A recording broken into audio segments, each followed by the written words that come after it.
Good morning. Good morning. It's Friday. It's February 3rd. It's day 10. It's day 10 of the Alec Murdaugh murder trials. It is a double homicide case. He's accused of killing his wife and son. We have 10 days in really finally started to get into the heart of the evidence, into the witnesses who knew murder victim Paul Murdaugh, into the evidence that may come in about the world that was crashing down around Alec leading up to and the day of the murders, and then in the days and months that followed. We don't know how much of it'll come in, but we do know that the judge is leaning that way. The judge is leaning towards letting that information in based on everything. Those hearings are happening outside the presence of the jury. Those hearings are resuming this morning. So we will hear more testimony about Alec Murdaugh's prior deeds and deeds after the murder outside the presence of the jury. But outside the presence of the jury, the lawyers aren't posturing as much. They're just asking the questions. It's actually real pleasant to watch. It's real pleasant to watch. And there's a lot of information there. So for those of you that haven't followed this case closely before it started trial, you're getting a lot of the context, the res geste of it all. Did you see defense counsel correct the court's pronunciation yesterday? I almost leapt out of my skin. Excuse me, who are we to correct the judge? He's going to bring the action, not just the jury. And with that, you know what we need to do? Yeah, we need to get going. We need to get going. It's the morning. I've got water and lemon. Let me know where you're coming in from, what you're drinking. Even if you're on the replay crew, we love you. There will always be timestamps down below after the stream so you can find the bits that are most important to you. There will be a new Quick Bits podcast up a little bit later today. It's not quick. I mean, it's 30 minutes, which is quick for me, but there was a lot. There was a lot to cover this week. And so I think it's a good summary, but I could not make it any faster. I tried so hard. I failed. Hey there, I'm Emily D. Baker, the internet's go-to legal analyst, breaking down the legal side of the pop culture and entertainment stories we can't stop talking about. I'm a big fan of the cursey words. I've been a licensed attorney for over 17 years, but this is not legal advice. This is where the law nerds unite to talk about facts, not... Let's get into it. My cats are getting renamed to Mayhem and Chaos from Fred and George because Mayhem and Chaos have just been, I don't know, the weather's cold and they're feisty. They're just feisty today. We are not back in court yet with the judge, so I'm going to answer a few questions and give my thoughts on yesterday.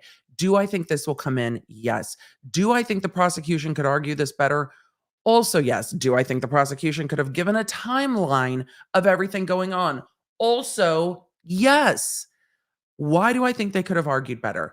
What they have not argued a lot is the kind of the character and the fact that Alec couldn't have done this, could have done this, that he was acting totally normal. The defense has argued, well, not argued because we're still in questions, but cross-examination is kind of arguing, and you can hear the direction of the questions in cross-examination in the audio leading up to the murders, in the video where he's looking at the tree with Paul that day, in the video where they're out at the kennel talking about Bubba, the dog who's got some kind of a fowl in his mouth. We hear a pretty normal interaction with this family. Now, the defense is going to be like, this isn't someone who's just about within minutes to pick up two different weapons and, as the defense says, butcher his family. But the prosecution needs to say, this is really normal. But he was just confronted at work that morning about $792,000 that were missing. And they thought he was structuring funds, moving money that he was supposed to receive from the law firm so that the Mallory Beach family couldn't get it in the civil lawsuit against him. Mallory Beach's family sued a lot of people in those cases. Some of them has settled, including the estate of Maggie Murdaugh. So they're going to argue, oh, this interaction was normal. The prosecution should, I think, be arguing, well, he seems to be able to act normal under extraordinary circumstances. Most of us have a confrontation like that at work, and normal is not how we're acting. But the defense, to counterpoint that, will say, hey, every time he's had kind of money stuff at work, he's paid it back. It's all worked out. And that was his plan. And you saw him do it later. And I don't know how well that will fly. I don't know how well that flew with all of you. You started seeing the testimony yesterday. Is it painting the picture that the defense is trying to paint of a person who's, just loving, everything's perfect, everything's fine? I think getting to the way he treated his clients shows that at least he's not the person that he showed on the surface, and that rebuts what the defense is arguing. I think if they get to the roadside incident, we have another conundrum. So after he and Chris Wilson, the best friend who we see in the birthday video, have a conversation about the missing money, and Alec Murdaugh says, the weirdest thing, I shit you up. I don't know. Shipping up to Boston? No. I shit you up. After he says that to his friend and talks about kind of doing a lot of people dirty, he admits to hiring someone to kill him so that he can, or Buster can, receive $10 million in life insurance. Here's why I think that goes both ways. The prosecution at the end, I think, was trying to argue consciousness of guilt. And the court's like, have you briefed this? Are we just thinking of this? Is it just coming into your mind mid-trial? Where is your motion, counsel? But I think it goes both ways, because the defense will argue, well, if he hired someone to do that, it's because he couldn't do it himself. And if in moments of desperation, his best friend says that he's desperate, his best friend is worried about him taking his own life, his best friend is afraid of it, afraid that that's what's going to happen. But he couldn't take his own life. So he thought he could pay someone to do it because he wasn't capable of taking a life, even his own, even at his most desperate, even after his wife was murdered, his son was murdered, and his father died 2 days later. And he admitted his addiction. He's disgraced. He's getting disbarred. The world is crumbling down, and he couldn't take his own life, even though that's what his friends feared. He couldn't do it because he couldn't take a life. I think it cuts to hiring someone to murder Maggie and Paul. I think they can also argue that. That doesn't help. And now I can't hear anything. I flailed my hands and muted my mic. I'm so annoyed. So then you've got the leans toward hiring someone. Well, they didn't charge him with hiring someone. If he hired someone, those are different charges. If he hired someone, or if he permissibly let someone do this, which seems like it might be a reasonable possibility at this point based on all the evidence, that he's at the kennels, lured them to the kennels, somebody else walks up that they all know, who they're not afraid of, and he walks away as it's happening. Seems like that could happen based on the evidence we have right now. But doesn't the hiring someone to take him out also lean towards hiring to take them out? And if it does, the prosecution is charging him with the wrong things. So I really would like to get to how you think we're going to get to this. Colby, though this is not in evidence yet, we know that his life insurance did not have a suicide waiver on it. So his insurance would have paid if he took his own life. And I'm going to try to say take his own life because YouTube gets really cranky about a few words, and that one is one of the crankiest. Yeah. Next witness. Your Honor, the state would call Jan Malinowski. We are back with Jan Malinowski. I wonder if this is from Palmetto State Bank. We are back with 404s. This is outside the presence of the jury. The jury will not be here till later. We did not hear the judge say his favorite catchphrase, bring the jury. I love this judge. I really do. And even though there are times I don't agree with rulings, I didn't always agree with Judge A and Depp v. Heard. I like the demeanor of the judge and the consistency of the judge. So anyway, don't apologize. I think we need to get to just, S word, because YouTube does get cranky. It's YouTube things. What day are we on? We're on day 10 with Jan Malinowski. Is this a bank official? Oh, Buster and the family aren't there when the jury's not there. The family is not there when the jury's not out. This trial shall be the truth, so help you God. State your name again. Is that intentional? Spell your last name. Are they not supporting Alec and they're there because they were told it was a good presence for the jury? Jan Malinowski. Mr. Malinowski, how you doing today? Very well, thank you. Did you spell it? Did we miss it? If you would, introduce yourself to the court just a little bit. Obviously, we're not in front of a jury, but just so the court knows So, who you are. I tell us wonder- just a very quick history of how you got to your current position. I just wonder if they're only I'm there in front of Currently the the. president and CEO of Palmetto State Bank, headquartered in Hampton. I wonder Started if they're my only banking there career out of the for Citadel, performance. 1977. Went on to graduate school at the university. Upon completion of master's program in Columbia, joined the Wachovia Bank and Trust Company. Went to Zurich, Switzerland.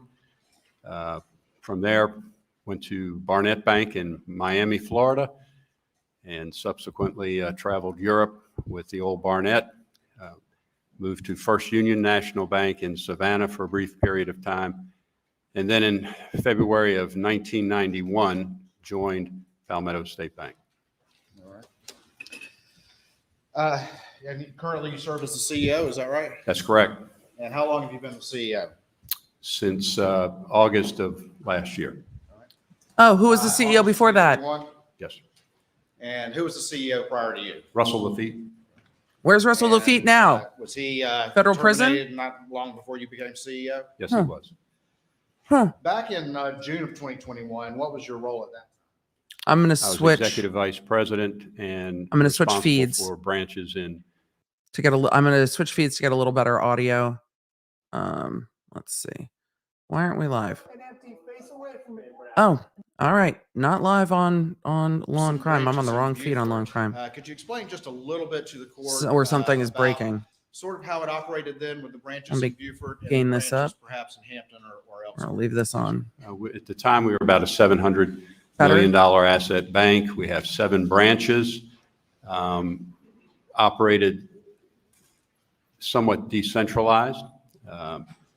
I was given responsibility in 91 for the 2 offices in Beaufort, as I said, one in Burton location and one on Ladies Island. Other officers of the bank would be responsible for the other branches, Hampton being the main office, and then with Allendale, Fairfax, Estill, and Bluffton. I'll go find it. You say y'all are a little bit decentralized. Is it fair to say that for the most part, you were primarily responsible for the operations in Beaufort and someone else was primarily responsible for the operations in the Hampton area? Correct. And who was primarily responsible for the operations in the Hampton area? Russell Lafitte and his father, Charlie Lafitte. Literally everyone and their mama. And when you say somewhat decentralized, obviously there was a board of directors that looked at the institution as a whole. Yes. But in practice, there was kind of a deference to the local folks on scene, you being in Beaufort and the Lafitte's being in Hampton. Is that correct? Yes.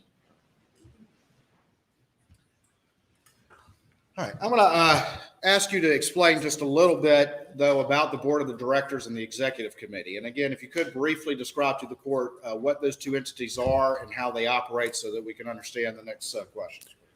Well, the board of directors of the bank has the absolute authority and responsibility to run the bank, but they delegate the day-to-day managerial responsibilities to officers. Charlie Lafitte was long-serving CEO and chairman. Russell, COO, subsequently became the CEO. I was executive vice president and ran the 2 branches. But board of directors would delegate as I said, the day-to-day control to the executive committee and certain senior officers. And when it came to authorizing, How many loans, Lafitte's were what was the CEO of this role bank? the I have a executive question. committee, How far back did it go? in authorizing certain loans? Was there a threshold, and how did that work? There will be There cross is on a this threshold. witness. The board of directors would authorize individual loan officer, loan authorities on an annual basis. branch managers having a certain level of authority, and then executive officers having a higher loan authority, and then organizationally, 2 executive officers could approve a single loan or a up to X million dollars, and then once it got beyond the threshold for 2 executive officers, it would go on to the executive committee, which would review the loan request and either approve or deny any loan. Loan that, approval exceeded matters. $1.5 million. Because of the loan Alec got. At the time in June of 2021 or thereabouts, in that area No of, jury. of the year, were you the secretary of the executive committee? I was. All right, and I'm going to show you what's been marked as Exhibit Thank you, Amanda. That's very 354. helpful. Makes sense if they founded the bank. Testimony, and see if you recognize that. Why document. they've got And family Jomar, on family have running the you bank. Provided one to the defense. Would you mind handing that to the judge for us? Is that- Yes, sir. All right, do you recognize that document? I do. Tell me what that is, please. It's in the minutes of the executive committee of August 12th of 2021. All right. And a number of topics were discussed, but primarily the relationship of Richard Alexander Alec Murdaugh and his total relationship with the bank. All right, and this is on August 12th, 2021? Correct. Can I get the elbow, please? Prosecution's like, bring the Elmo. That's what he just said.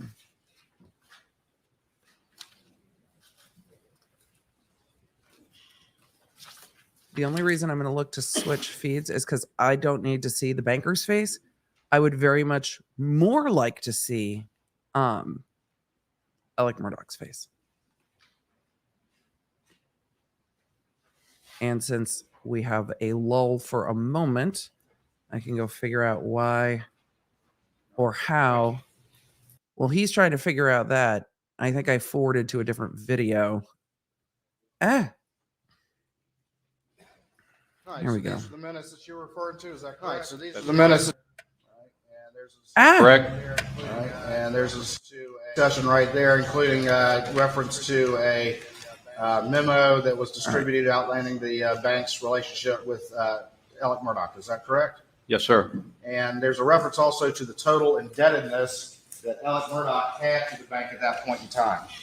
I love that they're calling Yes, sir. Alec Eleanor As of the day today. of that memo that was presented to the executive committee, Mr. Murdaugh owed directly or indirectly $4.2 million. $4.2 million. You're still loaning him Yes, money, sir. y'all? All right. It's like Tom Girardi. He owes millions and millions, and the legal lenders are like, give him more. He'll make it back. It'll be fine. It's like they're gambling on people. Just give him more money. Never, ever, never, ever. My credit card is 17 seconds late. And they're like, excuse me, I forgot to ask ma'am, you this, but your tell bill me is real due. quick, when do the board typically meet? When does the executive committee typically meet? The executive committee typically meets on the second Tuesday of every month, and the board meets on the third Tuesday of every month. I'm going to show you what's been marked as Exhibit 385 to.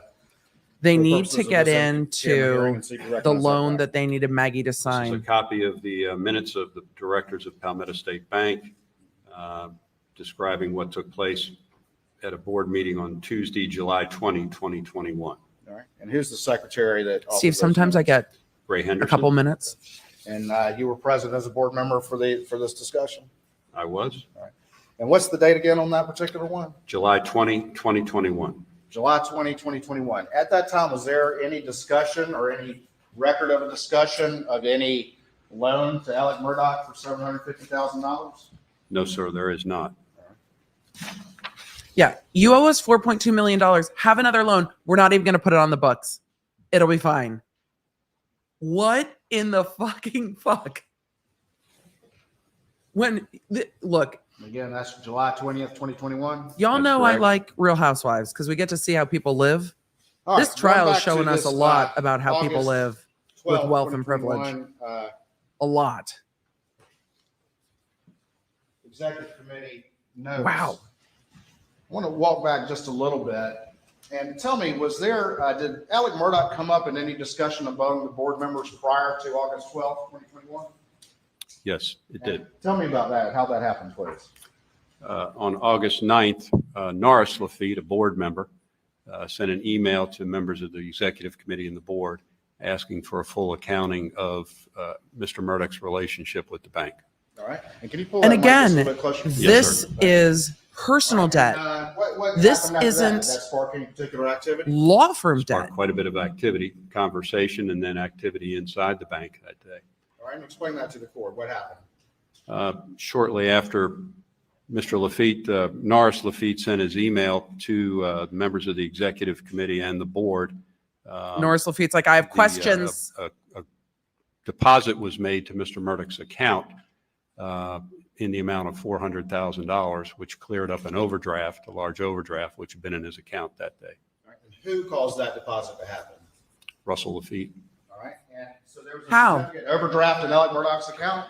On that day, yes, sir. Was it over $350,000 overdraft? Yes, sir. And so Russell Lafitte caused a Who gets a $400,000 overdraft? Yes, sir. And that was after the email from Norris Lafitte asking about Alec Murdaugh on August the 9th. Yes, sir. All right. At that time, Whoopsie doodle. Russell Lafitte caused $400,000 to be put into Alec's account to cover a over $350,000 overdraft. Were there any loan documents or any sort of application or anything in existence supporting any such disbursement? No, sir. Y'all, Put is the in money your in there. overdraft like 20 Yes, bucks?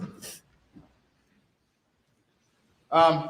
You mentioned other activity. What other activity was sparked by that August 9th email?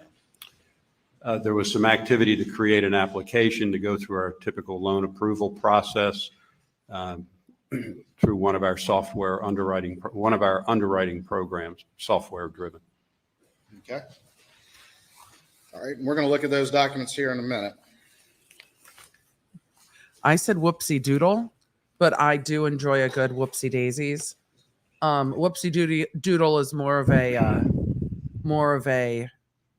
LawTube Twitter reference. Whoopsie daisies being more of a movie reference. But yes, either way, they both work. Everybody's like, my bank draft is like 35 bucks. Yep. Do they charge a $25 overdraft fee when it's over $350,000? This is a very good question, Julia. Ask the real questions. Ask the real questions. Is the jury here? No. I got charged $15 for a 50-cent overdraft. Banks All right, be I'll like, say what's been marked as State 356 and see if you recognize that. Alex, like what?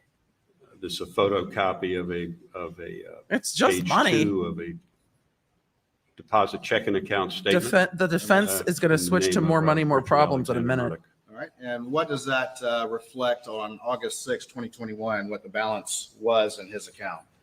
A overdraft balance of $347,784.67. And what happens on August 9th, 2021? A deposit of $400,000 is made to this account. All right. And we see after that, there's a transfer to checking of $20,000 that's done as well. Yes, sir. Creighton, And do you know what the purpose of that transfer was? Creighton, this No, is sir, 2 I months don't. after the murders, boo. Can we get to what happened before? I get that this is 2 months after, but obviously he's overdrafted 2 months after, so he's not getting money from So right there. Maggie. on So can we go to August 6, before the 2021, murders? Alex's account was negative $347,000. Is that correct? Yes, sir. And then off the books, Russell Lafitte caused $400,000 to be put into his account. This right? is Yes, sir. to deal with Alright. the Let's talk Chris more about Wilson. This is to deal with the Chris Wilson legal fees, because I think Alex trying to cover up that issue, clearly covering up that issue. But we need to get to what happened before August. Where were we at before August? I know we're starting with August, but we need to get back. We need to get back to before August, I think, to tie this together, because all this is showing to me right now is that even 2 months after the murders, he still didn't have any money. So how can money be the motive here unless it's discovery, and discovery is really the motive here? That's a harder argument, I think, to make. So I think that's a harder argument to make. Also, there are a number of law enforcement sitting in the front row with, you can see their little pins, Show you what's been marked. as I don't know if they're Exhibit witnesses in this 357 to your case. Testimony, and see if you recognize that. or if they go to the financial This cases. is a copy of minutes of the directors of Palmetto State Bank dated August 17th, 2021. Okay. And who was the secretary for these? Do you know? I mean, I know Creighton loves these cases. Ray Creighton is the Henderson? prosecutor on Were all you of these present for cases, these all of board the meetings? financial crimes, I but was. All right. And these minutes accurately reflect what was discussed. this is all before? after the crime. Yes, sir. We'll turn over to the second page.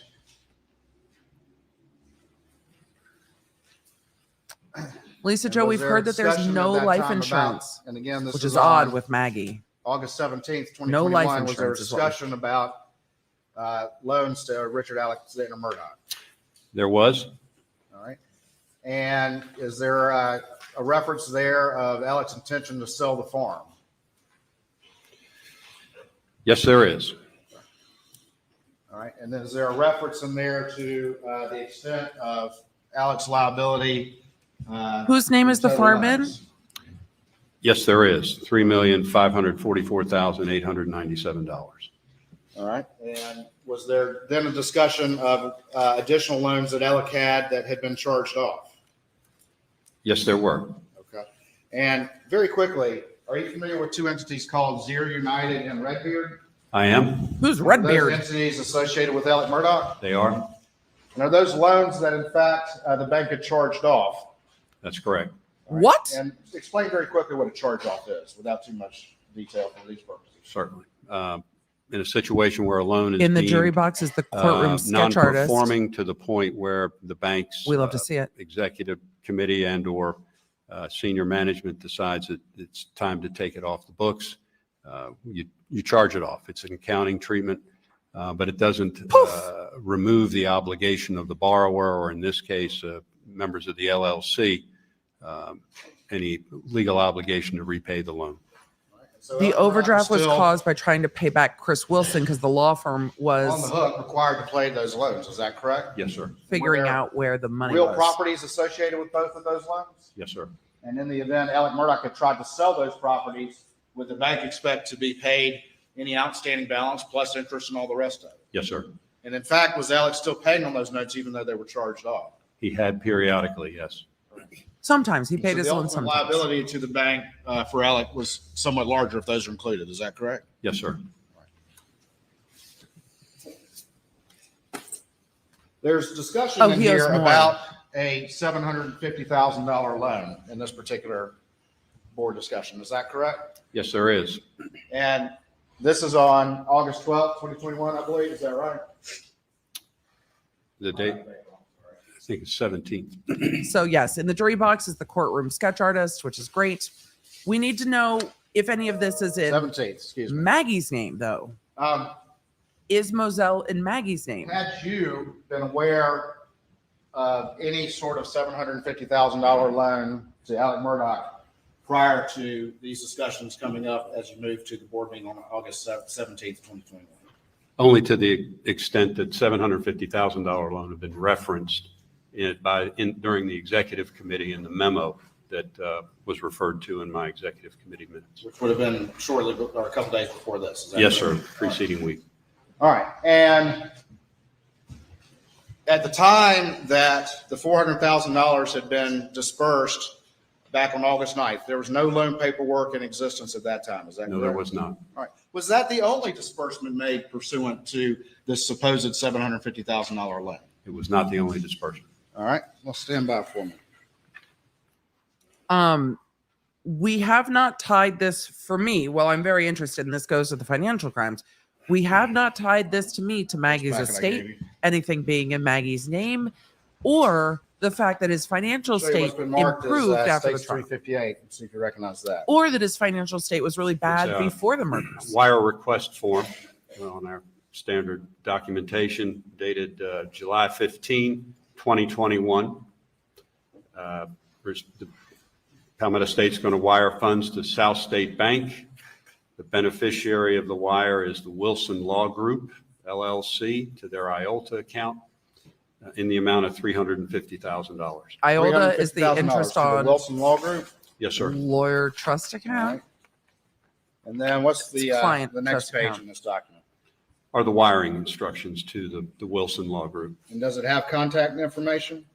Contact information is to Chris Chris at wilsonlawgroup.sc.com. All right. And is that Chris Wilson, the lawyer in South Carolina, in Barnwell, in Bamberg, South Carolina, excuse me? As I currently understand, yes, sir. This is on July 15th, 2021. Yes, sir. $350,000 was wired to Chris Wilson. Yes, sir. That caused the overdraft. Was there any documentation, loan application, any sort of paperwork whatsoever justifying Palmetto State Bank sending $350,000 to Chris Wilson? No, sir. Wait, And why the whose bank? benefit was this sent for? Alec Murdaugh's. Alec Murdaugh's. All right, let me ask you about this, and I'm going to put it up on the screen. They're separate? Creighton, you're confusing me. Can we please tell the story straight? There's an overdraft and a separate loan? So there's two loans Right of now, here, it says $350,000-ish dollars? information, and what does that say right there, please? Palmetto State Bank, LNOS. All right, and can you explain very quickly what LNOS is, what that is? It's an account the bank maintains. It's called Loans Not on System. Okay. Why? And should Why is that, there a loans should not on this system wire have section? listed that as the sender? No. And explain that to the court, please. Had loan documents been signed that day, the sender would have been the borrower on the loan. In this case, it would have been Alec Murdaugh. But that's not what was listed, is it? No, sir.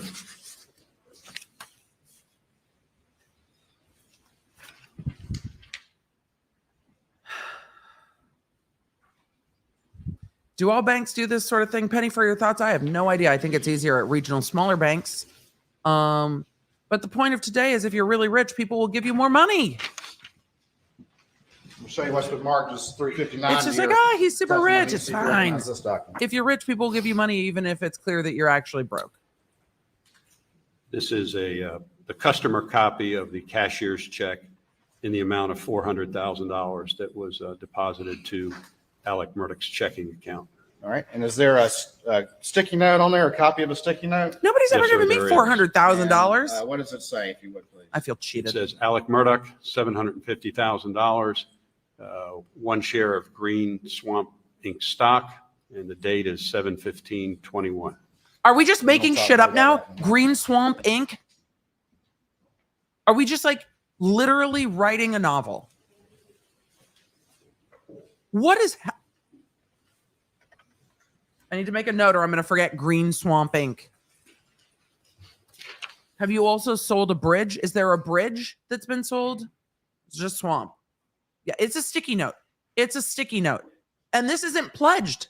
This isn't even pledged money. This is actually given money. States 360 and 361. Children's Hospital should have asked this bank for cash Just real quick, I'm going to show you those and see if you recognize those. because they actually just give you the money. They don't tell anybody about it. Top document is the checking deposit slip for credited to a $400,000 to be credited to account 69406092. The account holder name is Alec Murdaugh. The date is 8/9/2021. And then we see a copy of the cashier's check dated 8/9/2021 in the amount of $400,000. All right. And then the next exhibit. By the way, this is why 361. part of Next why exhibit is Russell the debit Lafitte's to in the prison. loans not on system account in the amount of $400,000, which was the source for the cashier's check in the same amount. You know, it's interesting. All of us are sitting here bobbing our head this morning. Alec is not. Alec is not. His head's not moving at all. The rest of us are like, what in the world is The date on happening? those Alec again? is sitting there with a dead ass stare. 8/9/2021. That was the same day that Norris Lafitte sent an email to the board directors asking, making an inquiry about the bank's relationship with Alec Murdaugh. That's correct. I wonder if Norris Lafitte was like, hey, Russell, Just a couple more. my guy, this is not legal. He's not in prison. He's out pending appeal. That's fair. He's not in prison. Should be in prison. I didn't realize they had let him You've stay out already pending appeal. testified that there was no Bad idea. loan application or loan paperwork or anything like that supporting the bank disbursement already of a total of $750,000. Is that right? That's correct. And that was a wire in July 15th for $350,000 that went to Chris Wilson, correct? Yes, sir. Sip And then some a tea. I don't know. $400,000 We don't speculate on disbursement mental August health 9th, after Norris Lafitte sent an personality email to the board of disorders. directors Yes, because sir. that most of us covered aren't a qualified to diagnose them. negative But I don't know how people sleep at $347,000 night. overdraft in Ellis account. That's correct. A little bit extra for some walking around money, another 50K or so, correct? I can't answer that. All right. I'm going to show you what's been marked as it states 362 and see if you recognize that. It's This is a wild. copy of a promissory note, commercial single advance, loan number 6996048 in the amount of $750,750. Note dated 7/15/2021. Just real quick, what's the $750 for? That's a note fee we charge. A note fee? Yes, sir. They gave him hundreds of $750 thousands of for dollars and charged him $750,000 loan? 700. Yes, sir. Is that typical? Possibly in the Hampton office. Yes, sir. Okay. All right. Now, I'm going to let you hold that one for a second. Look at the back page and tell me, is that application signed? Yes, it is signed. And who was it purportedly signed by? Yep. Richard Alexander Murdaugh. And what is It wasn't- the date on that application? It wasn't money for a property. It Date on wasn't. the note is July 15, It was just a 2021. loan to live. All right. And is that the same day as that wire to Chris Wilson? Yes, sir. Have you had a chance to examine that document and look at the records of the entity for which you're the chief executive officer? I have. Have you had a chance to look at the loan number? I've lost track of have. how much money went Are to Chris those loan Wilson. numbers sequentially generated by your system? They are. And in looking at that loan number, is there any way that document could have even been in existence in July of 2021? No, sir. Flower Child said, yes, I heard that right. And in fact, it had to have been generated after the August 9th email and after these disbursements. Is that correct? That's correct. Right, somebody's faking loan documents, but we know Show you that. 363. Just give me 1 second while I put this on the screen. But we know that.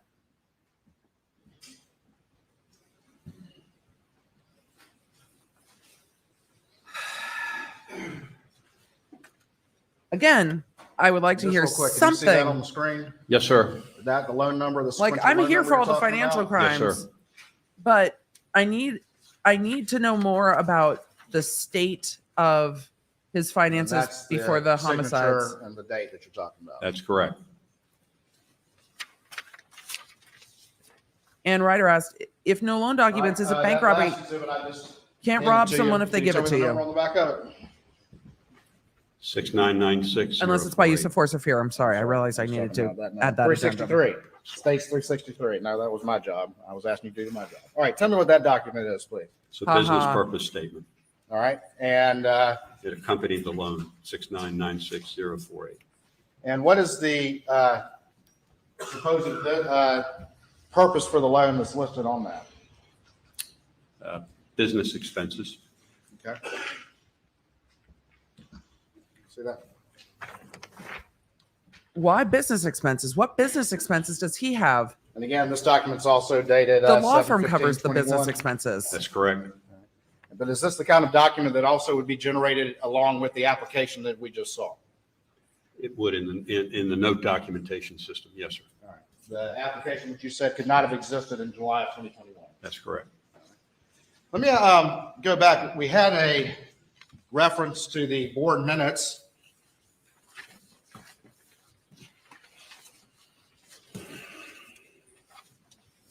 From August 17th, 2021.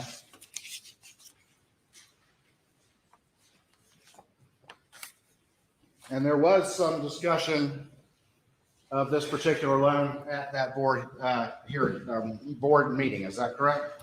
Yes, there was. And there had been discussion at the executive committee meeting not a little bit prior to that. Is that correct? He's That's not been correct. fired from the What law was your firm yet. understanding? He gets at that fired time from September those 3rd. meetings, what the collateral was supposedly for this new $750,000 loan? There'd be a mortgage on Edisto Beach House and a share of Green Swamp stock. And is that the green swamp that was referred to on the sticky note that we saw earlier? Yes, sir. And what is your understanding, though, as things developed as to whether or not that collateral actually was able to be used? for Maggie this wouldn't particular sign. loan? Certainly, the second mortgage did not exist or was not placed on the property. The property was in the name of Mrs. Murdaugh. Okay. And what about the green swamp? Uh, Was that already collateralized? It was cross-collateralized with other loans. So this loan was heavily under collateralized. He went through that real correct? fast. Yes, sir. Real fast. The name of Edisto was in the name of Maggie Murdaugh. Creighton, ask him if it was only in the name of Maggie Murdaugh. Was it only in her name? Can we clear that up, please? Rattlesnake said Alec will never practice again. I don't think Alec will ever be out of custody again, even if he's acquitted here. With all the other pending charges, I don't think he'll ever be out of custody again, but he's already been disbarred. Some discussion about whether or not an appraisal had been ordered prior to June of 2021 for this supposed $750,000 loan. Was there an appraisal that had been ordered prior to June of 2021 on the Edisto property? There was. Did that have anything at all to do with some sort of loan for an additional $750,000? No, sir. What did it I'm have gonna to show do you with? what's been marked as states What did it have to do with? 364 and see if you What was the appraisal recognize for? that document's an email, but there's an attachment. Email from Chastity Malfris to Charles Lafitte III, who's the bank's appraisal officer, We're like referencing backing into something relevant. 3606 Big Bay Drive, Edisto. And it's an appraisal request form dated April 22, 2021. The Now we're intended use relevant. of the appraisal is for a refinance. Okay. And the balance is $200,000. All right, and so it's for a refinance. Explain what the refinance was for, if you could, to the court. At the time, the mortgage had matured, or the mortgage loan had matured, and we needed to renew it. All right, it had already matured, is that correct? Yes, sir. So this was an existing debt, not any sort of new debt, and so the appraisal was because you have to renew this note that had already matured, correct? Yes, sir. What the hell It does has to that be paid mean? off, one of the two. Correct.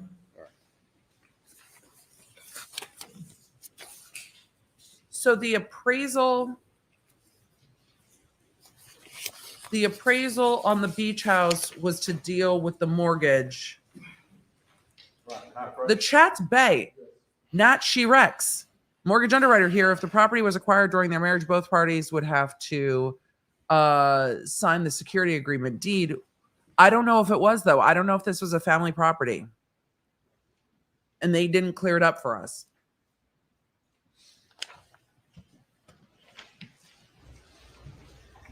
I'm going to show you what's been marked as states 365 and see if you recognize that document. Yes, apparently mortgages grow up. This was the memo summarizing, or this is a copy of the memo that summarizes the relationship of Alec Murdaugh with the bank. Wait. It was prepared and presented at the executive committee meeting. Okay. Does that mean my mortgage is immature? Do we have immature mortgages if they're not mature yet? I have questions. You guys are probably right. It's not as much fun to say it's a balloon note. But this lists some of the indebtedness that Alec had to the bank that you previously described earlier, Yes, sir. and including the Zero United with outstanding $307,761. Yes, sir. And then it's outstanding and charged off not only Zero United, but also $362,896 for Redbeard. It Yes, sir. seems that he was trying to put his wife's house up for collateral and maybe she wasn't having it. A few more. My mortgage is a bit childish. It's very annoying.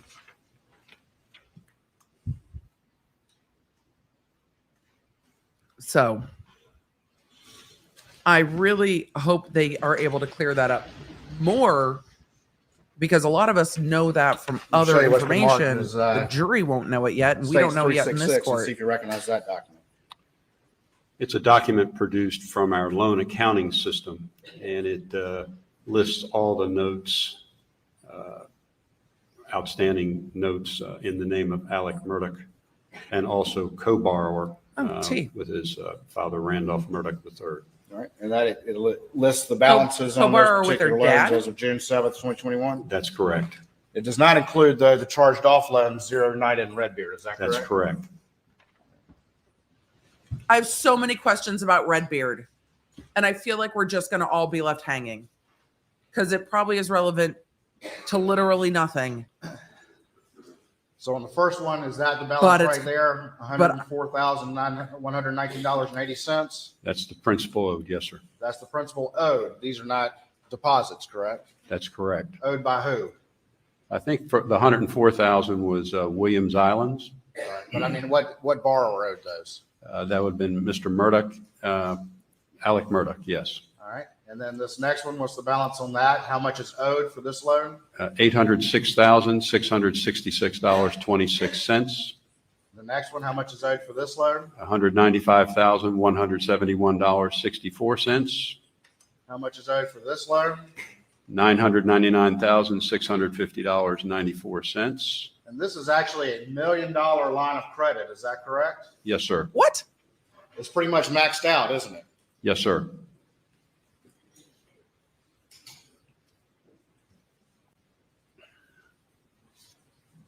And then finally, this one right here, what's the balance on that? $91,368.90. Just a few more. So Alex literally like, oh, but when I go to the checking account, there's always money in there. And then the bank was like, yeah, we'll just put some more money in there. That's fine. Most people just have to work and get paid. And this is on top.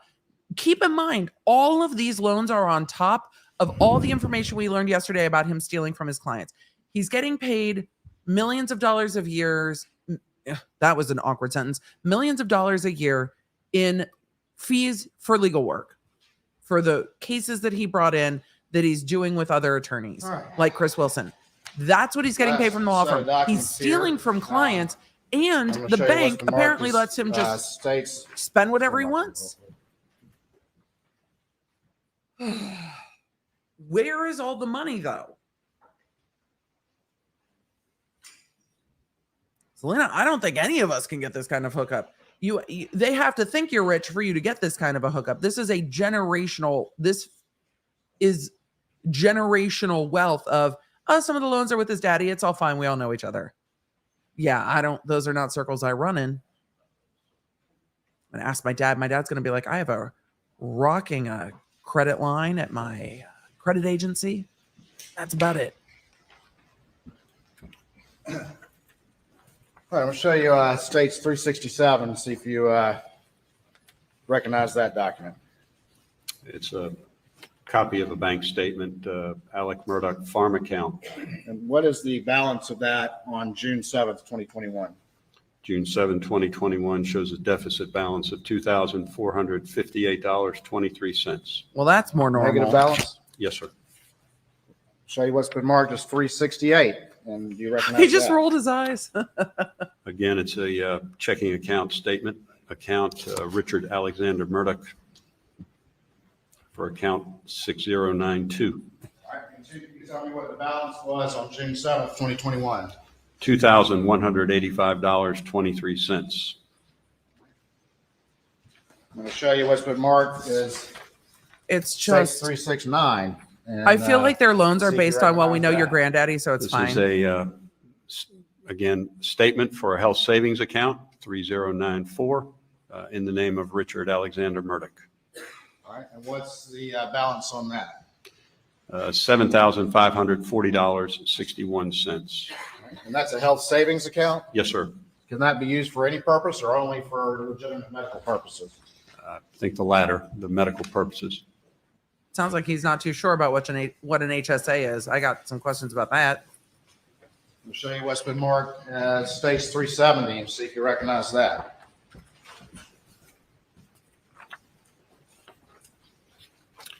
Again, a bank statement, copy of a bank statement in the name of Alec Murdaugh, account number 6649.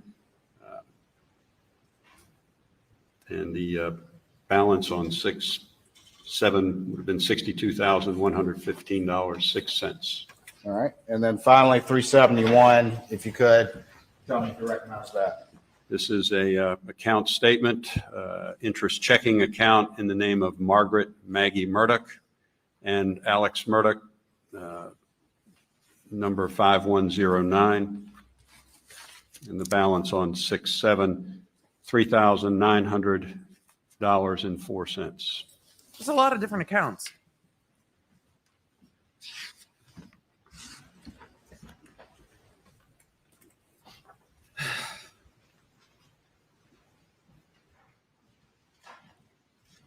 You know, we knew this. We knew that this existed in this case. We knew that there was in dealing. We So I have knew a couple that more there's questions for you. the good old boys, For purposes of brotherhood, this hearing, at least. wink, wink, nod, nod. It'll all be fine. But it's another thing to hear it play out in testimony, even though it's not in front of the jury. But I need more before you. I need you to back up to the loan that on the property in Maggie's name. I don't think he tied that up very well at all. And if he doesn't, in Fair to front of the jury, say it's going to have that to be much more June clear. 2021 and the months after, the indebtedness to Palmetto State Bank from Alec Murdaugh was very, very large. Yes, sir. And it's fair to say it also had charged off loans in the past. Is that correct? Yes, sir. If it had come out at any particular time from, let's say, 2010 on up to June of 2021, or at any time, that Alec Murdaugh had been stealing money from his partners or stealing money from his clients, would this bank have continued to loan him money? No, sir. Nothing further at this time, Your Honor. Private defense. Yes, Your Honor, briefly. I wonder if the direction of this is going to be, it's not his Malinowski fault on y'all June chose to loan 7th. him money. 2021, Mr. Murdaugh was not overdrawn at Palmetto State Bank, correct? No, well, June 7. Yes, sir. Do you have his bank statement? Well, we just went through them. Right. Well, there was one statement, the farm account was minus $2,045. I There was think another account it's going to that be was like, plus y'all weren't doing your jobs at the bank. How's that Alec's fault? according Y'all to just Exhibit kept giving him 368. money. His health savings account, Exhibit what I think's 369, gonna had $7,540. Exhibit 370 had a positive balance of $62,000 and some change. And then Maggie's account, Exhibit 371, had $3,904. Yes, sir. So there's one account that was overdrawn Overdrawn. for $2,000, but positive balances and all the Possibly. Yes, sir.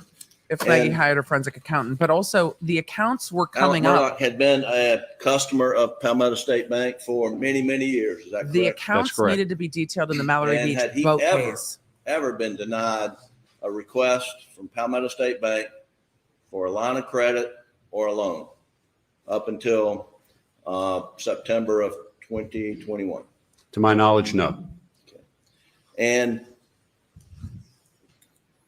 in July of 2021, apparently he got a not wrong. $750,000 loan that was approved according to They were just like, here you go. the documents here by 3 members of the board of directors. Do you remember that? They did. They kept giving him money. I don't know if that's his Find fault. that. I mean, it's the circumstance, and the prosecution's using it to show it's the circumstance. Russell Lafitte has been prosecuted over it. Oh my God, the shuffling paper. Russell Lafitte has been prosecuted over it and convicted. It's wild stuff, but it does give context. The more context we need is, yes, that was coming out in the boat case, but what did Maggie know? Here it is. So Is Elmo up? Kai, I have no idea. In my head, it's Lafeet, Can you see the highlighted? but that's not language there? correct. So I have no I idea. can see the highlighted language. Yes, sir. Yes, sir. And this is from, let's be sure we know what we're talking about. The town over from where I grew up had a family that had like 4. Minutes of The the board of parents were directors 4 meeting. brothers. So everybody had the same August last name. 17th, And it got so 2021. confusing to me. Is that Who was correct? cousins and Yes, who was sir. siblings when I first met everybody. And I was like, wait, who's like, literally, it was like, wait, who do you belong to? Like, which one is Here. your father in this group? there's, says Chairman Lafitte reviewed the loans to Richard Alexander Murdaugh. Russell Lafitte stated that his intention is to sell the farm. We have mortgages on the properties that supersede the property being transferred into Maggie's name. Now, what does that mean? Tell me about that. Tell me about that We too. have mortgages on the property that superseded the property being transferred to Maggie's name. Do you remember that? I guess it would reference the mortgages, the date of the mortgage and the date they were recorded on previous loans.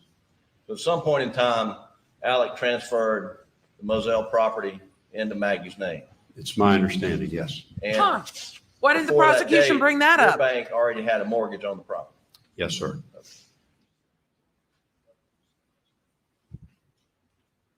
Is that Moselle property? Are we talking about Moselle property here? Whose property is in Maggie's name? If you're referring to the farm, I'm assuming he's referring to Moselle. Yes, sir. Okay. Are both properties in Maggie's name? Then, The prosecution's like, what? at the last sentence of this paragraph, it says, Elizabeth Malinowski commented the $750,000 loan did not appear to have been approved by the executive committee. Russell Lafitte explained that 3 of the 5 members approved the loan. You recall that? I recall it. Yes, sir. And who are the 3 of the 5 members of the executive committee that approved the loan? It would have been Charlie Lafitte, Ray know if Henderson, it's- and Russell Lafitte. I don't know if the farm is sold yet. And do you recall Charlie Lafitte telling you at some point in time, maybe around in here or even before, that if Alec Murdaugh wanted to receive a loan from the bank, that he would get it? That was Mr. Lafitte's opinion, yes. And who was Star, Mr. and this is the Lafitte problem. in relation to the bank? And this In is the June thing of the judge has to be 2007. careful of. The judge can't let 2007, Excuse me, June 7th, 2000. The judge can't let this be a trial on the he was financial chairman of the crimes. bank. This is a murder trial. And was Russell Lafitte related to Mr. Lafitte? His son. And who are the members of the executive committee? The executive committee, Charlie Lafitte, Ray Henderson, Russell Lafitte, Scott Swain, and myself. And so Mr. Charlie Lafitte's opinion was if Alec Murdaugh wanted a loan from the bank, he would get it. Is correct? That was his opinion. And on the $750,000 loan he was provided, apparently without a lot of paperwork done on the front end, but it was approved by Mr. Lafitte, his son, Russell Lafitte, is that correct? Yes, sir. They're going to And need a genealogy chart if his they get into daughter- all of this. Gray Henderson, is that right? Yes, sir.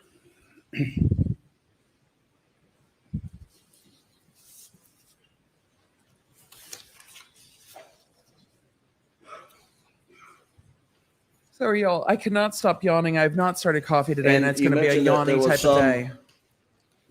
In June of 2021, there was some $4.2 million or something outstanding. I don't have the exact number. Or but something. It's cool. It's chill. Maybe we can find that.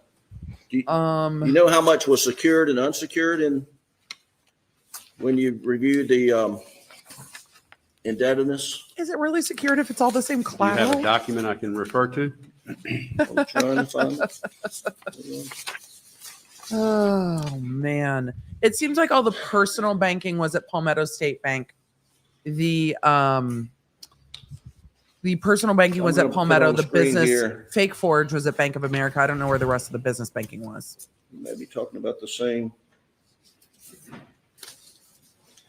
document we looked at, and I have the highlighted language. It says here, well, let's just refer to the, Oh, I have coffee. I just haven't started it yet. says Norris Lafitte had found a mathematical error which will be corrected to $3,544,897. There was a whoopsie doodle. Um, Whoopsie! It's only Total 3 loans? million.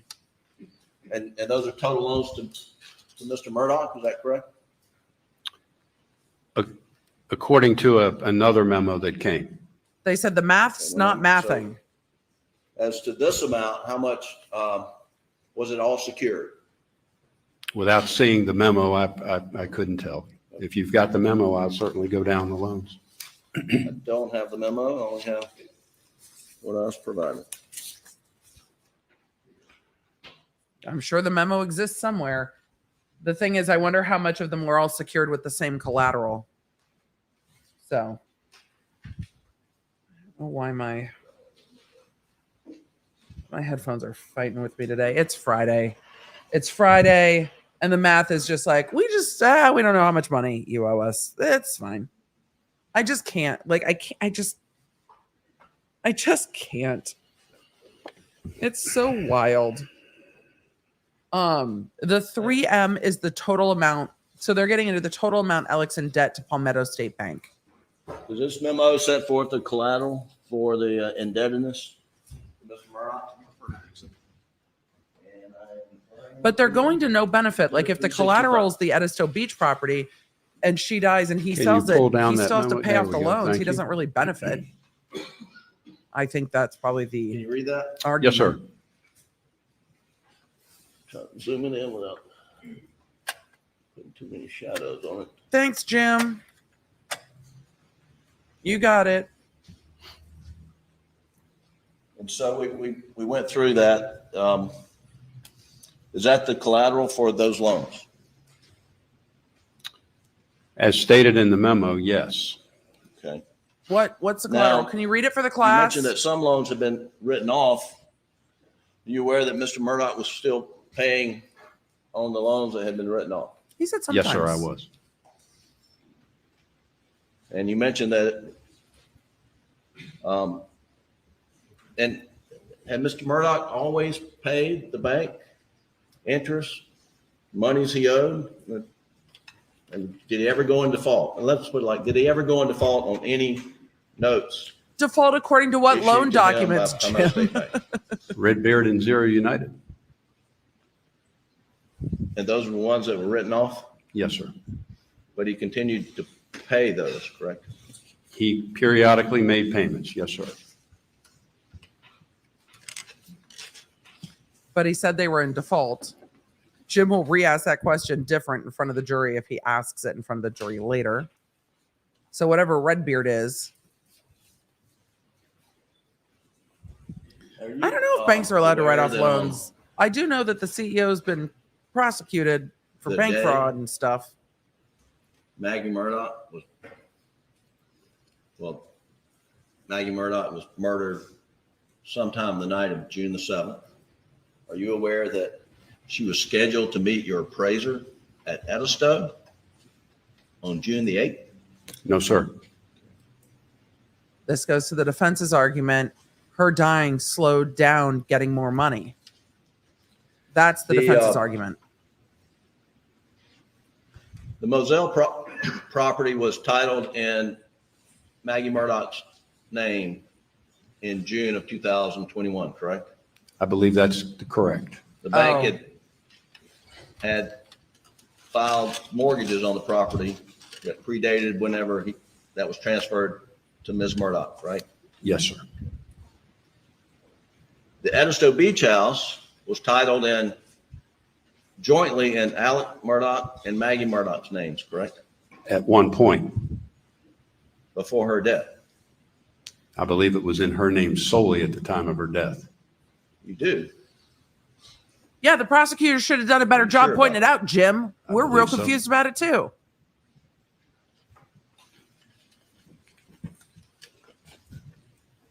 And what information are you relying upon to say that? Looking at the Colleton County deed records. He's not backing down, Jim. This is good information for Jim to learn before the jury comes in. It sounds like all the properties in her name, but this is evidence most, I think, of him shifting things around to avoid civil liability because the financial documentations and the civil discovery was due in the boat case where Alec was being sued. Undergo routine FDIC audits, Palmetto State Bank. Yes, sir. How did Had those Mr. audits go for Murdaugh's you, buddy? Relationship with the bank ever been flagged in any audit conducted by the FDIC or their contract auditors? It's a good question. To my knowledge, no.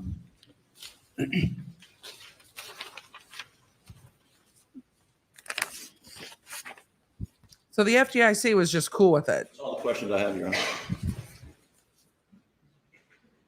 Creighton, just let it go. Make like Elsa. Mr. Malinowski, just a few more questions. May it please the court. Get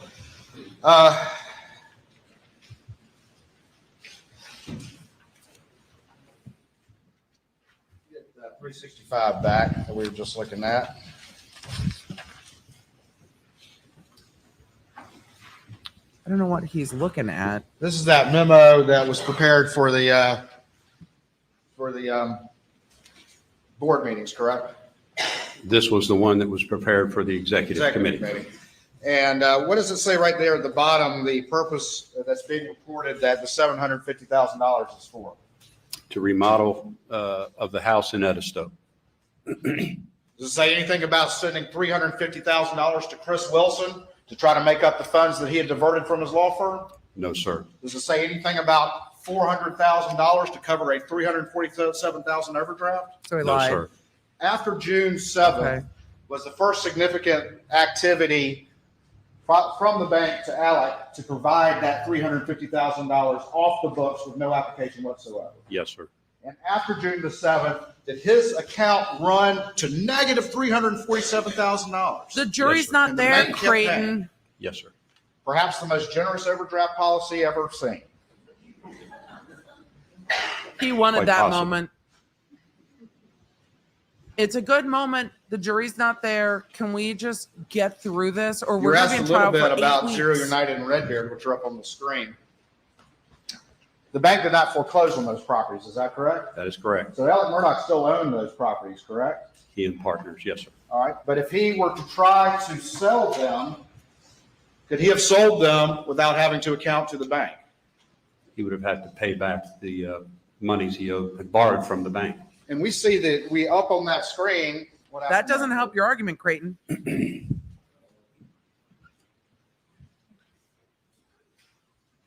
in 365. I don't think that helps his If he argument. had tried to sell those properties, would he have just had to pay the bank those amounts listed there, or could it potentially be much higher than that? Potentially much higher. And explain to the court very quickly why it could be much higher than that he would have to satisfy before he could sell those properties. There would be accrued interest and any late charges and fees that accumulated since the date of the charge off. Once y'all charged it off, it no longer was accruing interest and penalties and fees on the books at least, correct? Yes, sir. But if you were to, if he was to try to sell that property and the buyer came to you or to see how much they needed to pay y'all out of the proceeds before title could transfer, y'all would go back and look at all that interest that hadn't been paid over that time. Yes, we provide a payoff statement, which would have included principal, accrued interest or lost interest to that date, and any late fees and charges. And he would be unable to sell those properties and transfer title until some arrangement was reached with the bank. Yes, sir. Okay. We just, you were just asked about whether or not Maggie was going to be meeting an appraisal at the Edisto property, but you've testified in no uncertain terms that appraisal was to renew the mortgage that was already in existence that had matured, correct? Yes, sir. It had nothing to do with a new 750. Yes, sir.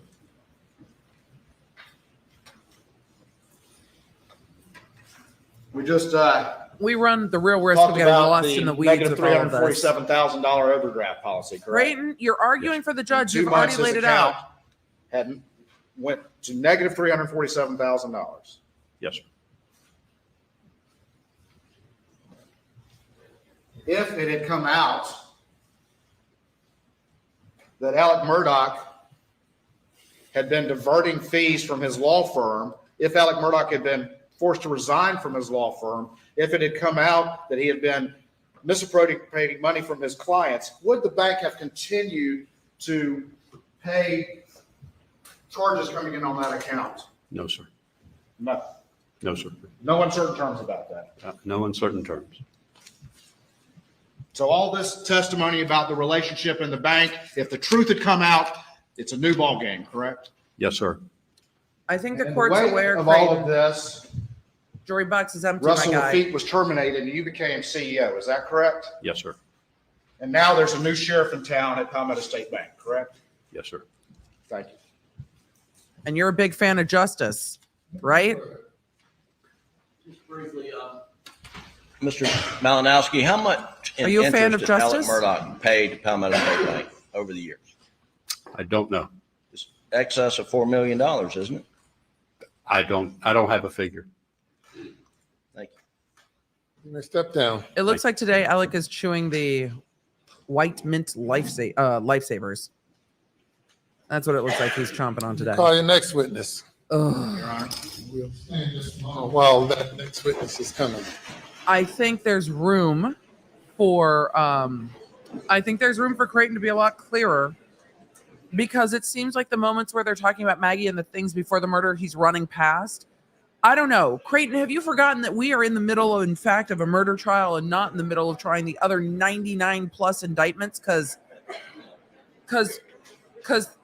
we're in the middle of a murder trial and we need to talk about the things before the murder.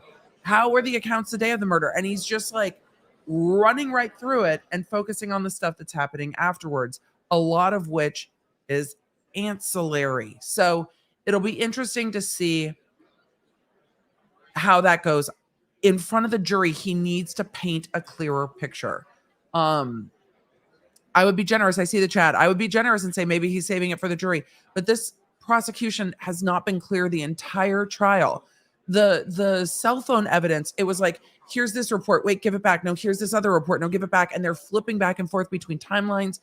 It's just so confusing. And there's no clear layout for the jury. And so as I'm sitting down trying to make a clear layout with notes and other people's notes and people's notes on Twitter and Reddit and everywhere else, how is the jury piecing this together in their mind when all of us watching are going, seriously though, what the fuck? The jury has to just sit here and listen and piece it together. It is the job of the prosecution to make that clear. The judge just said, call your next witness, and everybody's still State talking. calls Tony Satterfield. It's just wild. Raise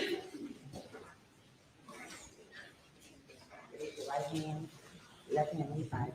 You affirm the testimony about the court in this trial shall be the truth, so help you God. Yes. Say the truth in the witness stand. State your name again for the record. Spell your last name.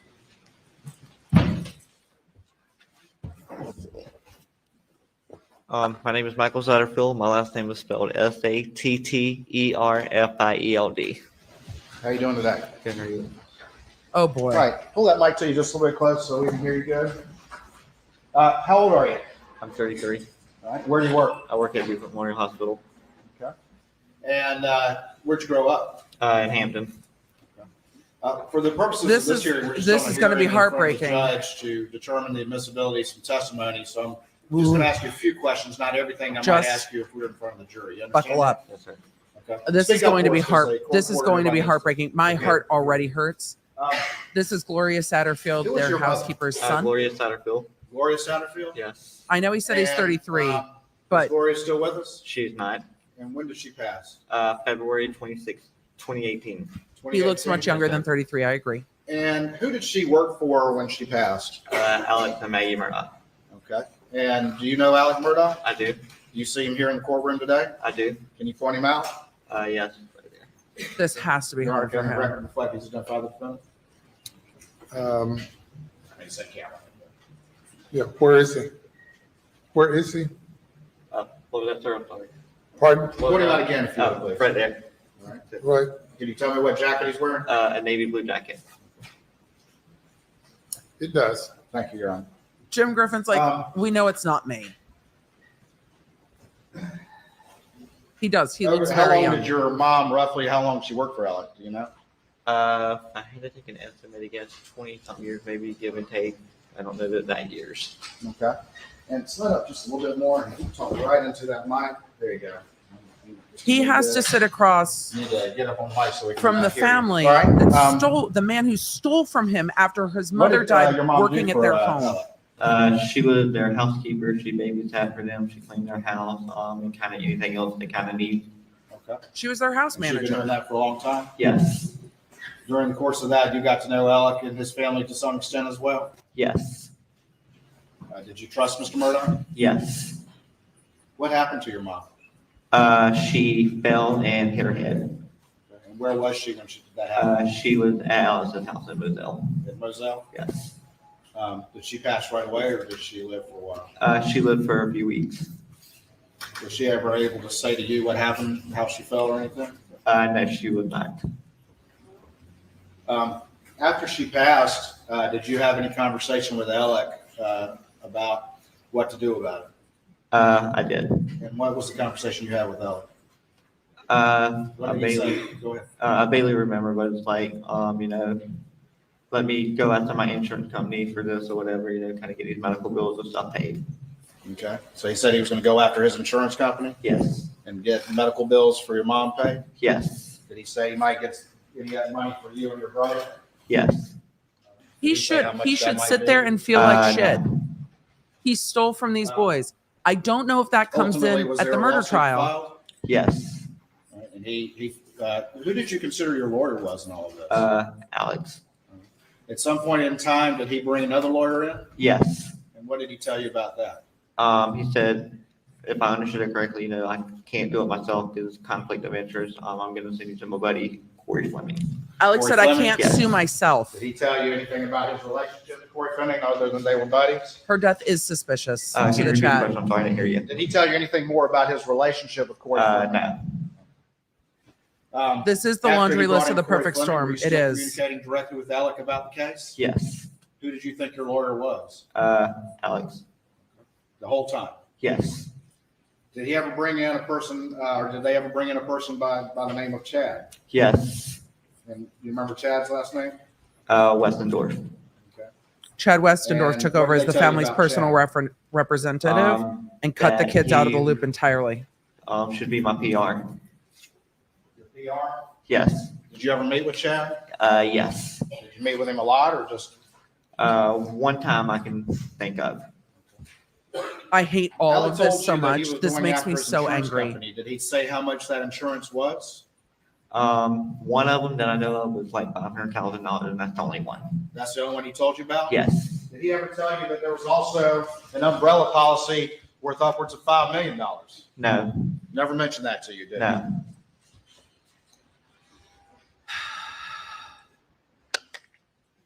This has got to be hard for him to do. Yes, they exhumed Gloria Satterfield. They are looking at that. Alec Murdaugh was not at Moselle when this happened. Paul and Maggie were at Moselle when this happened. There's a lot of speculation about it.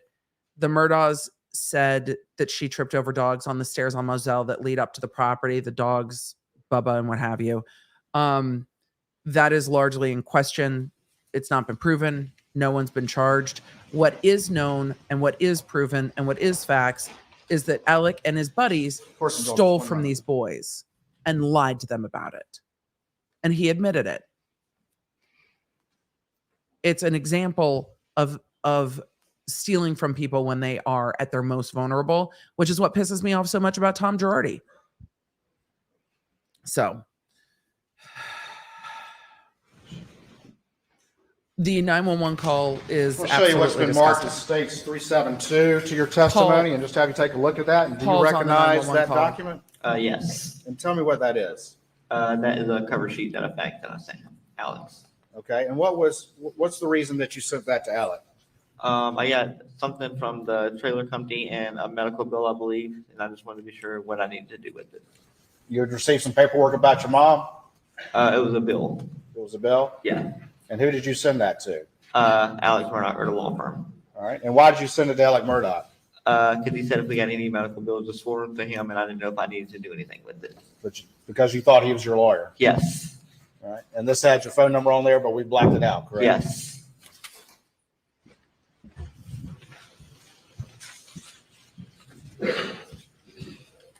The chat, the way you're feeling, all of you that are feeling the rage, I know, I feel the rage too. This is the problem, though, with this type of evidence in trial, and this is the worry. The caution that the court has to take is to be mindful of evidence that could enrage the jury. So they're like, you know what, fuck this guy. Because the outrage at what he did to the Satterfields conversations with Alec can't asking be him about enough the case and what to was going convict on him with of the case or murder. anything like that? And Yes. that's not the very legal rarely, balance. but every few months or so. And what would he tell you just generally? First, it was hard-hearted, like it was making progress, and he kind of left it at that. That's He the said legal it was struggle. hard, but they were making progress? Yes. Did he tell you anything about whether or not you and your brother were to get any money after the medical He bills were paid? said he was hoping. Creighton, Did he give you any idea? Slow of the down. amount? If I remember correctly, one time he said try to get each of you at least $100,000 apiece. Each of you and your brother? Yes. he stole over $4 million from this At some point family. in time, did your family advise you that there was some media reporting about a settlement in the case? Yes. All right. And at that time, had you That was- heard anything from Alec or Corey or That was Chad or Mandy anybody Matney's- about a settlement in the case? That was No. Mandy Matney's reporting. And what, if anything, did you do after your family? Did they ask you to do anything? Yeah, they said you might want to kind of follow up on it and kind of see. And did you make a phone call to Alec? Yes. And what month was that in? I believe the last time I talked to him was in June of 21. June of 21? Yes. Around the time of the murders? Yes. And what did you ask him? I can't believe what I asked him, but it was still making progress and be ready to settle, by the end of the year. He told you it was still making progress and he was hoping to settle by the end of the year. Yes. Did he tell you that they had already gotten a settlement for $500 and $5,000? No. Did he tell you that they had already gotten a settlement for $3.8 million? No. Had he ever told you that there was an umbrella policy for $5 million? No. Did he ever mention to you anything about Creighton, forge? No. Did he calm mention anything to you about down. structuring any settlement? No. Did you give him permission to steal your money? No. Creighton's leading, by the way. He just wants to cross-examine people. Ultimately, in the wake of all of Creighton, this, slow down and give him a minute to breathe, please. you come to find We- out that there was Creighton, a settlement for $500 and $5,000. Read the room and correct? give this young man yes. a second And to it was breathe. diverted by Alec Murdaugh, correct? Yes. And ultimately, you've come to find out that there was a settlement under the umbrella policy for $3.8 million. Is that correct? Yes. Or thereabouts, correct? Yes. And Stop a yelling large at portion of him. that was diverted by Alec Murdaugh. Is that right? Yes. Did you ever get 1 cent from Alec Murdaugh when he was still before all of this happened? No. He is not on So trial. after this happened, You are it not took a legal cross-examining process him. for that to happen. Is that right? Yes. And ultimately, is it your understanding that he confessed judgment to taking money for both of them? Creighton! Yes. Right? Damn it, In June Creighton. of 2021, you made a call to him asking the status of this case. Is that correct? I can't remember if he called me or if I called him, but yes, I talked to him in June. You talked to him in June of 2021. Yes. And there were reports in the media about that settlement, correct? Yes. I get that Creighton's angry, but his job as a Thank you. prosecutor, Thank you. And please answer any questions the defense has, okay? his job as a prosecutor is to defense. have some compassion. And I feel like he is just peppering this witness with questions. It felt like a very fast cross-examination, which is not an appropriate questioning style on direct, and You- feels aggressive sitting You had here a family watching. member who saw an article in somewhere. I don't You like remember the where the style. It article was frustrates I me. don't remember exactly where they found it at or seen it at. Okay, but after that article was published, that's when you started making inquiries and you contacted Mr. Murdaugh. Creighton's allowed to be angry. Yes, once they seen the article or whatever. But he's they're not like, allowed you to need yell at this follow up on witness. it. No, yes. I can't remember if he Prosecutors called me or if I know called how to him. control their feelings And most did of the you- time. Do you know whether you called him on the cell phone? It was on his cell phone normally. That's how I called him. Yes. So you called him on the cell phone? Yes. Okay, and his cell phone record would reflect, how many times did you call him? What was that? How many times did you call him? Like once, twice, three. We talked like 3 or 4 times, throughout the whole year. if I Cross-examination remember shouldn't correctly. feel calmer. And when you called him after reading some article about a settlement, do you know if that was before or after Maggie and Paul were murdered? It Cross-examination was around the feels time, but I so don't remember if it was calm. before or after. weird. All right, thank you. Thank you. You may step down. Yeah, there's not much you can do to yell at this witness.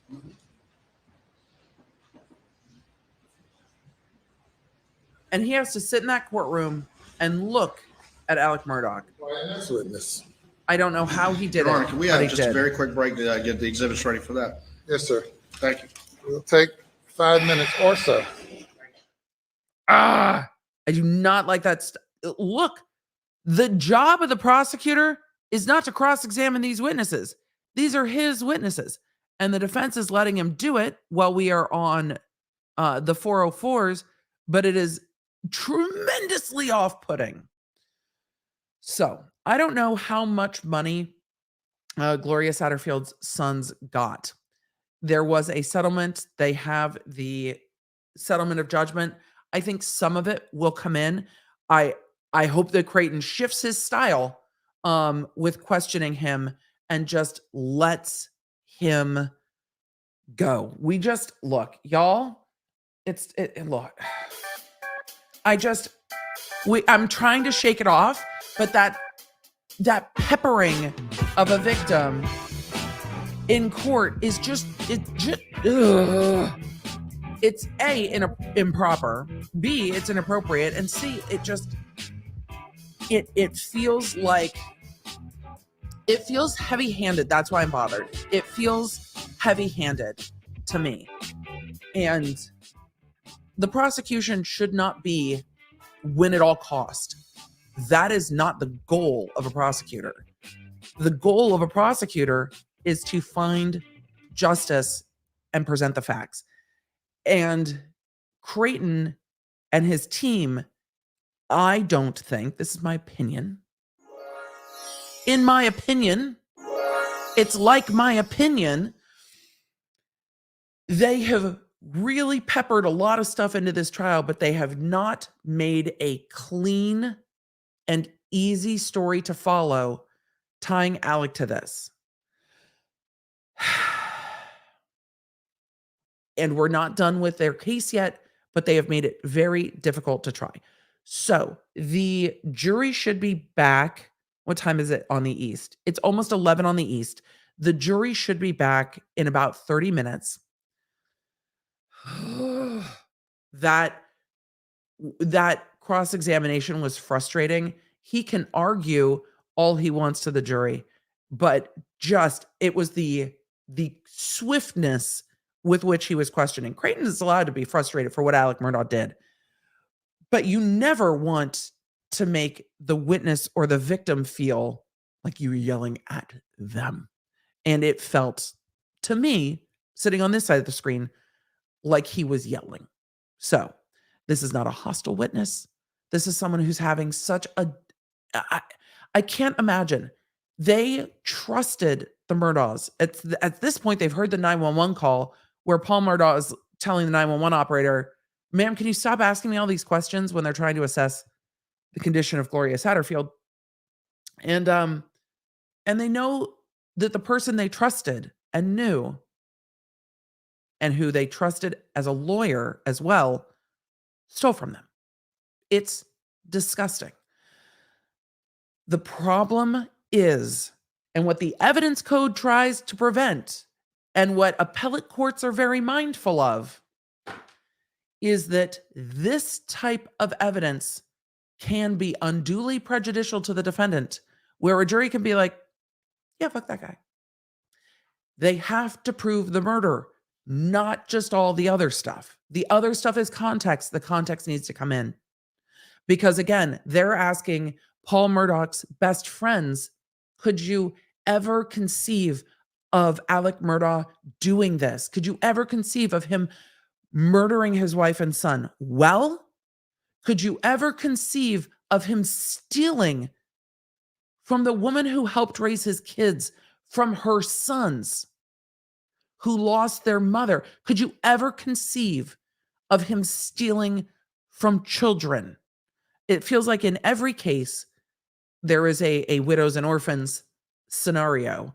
But with the Satterfield boys, it's fair to then ask these witnesses, you couldn't imagine Alec doing a lot of things. Stealing from his law firm, stealing from these clients. So you really can't imagine what Alec's like as a person. You can't imagine what he would do. And the prosecution has not tied that back yet. They haven't. They just haven't. Julia said, fluff your aura. We're here. We're going to answer some questions.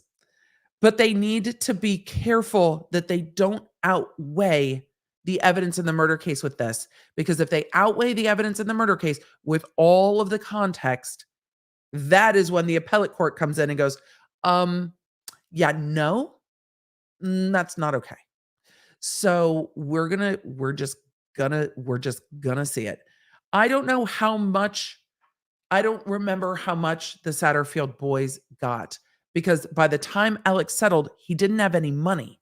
So there's been a settlement. I don't know if they've actually gotten paid. Question from Natalie D in the chat. Didn't Reba tell us not to trust our souls to no backwoods Southern lawyer? Yes, Reba did.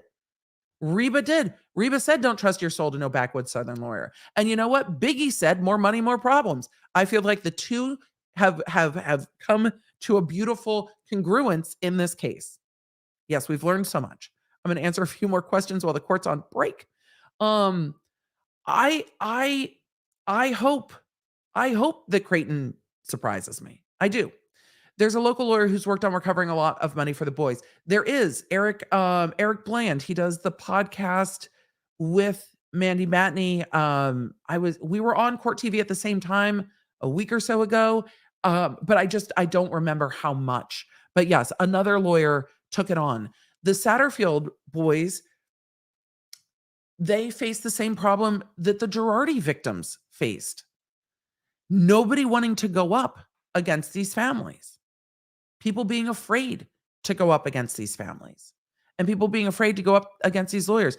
After the walls came crashing down, I think it's a little easier now to go after Alec Murdaugh. So, all right. I like Vicky's version better. I don't know Vicky's version of which song. Sorry, I don't know. I don't know which one.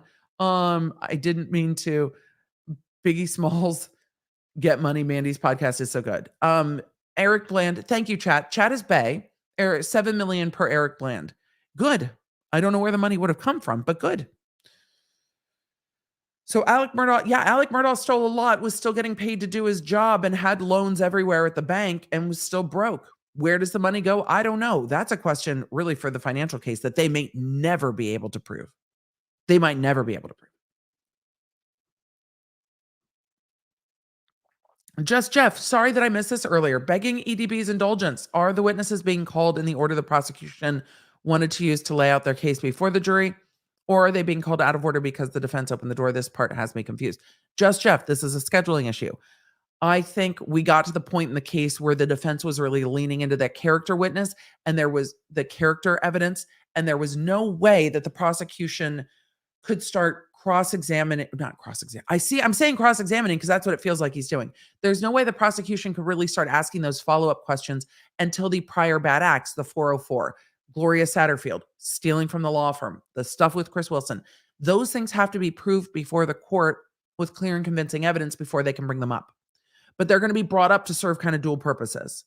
But you can't start really questioning witnesses about them.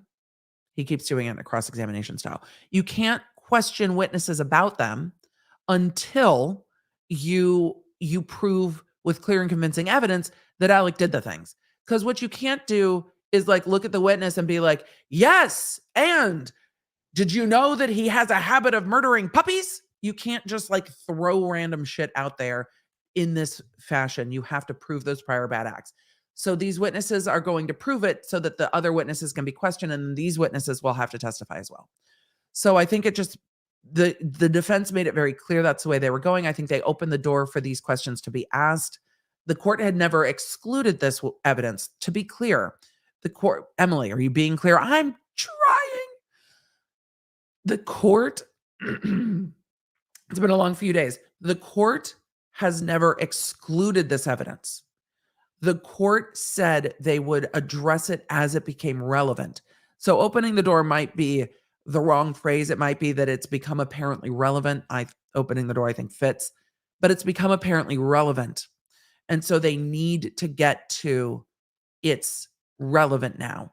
And they need to prove beyond clear and convincing evidence that Alec did these things so that they can then question it. No, Emily's not alleging that he killed puppies. Emily is saying you can't do that. You can't just say that. You have to prove the fact. You can't just say somebody did something awful. You have to prove by clear and convincing evidence before you can start bringing it up. Maggie's Beach House was sold and is now on the market. Did it sell right after the murders? I don't know when it sold. Did it sell and now it's selling again? Shout out to my mom, mother, daughter, law nerds. Thank you, the Duchess. Appreciate it. We've got to thank Donna Walker. Thank you. Bingo appellate court, banking like that in rural America, not indifferent at all. Never mistake money for power. Make no mistake, he still had tremendous amount of power. This is a lose-lose for everyone involved. This case is a lose-lose every which way. Yesterday, and I was thinking about this last night. Yesterday, somebody asked, what's the worst case, best case scenario? And I don't know if I articulated it well, but when we get into worst case, best case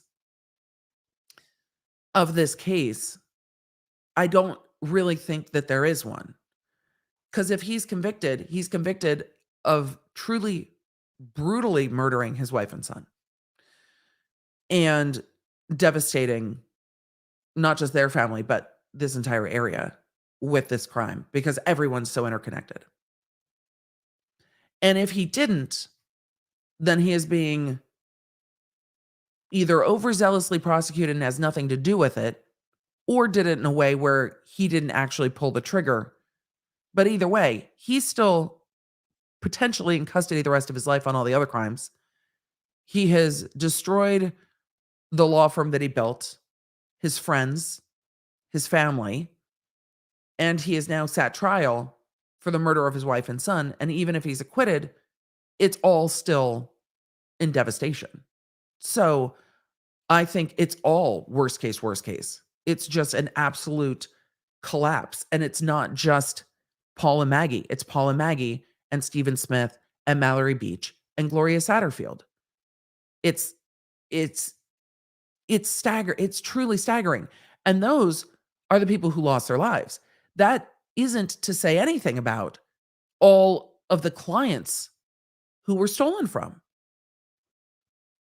It's stunning. Stephanie, thank you.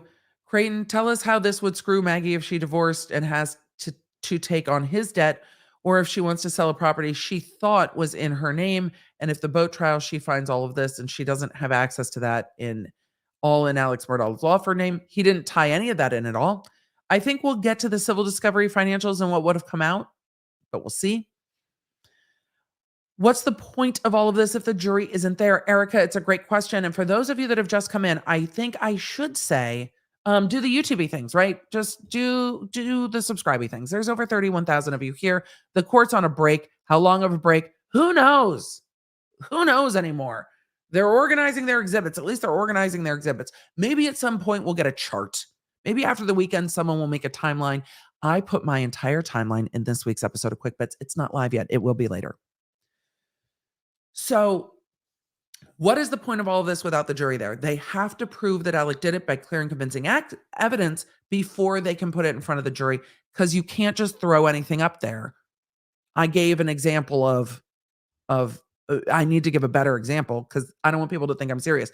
Did you know that he's also a TikTok star? That would never come up in a trial like this, but you can't just say something. You have to prove that they're doing the thing. It's just, that's not the example that comes to mind because it literally makes no sense. It's a terrible example. So what's the point if the jury's not there? That is the point. And so this is supposed to be a 3-week trial. We're going to go longer than 3 weeks. It's going to be real interesting when I have to get on the flight next week. But we're going to go longer than 3 weeks, I think. And some of this evidence is going to come in. We'll see how much. I don't know how much. If acquitted, he'll be viewed like OJ. I think there's definitely some that think he could have never done this. This is what I'm seeing on social media. There's a percentage that think he could have never done this. There's a percentage that's like, I think he's probably involved. I don't know if he pulled the trigger. And then there's a percentage of, this is a loving family and this is an overreach of the state and this is appalling. So I kind of see like three. This is better. Anika, did you know he sold horses to aliens? Thank you. Thank you. Did TikToks with his butt. I mean, I will find a better analogy, but it's that you can't just throw it out there. Look, at the DA's office, we used to joke about how much faster juries came back in the animal cases. So we would talk about the fact that anytime you had an animal case, if it went to a jury, It was just people. At the second we have animal cruelty, the jury's just like done. So it just kind of becomes a default for, and doing the worst thing that you could say somebody's doing, Your next which witness. deals with puppies. Carson Burney. A different prosecutor. Who are you, sir? Okay, Carson Burney is what I think I heard. This is a veritable baseball team of prosecutors. Can't somebody make a chart? Spell your last name, please. They have an entire fucking fleet of lawyers. Make a demonstrative. Carson Burney, Burney. Morning, Mr. Burney. Good morning. Still morning, just barely. It is- Where do you work, Mr. Burney? I work for the South Carolina Attorney General's office. And what is your job and title at the South Carolina Attorney General's office? I am the forensic accountant in the state grand jury division. All right, and how long have you been a forensic accountant? Approximately a year and a half. All right, and what do you do as a forensic accountant for the state grand jury? As a forensic accountant, I identify, compile, analyze different financial records to include bank statements, credit card statements, loan documents. He works for your office? Also trace assets from source to ultimate disposition. This will be interesting.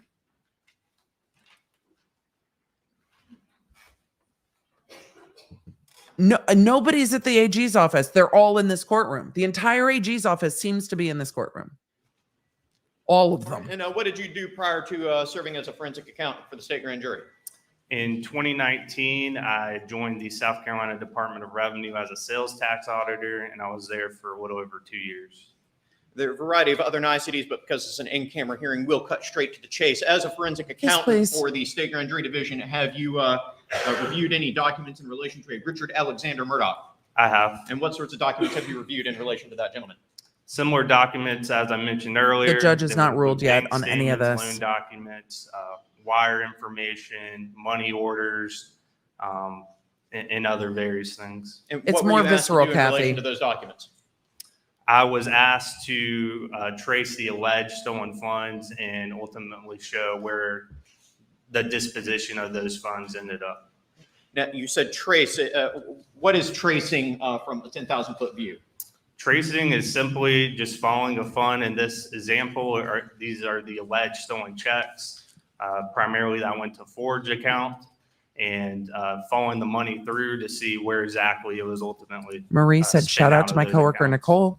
And so in analyzing records and in coordination with law enforcement, were specific instruments identified and asked of you to trace where their ultimate disposition was? I was. Now, when we say ultimate disposition, can you follow that same dollar forever and ever onto eternity, or is there sort of a line where you have to just draw it and stop and say that's as far as we can go? They love saying You forever have and to ever. draw a line. Obviously, you could follow money forever, and forever. But for the purposes of my analysis, Can we I follow it looked to at me? when they ultimately went out of an account controlled by Alex Murdaugh.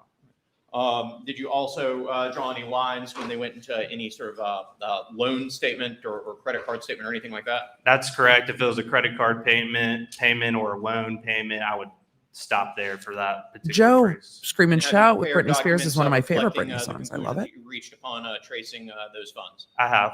All right. And just very briefly, there's a variety of different ways to trace money. Is that correct? That is correct. And just very quickly, which methodology did you apply Thank in you, tracing Amy. the funds? Right. So you do have to have some rules when you are tracing funds to stay consistent. So the method I used was a first in, first out method. And what is the first in, first out method? It's exactly like the name implies. The first money into an account would be the first money out of an account. I'm showing you a document that has been labeled. For the Ashley purposes of asked about the this, timeline. in-camera It's in proceeding as this State's week's Exhibit Quick Bets. 373. Very So I'm going briefly, to do you direct you all recognize the there document? first. Because YouTuber. I'm going to direct you all to Quick Bits first. That's where my timeline is. I do. What is it? This is a tracing of funds regarding Thank you, CM Nelson. $792,000 with the Ferris case. Originally a Vicki Lawrence song. I didn't know that. May I please have the honor? There's a lot of things I don't know. I'm not surprised. He's like, I'm waiting for the lawyers to start saying, bring the Elmo, bring the action. All right. I know double jeopardy is a thing, but if he admits on the stand to hiring a killer, can he be tried for that? And Mr. Burney, can you see that? I can. All right. I don't So, think he explain can. very briefly here at the top, what is this green table at the top? The green I don't table at think the he top indicate the 3 instruments I was tracing. He would the twice be in first jeopardy for being the a check in same the amount of $192,000 with But the it's not date exactly or the same a crime. negotiated date nexus. of March 10th, 2021. Second, $375,000 instrument that was ultimately negotiated on March 23rd, 2021. And the last is a instrument I'm gonna in switch the amount of feeds. $225,000 that was ultimately negotiated on April 20th, 2021. I forgot to switch feeds. Sorry, fam. Ultimately negotiated I like on the April sound over there 20th, better. 2021. It's not as peamy. And there you can see the bank number, account number that it was deposited into, And what were the last 4 digits of that bank account that it was deposited into? 6779. And what was the descriptive? So they're holder of tracing that the money. account? Alex Murdaugh. And what's that next column, the from column? The from column is where the check was from, and you can see it was a Wilson Law Group IOLTA account. And in preparing this document, did you have to review a considerable amount of bank records in order to prepare it? A lot of bank records. A Yes, lot sir. of bank records. Yes, sir. And specific instruments, correct? That is correct. All right. And down here below, what is this blue table? The blue table is a pivot table, which is just a summary in Excel that shows the ultimate disposition of where that money went. And you can see at the bottom, They're it will tracing the total money. out to the initial amount of money that went in. All right. And not to call out any too many specific transactions because we are in an in-camera hearing. But we have here, for example, C.E. Smith, $507,561.63. And then the number 26 next to that. Can you briefly explain what those different columns stand for? So Yes. the first column, you can see where it came out of the bank account. Those descriptors. Oh, yeah, I think the forensic are accountant what is- was written is on the geeked check for this. or I would what was be. done with the check, as you can see Here. with cash withdrawal. And then Here you go. the total amount is in the total column. And then finally, you have the number of checks in the last column. And then another name that we have here is what appears to be the name of an attorney in the amount of $150,000. Am I reading that correctly? That is correct. Did he just say, did I read that Broken down into correctly? 2 separate subsections. What is Matthew James, I also put the clip in Just different Quick Bits bank this week accounts where the money was of the ultimately confession. We have disposed. questions. Money would transfer from There's one bank questions. account to another bank account. So I try to differentiate those 2 different accounts. And I jumped ahead of myself a little bit getting into this first tracing exhibit, but just generally speaking, upon your review of all of the different bank accounts associated with Alec Murdaugh, what was the general flow of funds? Did they primarily go into one bank account, or did they go into one bank account and then into others, or how did it work? So with the forged checks, typically they would transfer out to other accounts. At Palmetto State Alex Bank. Murdaugh had a few different Bank of America accounts in addition to the Palmetto State Bank accounts. They would go over there as well.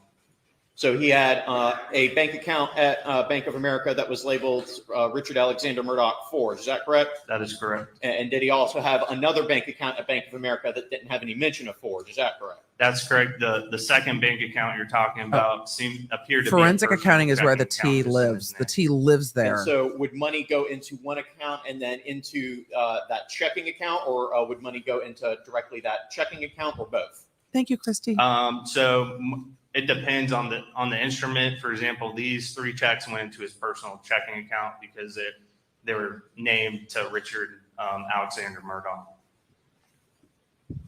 And so here, coming out of He that watched the Bank Depp of trial America too much. account ending 6779, that is the checking account, ultimately $747,000 out of the $792,000 was dispersed. Is that correct? That is correct. And then and how much was dispersed after being transferred into Palmetto State Bank account 6092? $42,000. 6092 is that a particularly active account for Mr. Murdaugh? It was It a lot is. of It's one accounts. of his most active accounts at Palmetto State Bank.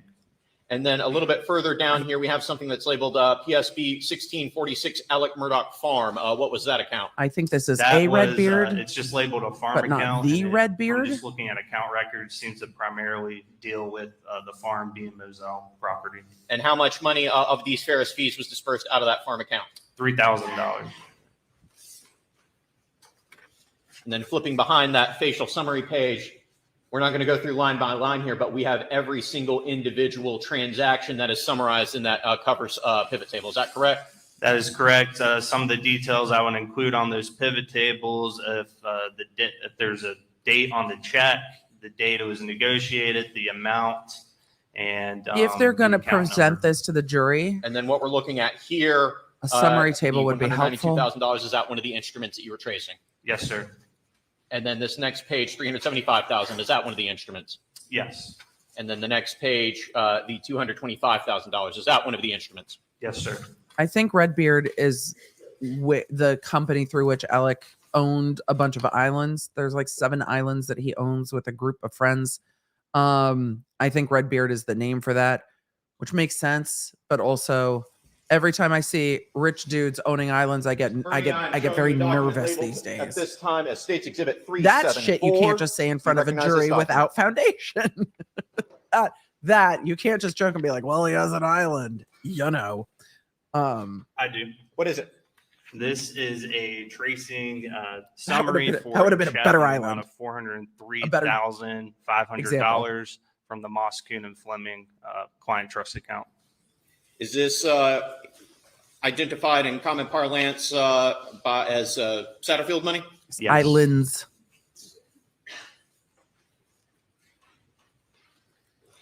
It's a little bit tiny. Let's see if I can zoom in just a bit. I wonder if the Redbeard Islands will go up for Never mind. sale. We'll just stick with this. All right. So on what date was that $403,000 deposited? January 9th, 2019. And I said the number, but how much money are we talking here? $403,500. All right. And then how much was ultimately into what account was it deposited? It was deposited into the Forge account ending in 7625.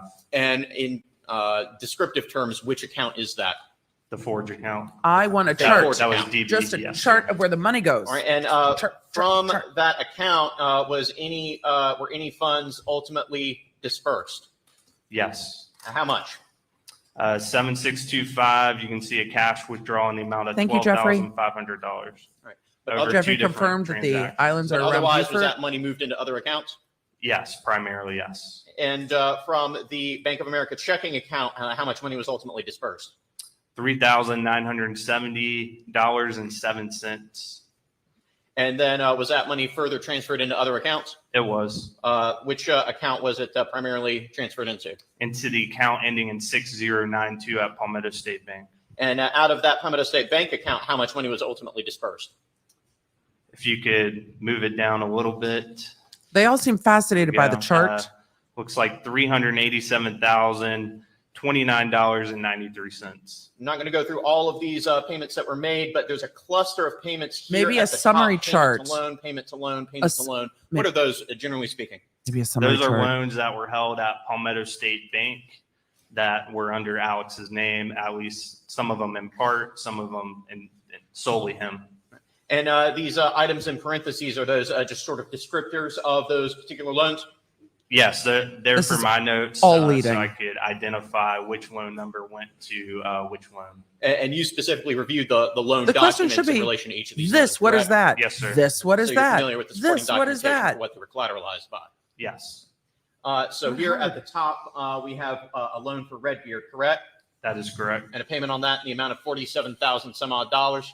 Yes, sir. And then for Zero United in the amount of $55,684 and some change. Is that correct? That is correct. And then a payment on a Moselle loan. Is that correct?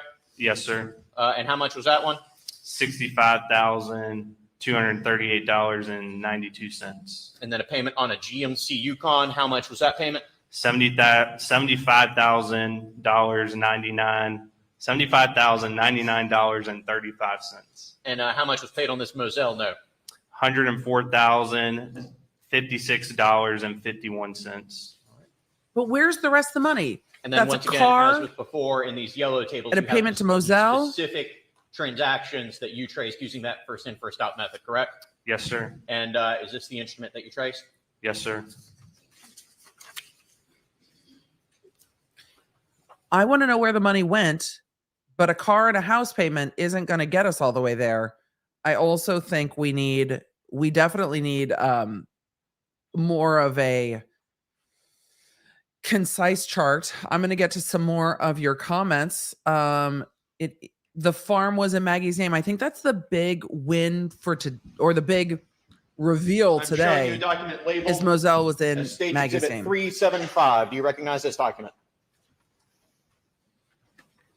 Because if the money's just going to feed an I do. addiction, you And should what is see a it? lot of cash pulled This out. is a tracing summary of a check from the Moss, Kuhn, and Fleming client trust account, roughly in the amount of $2.9 million.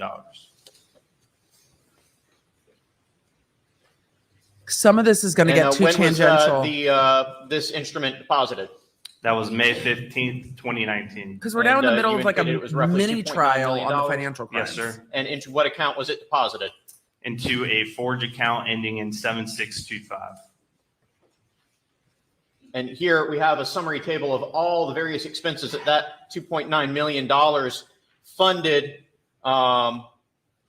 And the sum total, this first account appears to be the farm account. How much money was ultimately dispersed from the farm account? $147,247. To where? And this next one would be for the checking account. Is that correct? That is correct, ending in 6092. And how much money, this one's a long one, so we have to flip over. How much money was ultimately dispersed from that checking account? $1,429,753. And this next one says 6649. Is that an additional account at Palmetto State Bank? That is another checking account under the name of Alex Murdaugh. And how much was ultimately dispersed from that account? $13,000. And then here we have 6779 BOFA. Is that the checking account at Bank of America? That is a personal checking account at Bank of America. And how much was ultimately dispersed from that account? If you scoot it up just a hair, I keep looking down and you're looking up. My bad. $1,208,449.89. All right. And to identify just a handful of specific transactions or specific individuals who received some of this money, here we have a C.E. Elsie Smith. said, how far can they go into the um, financial crimes without compromising we the actually have a variety of prosecution? names here. or In the reviewing the instruments, Theft. They won't compromise did the you theft see, trials. Any sort of pattern of I don't want them to compromise the murder differentiation trial. of checks all going to the same person? I did. I saw it in different names. Just off the top of my head, it was over 10 different variations of that name. Okay, but all of those different variations, to your understanding and working with law 10 enforcement, different who is it variations? Your understanding all those checks refer to? Curtis Edward Smith. Oh. And so here we have a line that says C.E. Smith, and how much went out of this money to him? So under the name C.E. Smith, $132,687.03. And over how many instruments was that money effectuated? 24 different instruments. And then a little bit further down, we have a Curtis E. Smith. And if I can read We'll loop correctly, this back round. This is how much money was cousin Eddie. Dispersed under that name? $56,765.48. And over how many instruments? We just got to the T. I'll explain in a minute. Highlighters covering it by 12. That's And, a the fuck next name ton of down, money. Curtis Eddie Smith. We'll get there. We'll get there. I promise we'll get there. $6,404. And that was a single instrument. Yes, sir. Curtis Edward Smith. $4,725 over one instrument. And Curtis Smith. Curtis Smith, $23,823.03 over four different instruments. How much money? We additionally had a payment to a credit card here in the amount of how much? $7,570.50. And did you ultimately get the records of that credit card? I did. Did you attempt to trace any further what specific purchases that money went to? I did not. I just ended up the payment to the credit card for my own sanity primarily. And He's like, I needed here to we close the have, loop. I'm an Randolph accountant. Murdaugh III. How much money went to Mr. Murdaugh? The family's It was just coming in now. The jury is supposed to be in right $385,000 now, in and they're one not. instrument. And then additionally, right below that, we have the name Scott Harriet. How much money went to Mr. Harriet? $84 over one instrument. Curtis Eddie Smith is the person that he says that he hired to take him out on the side of the road. He also has been charged for drug crimes in connection with Curtis Eddie Smith. Curtis Eddie Smith said in interviews that he didn't get a lot of money. From Alec, he also said he wasn't hired to take him out on the side of the road. The judge is like, how much fucking more of this are we doing? This is the first sidebar I think we've seen. This is going to end up a trial within a trial of, did this money go to Curtis Eddie Smith? And are we going to see Curtis Eddie Smith testify? So, but again, you asked a good question. Cousin's on payroll, and I don't think he's an actual cousin. I think Cousin Eddie might be a nickname, not actual family. I think he's a play cousin.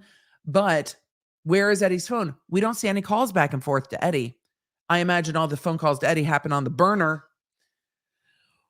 Woo!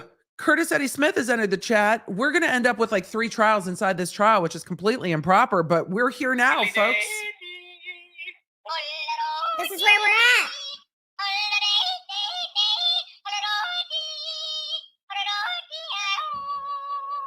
We're just here. I don't know what's happening. Now, when Eddie Smith testifies, it's going to be like, how much did you get paid? Cousin Eddie, are you really cousins or not cousins? And if they're talking this much and paying this much, why is he putting his name under 10 different variations? Why 10 different variations? Unless it's to hide it. The chat, Tina says he is a cousin. He's an actual cousin. He's a blood cousin, a play cousin. This is just wild. Oh, I've been reminded that I promised Big Robot. I will Big Robot before lunch. They are all at sidebar because the court is like, at what point is this cumulative? Now we're in the middle of a second trial at the moment. We've had 2 trials. It's just wild. The chat has said that Cousin Eddie's mama's maiden name is Murdaugh. Fair enough. So he's like, we're cousins on my mama's side. Actual cousin. How do I think they're going to get it done in 3 weeks? I don't think so. I don't think we're going to get it done for 3 weeks. I want to see Cousin Eddie testify though. Cousin Eddie still says that they were struggling over the gun and the gun went off. Alex said he hired him to kill him. I'm just going to say these are all people who hunt. If he really hired Cousin Eddie to kill him, accelerate this process a little bit. Would he still be alive? Mr. Burney, I have handed you a series of exhibits starting with I hate states to be 376 dark about it, and but ending in states 397. These folks all hunt. And it was a close range. Do you recognize these documents? I don't know. I got questions about Cousin Eddie.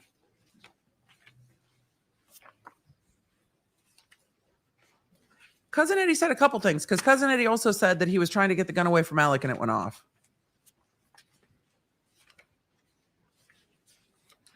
That's always, I mean, at this point, I don't even know what's true. And we're so far in the weeds that I don't know anything at this point, except that he stole money from the Satterfields and his law firm. I am convinced of that.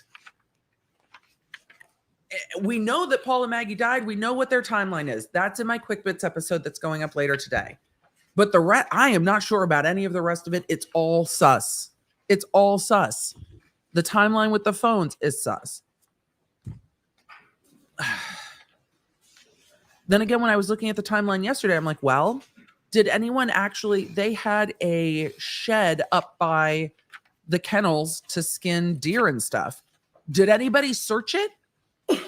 Did anybody search it at all? Because they didn't search the house. I had to cut out a whole section of Quick Bits because I was trying to keep it quick where I ranted about the house search. It was like, we didn't want to disturb the 25 lawyers that are sitting around this house chatting, so we didn't serve a search warrant. All of it. It's wild.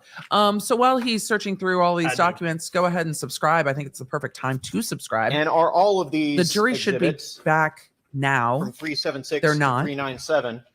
The court has asked them to speed it the fuck up, I tracing the assume. flow of funds from instruments involving money going through. We're gonna get a summary. Forge account through.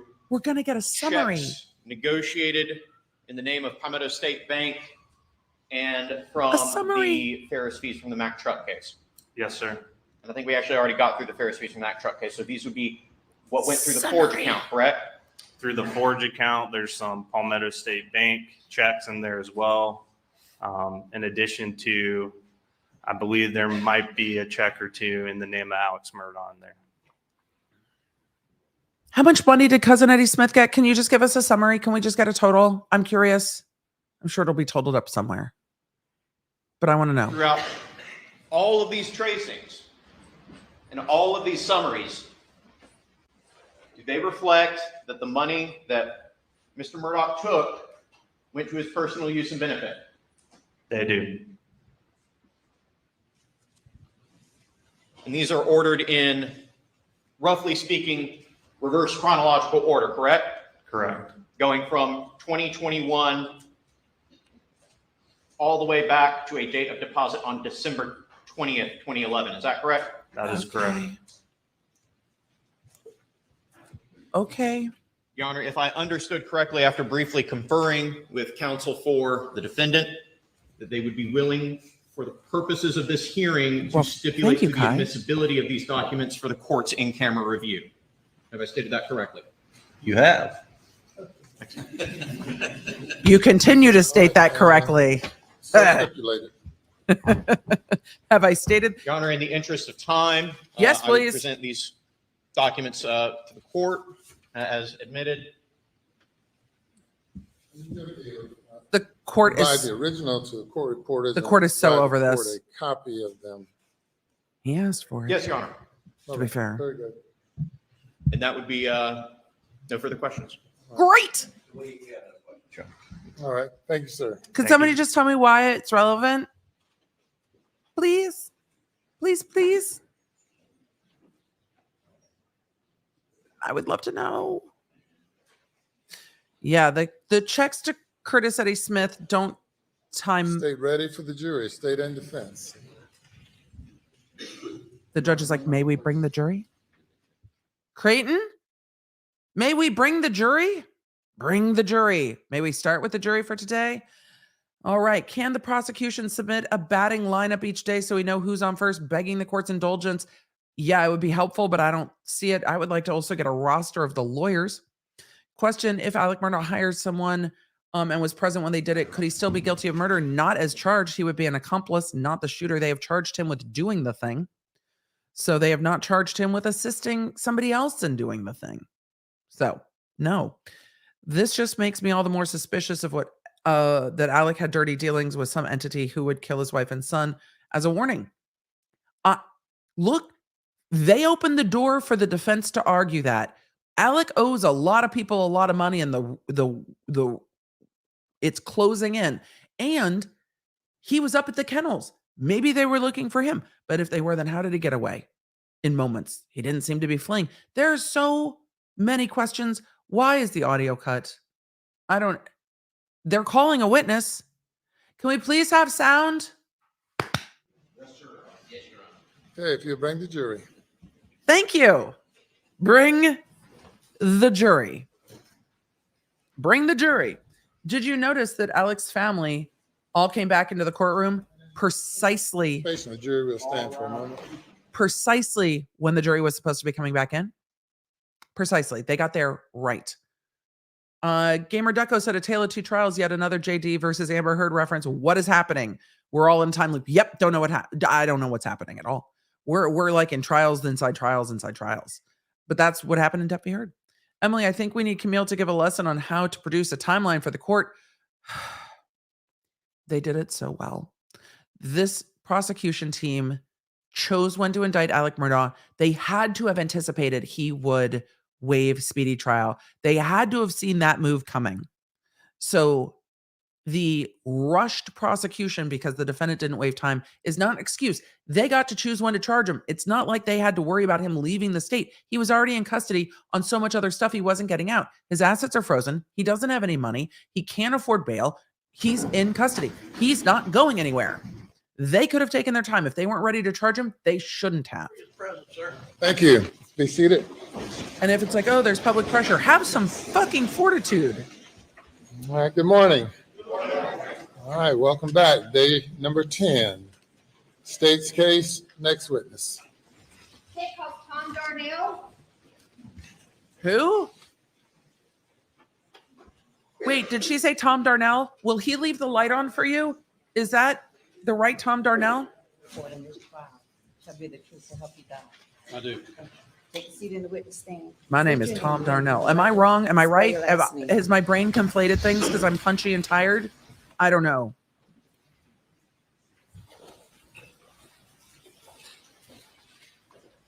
My name is Thomas Edward Darnell.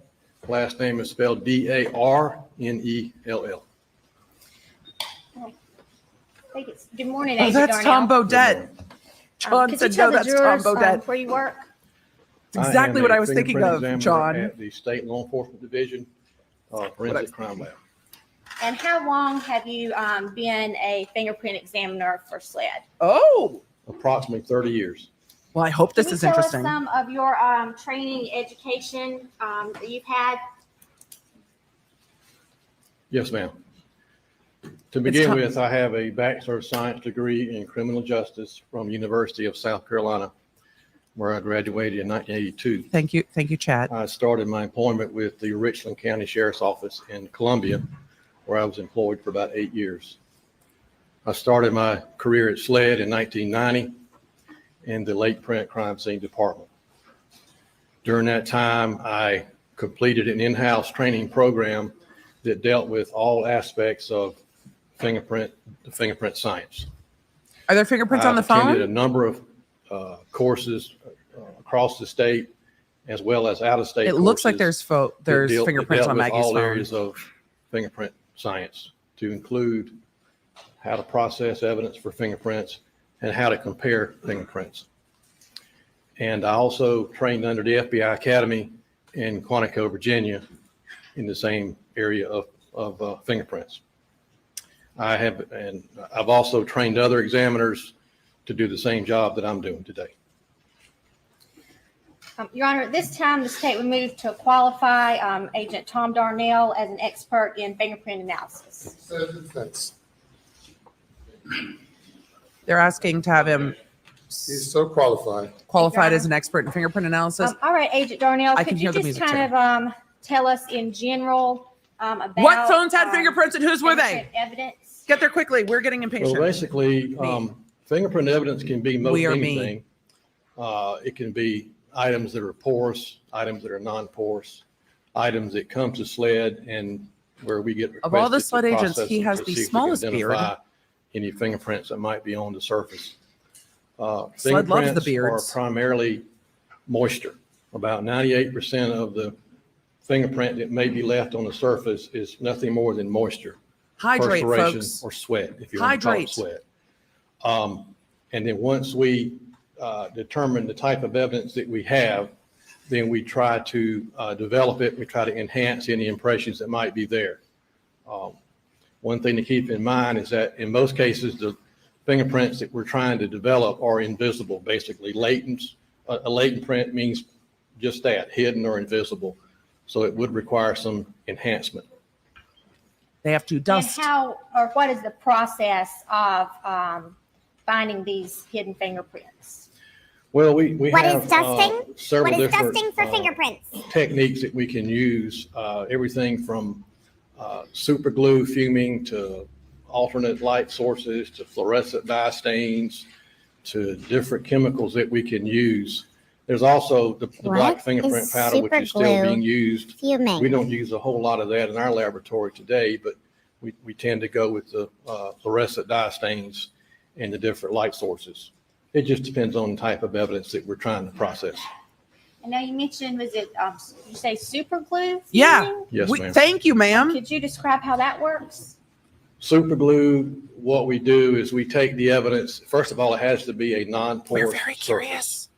And can you give us an example of a Non-porous surface. versus a porous surface? Non-porous would be like a can, a gun, a cartridge case. A phone? Porous would be like paper, a paper cup, paper plate, a piece of like a handwritten note or a check or something like along that line.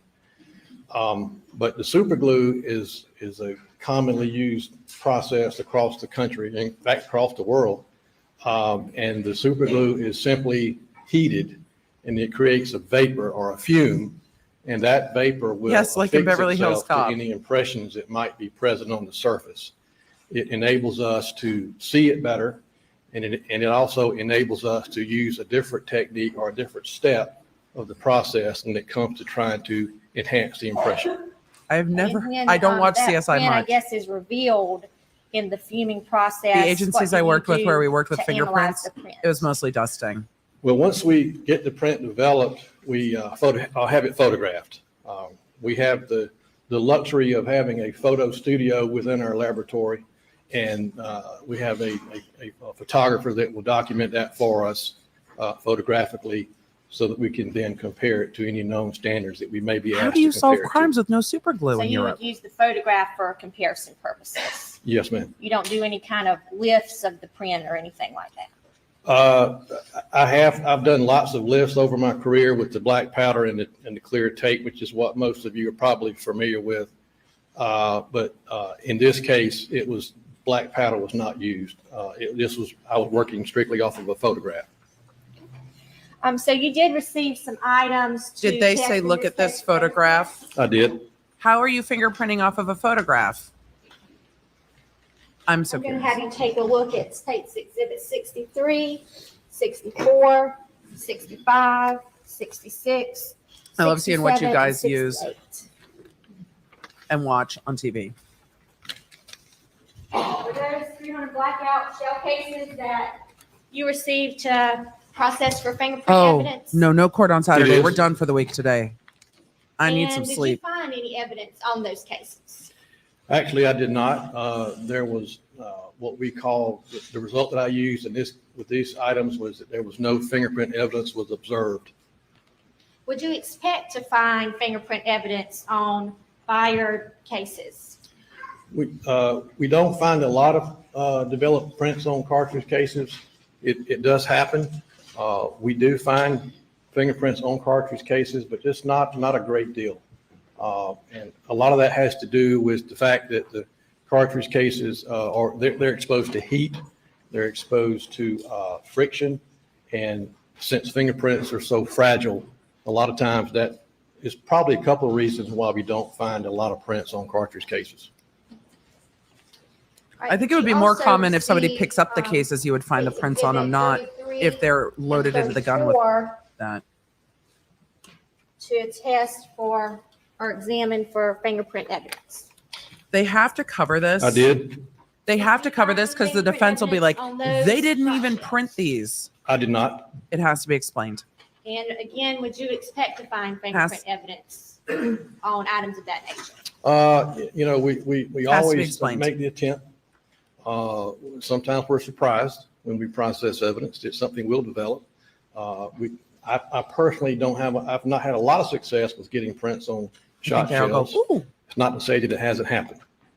They'll go, And ooh, you look. said you've been Surprise. doing this for about 30 years. Yes, ma'am. And in that time, have you ever found Thank you, yourself Diamond Boy. a fingerprint on a fired And thank you, Carlson Law Firm. case or shot shell? I can't recall that I have developed anything that I can identify. I have developed ridge detail or I have developed fingerprints on cartridge cases, but I can't recall honestly having a case where I was able to actually identify it. Okay. Did you also receive a shotgun to check for fingerprint evidence? I did. That being State's Exhibit 4, a Benelli Super Black Eagle 3. Did you find any fingerprint evidence on that weapon? I did not. What else did you do with that weapon while you had it? There was an additional request to have it swabbed for touch DNA, which I did. I swabbed various areas of the shotgun for DNA purposes. And I will hand you State's Exhibit 307. So whose DNA is on the Benelli? They all live there and it's Are a those hunting the cabin. swabs that you collected from that shotgun? Yes, ma'am. It has the date that I collected it. It has my name and my initials and on the envelopes as well as on the seal. Your Honor, at this time, we move State's 307 into evidence. The swabs from the shotgun. I'm not sure which shotgun. The Benelli. From the Benelli that was recovered at the scene. That's what she said. Yes. No objection. Submitted. I know, it's been a long morning for us too, Dick. We're having a hard time staying focused. Where on that gun you collected those swabs? Yes, ma'am. Could you tell the jury? If I could look at my notes real quick. I swabbed the trigger. I swabbed the rear stock, front stock, and the ejection lever on the shotgun. Yes, and that's the two areas that I swabbed. And why would you have swabbed those particular areas? Well, typically in a case involving guns, shotguns, pistols, we typically swab the trigger separately to possibly get a print on the trigger. Correct. As who might have last had their finger on the trigger. There were not fingerprints And on then the we Benelli swab other shotgun. areas of the That's what he gun said. that might be more conducive for touch DNA versus latent prints. Anytime we get something that we have a latent print request and a DNA request, we have to try to determine which area to swab, which area is typically handled by someone that might give us the best chance for any type of forensic evidence, whether it be DNA or latent prints. And did you also swab the head stamps of those two shot shells? Yes, I did. And those swabs are in states 307 up there with the other swabs, is that correct? That's correct. This is the 12 gauge and the Did 16 you have gauge an shot occasion shells. to also examine Paul's cell phone? I did. But he probably didn't examine it. He probably just swabbed it. So we're not going to get an answer with him. Boo! I'm going to hand you states exhibit 309. So he Are swabbed it those to the swabs that preserve you collected from Paul the DNA. Murdaugh's cell phone? These are swabs that I took from a cell phone. I don't know for sure whose phone it was, but these are swabs that I took from the phone, You're going to need to connect the which dots. was my item 25. And could you refer to your report to tell us what item Yeah. 25 was? Can you refresh your recollection? We sure need to know. Item 25 is listed as a one iPhone cell phone, black in color with a clear case. Your Honor, at this time, the state would move to admit states exhibit 309. Okay. Did you also examine that cell phone for fingerprints? I did. Did you find any fingerprints on the phone? I did not find anything that I could identify. I found a very small amount of fingerprint evidence on the phone. The result that I had to render was what we refer to as no value for comparison, That seems which what that simply means Is that is that there odd? was the evidence of someone's fingers having come in contact with the phone. There just was not enough detail. my not fingers are enough all up on my clarity phone all day for long. me to be able to compare it to anyone. And it was humid and rainy. Is that odd that there's no fingerprints? Do you recall examining some other shotguns or rifles Wait. in this case? Yes, ma'am. Wait, That ask would be him. a 300 blackout rifle, Ask him if a it's Mossberg weird. shotgun, You a can't- Browning shotgun, and Ma'am, another Benelli shotgun. you can't argue that the That's phone was correct. wiped off if you don't Did ask you him if find it's any odd. fingerprints on any of those guns? Nothing that I could identify. Again, the result of no value for comparison was the result that I reported. And if a gun has a camouflage print, for example, Where are the would follow-up that make it questions? harder to find fingerprints on that weapon? Well, not necessarily. We have some very bright lights that we would use to help us pick up anything that might be on a camouflage type surface. Keep in mind, we're spraying a fluorescent dye stain prior to using the light source. So that does help us see the prints much better. There are some areas on these shotguns that were like textured, which would not be very conducive to prints. But as far as the camouflage area, it makes it a little harder to see, but we do have the means to be able to analyze it thoroughly. And these items that we've been talking about, when you process them for fingerprint evidence, you use the super glue fuming method. Yes, ma'am. While you were processing those guns, did you collect swabs from each gun? Yes, ma'am. I'm going to hand you State's Exhibit 308. If you take a look at that. They swabbed the barrel of one of these guns. I'll be very interesting to see. Yes, ma'am. See These are the envelopes that I what else we placed the got. swab from the shotguns. I just and wish it's they got would my ask date like and the initials next and where it question came to from on the explain it. shotgun. Would you expect to see fingerprints this or time not the expect state to removed see State's fingerprints? Exhibit 308 into evidence. You looked at this phone under the microscope. You said they were partial and they were missing. Did it look like they were wiped, or were there just too many to see it? Now, There did needs to you be a follow-up if they're receive going to a argue it. I think. 30-round magazine that was full of 300 blackout cartridges. I did. Did you test that item for fingerprint evidence? I did. Did you find any fingerprints on that magazine? It was, again, as the shotguns, it was all no value for comparison. What about each of the bullets that was in that magazine? Did you examine them in any way? Yes, ma'am. I took each one of them out of the magazine and processed all of them individually. Did you find any fingerprint evidence on those bullets? No, ma'am, I did not. And what did you do with these swabs that you collected? Once I collect the swabs, I allow them to air dry. Okay, chat. Let And me then know. once I'll be I right secure back. them into envelopes, I seal them. put my Hopefully, name, initials. they ask and some I follow-up package them up questions. accordingly, and they ultimately wind up with the DNA department. I believe in this case, I took them down to our evidence control department, and then DNA will pick them up from there.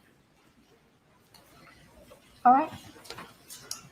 One moment, Darnell. Ma'am, you cannot do that to me. We're just, it's an easy line of questioning. You knew this witness was coming. I thought we had a bathroom break. Ugh. I didn't want to miss the cross, though. All these items were processed in the lab, is that correct? That's correct, yes, sir. And help me to understand this. You processed, Ma'am. I want to hear the cross. I believe that was right, yes, sir. You processed, were any of them loaded with shotgun shells? I don't recall them being loaded. So you did not process any of the, if they were loaded, you didn't process any of the shells in? They would have been rendered safe before they got to him. Normally, when a weapon comes into the laboratory, it's cleared and unloaded prior to it getting to our laboratory. So had they been unloaded, I would have, or had they been loaded, they would have been unloaded prior to me receiving them, and I would have processed what had been inside the weapon at that time. So the weapon we identified earlier as, I can't believe the prosecution didn't follow up. It just, they can't argue to the jury things that this expert didn't say. Is it unusual or not? I have fingerprints all over my phone. I can item see number them. 22. Is that weird? the camo Benelli Benelli Super Black Eagle, the 2 unfired shotgun shells. Process that at the lab? Yes, sir. Was the gun loaded when it came to you? My notes do not indicate that it was loaded. And as I said, normally when a weapon, a shotgun, comes into the laboratory, it's unloaded prior to it coming to me. It would be very My odd if the notes lab indicate that received it a was not loaded loaded. weapon. And the other shotguns, I've looked at your analysis on them. That there were no fingerprints of evidentiary value on the 3 other shotguns, right? That's correct. But there's no indication that you processed if they had been loaded and unloaded any of those shotgun shells, correct? That's correct. I only processed what was given, what was brought into the laboratory. And you processed those on June 9th, is that correct? That sounds right. Yes, sir. June 9th. I am Now, trying not to be hypercritical, but that last line of direct was just real frustrating. The cartridges. It just left more questions. The prosecution needs to answer questions. On a typical semi-automatic weapon. Were you ever asked to process the ejected cartridges that were involved in the murder, correct? The 308s, I mean, the Yep. 300 Blackouts. Yes, sir. And those had been fired. And what you indicated that once a bullet or a shotgun shell had been fired, it heats up. Is that why you can't get a fingerprint off of it? Well, that would be one possible explanation. Heat, friction, they're on the ground. You know, weather can have an effect sometimes if it's raining or if it's hot or cold. That makes There are lots of sense. things that could have an effect. Maybe on Cross whether or will not a clear up print the would be left. questions. Maybe And I we're think just your in. testimony is that if not rarely, Maybe never Dick will found wander into fingerprints it. on an expended casing. That's Shouldn't right. have said that way. Well, I wouldn't say rarely, never. I know of cases in our laboratory that have been, where they have been able to identify prints on cartridge cases. It just doesn't happen very often. He said rare, But not it never. does happen. Okay, but then you processed a number of, there was If they clear this up more on magazine cross-examination, with a I'm going to number of laugh. They should have 308s, just sat down and let it be 300 confusing and just be shells like, that had never been fired, correct? "There, we know Yes, sir. nothing. Bullets, I'm sorry. That's correct. There's fingerprints And on that's- nothing. That's a brass. Nothing piece of has brass, fingerprints Yes, sir. on it." I mean, is a piece of brass conducive to fingerprints? If you say brass three yes, more sir. times, I'm going to start singing can Beastie be, yes, Boys. Any evidence these bullets have been, the bullets have been wiped or something, or just, I mean, please explain to the jury why you would normally get fingerprints off of a piece of brass, a unspent bullet. Yeah, Dick Why has is that? like shifted roles Well, here. You got to keep in mind that a latent print is nothing more than, or mostly moisture. They're very fragile. It doesn't take much to wipe a print off of the surface. Wow, tell us more about that. The cartridges I think that you're speaking of were in a magazine, so they've been shoved into a magazine, and then then you got to get them out. So you got friction there going on, but most any surface that's smooth and fairly clean and not corrugated or textured can be conducive to prints. I have developed prints on cartridges before. It just doesn't happen very often. Again, it's a brass surface, almost a polished brass surface. Did you That's say an because it's answer. mostly moisture? Isn't there some oil involved in that? Or am I wrong about that? Well, you would have, as far as the, coming from your fingerprints, from the fingers or Well, I mean, from, the finger that, it's always just moisture. it's mostly 98 to 99% He said moisture. mostly. And then you might have some other substances mixed in there. But it's mostly just sweat is what's left behind. You do retrieve fingerprints occasionally, do you not? You find fingerprints on things? Oh, yes, sir. I've You find them sometimes, right? developed quite a few prints in my 30 years of doing this. Sometimes And you once actually. develop a print, you can compare it based on how many points you have to have to do a comparison to make Well, a match. Well, there's no set number in this country where you have to have a certain minimum number of points. You just have Do to have other a countries sufficient amount of clarity require it? and to be able to determine that an impression was made by a certain individual. Okay. Did you ever go to the scene of these murders? No, sir. I did Why not. in the world You would were he? not called out that night. No, sir. So the forensic folks that went out there, to your knowledge, did they throw any powder down? Did they do anything to find any fingerprints that night? Yes, like pixie dust, Dick. I honestly don't know. I did not look at their notes from their crime scene. or- Throwing powder or had- around. Really had no real reason to. I was just asked to process. There was no the sign things of an that we brought. intruder. So let What me are ask they you going to this. fingerprint? They all live there. You got a doorknob right here. There was no signs anyone went in the house. I just grabbed it to open it. Is there a It's door brass. back there? Would that leave a fingerprint? Objection. It's Improper. possible. Speculation. Again, you have to consider how much someone perspires when they touch something. You have to I'm consider glad I waited to go to the bathroom. how soon after the doorknob was touched did someone else grab the doorknob. Excuse me, sir. Because Can the you look lady at Dick print and is said it extremely depends how fragile. sweaty you are, It Dick. doesn't take much Please. to obliterate a print. Please But you would check. save us. If you were on the scene, you'd look. If I was on the scene and I felt like that area was accessed by someone, I probably would have checked. Yes, sir. Someone I mean, not if the you- if family. It appeared that there had been a shotgun blast to the victim inside a room behind that door. It wasn't in a room. And you didn't know whether the door was open or Objection. closed before Misstates that person was the evidence. shepherded in there or walked in there. You would want to at least look at the knob, right?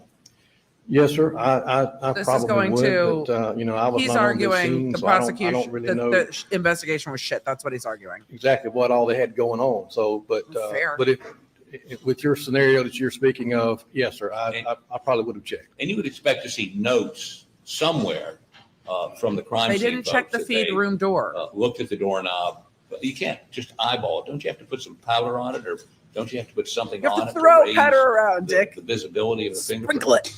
Well, yes, sir. In some cases, you can actually see a print if. Oh, yeah, if he's it's more testifying. of a- He's what we cross-examining. call a patent print.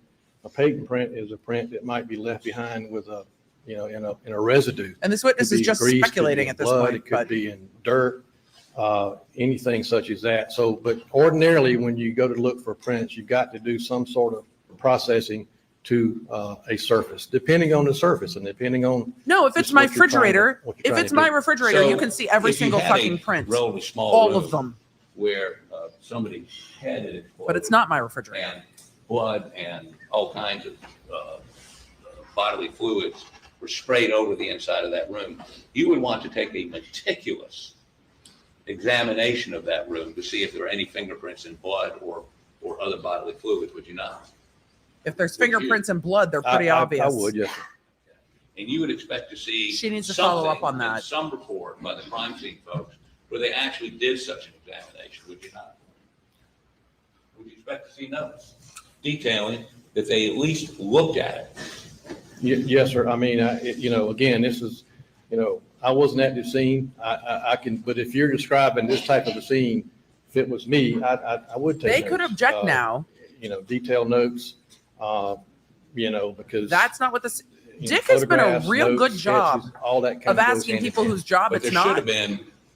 Shoulda, coulda, woulda questions. You would also They should have expect to done better. see any surface that could have come into contact with perpetrator to have been processed, They're not either objecting. photographed or processed in some way. You would expect to see that in the notes of the crime scene investigators, correct? If they did it. I would think in the notes or in their, testimony or.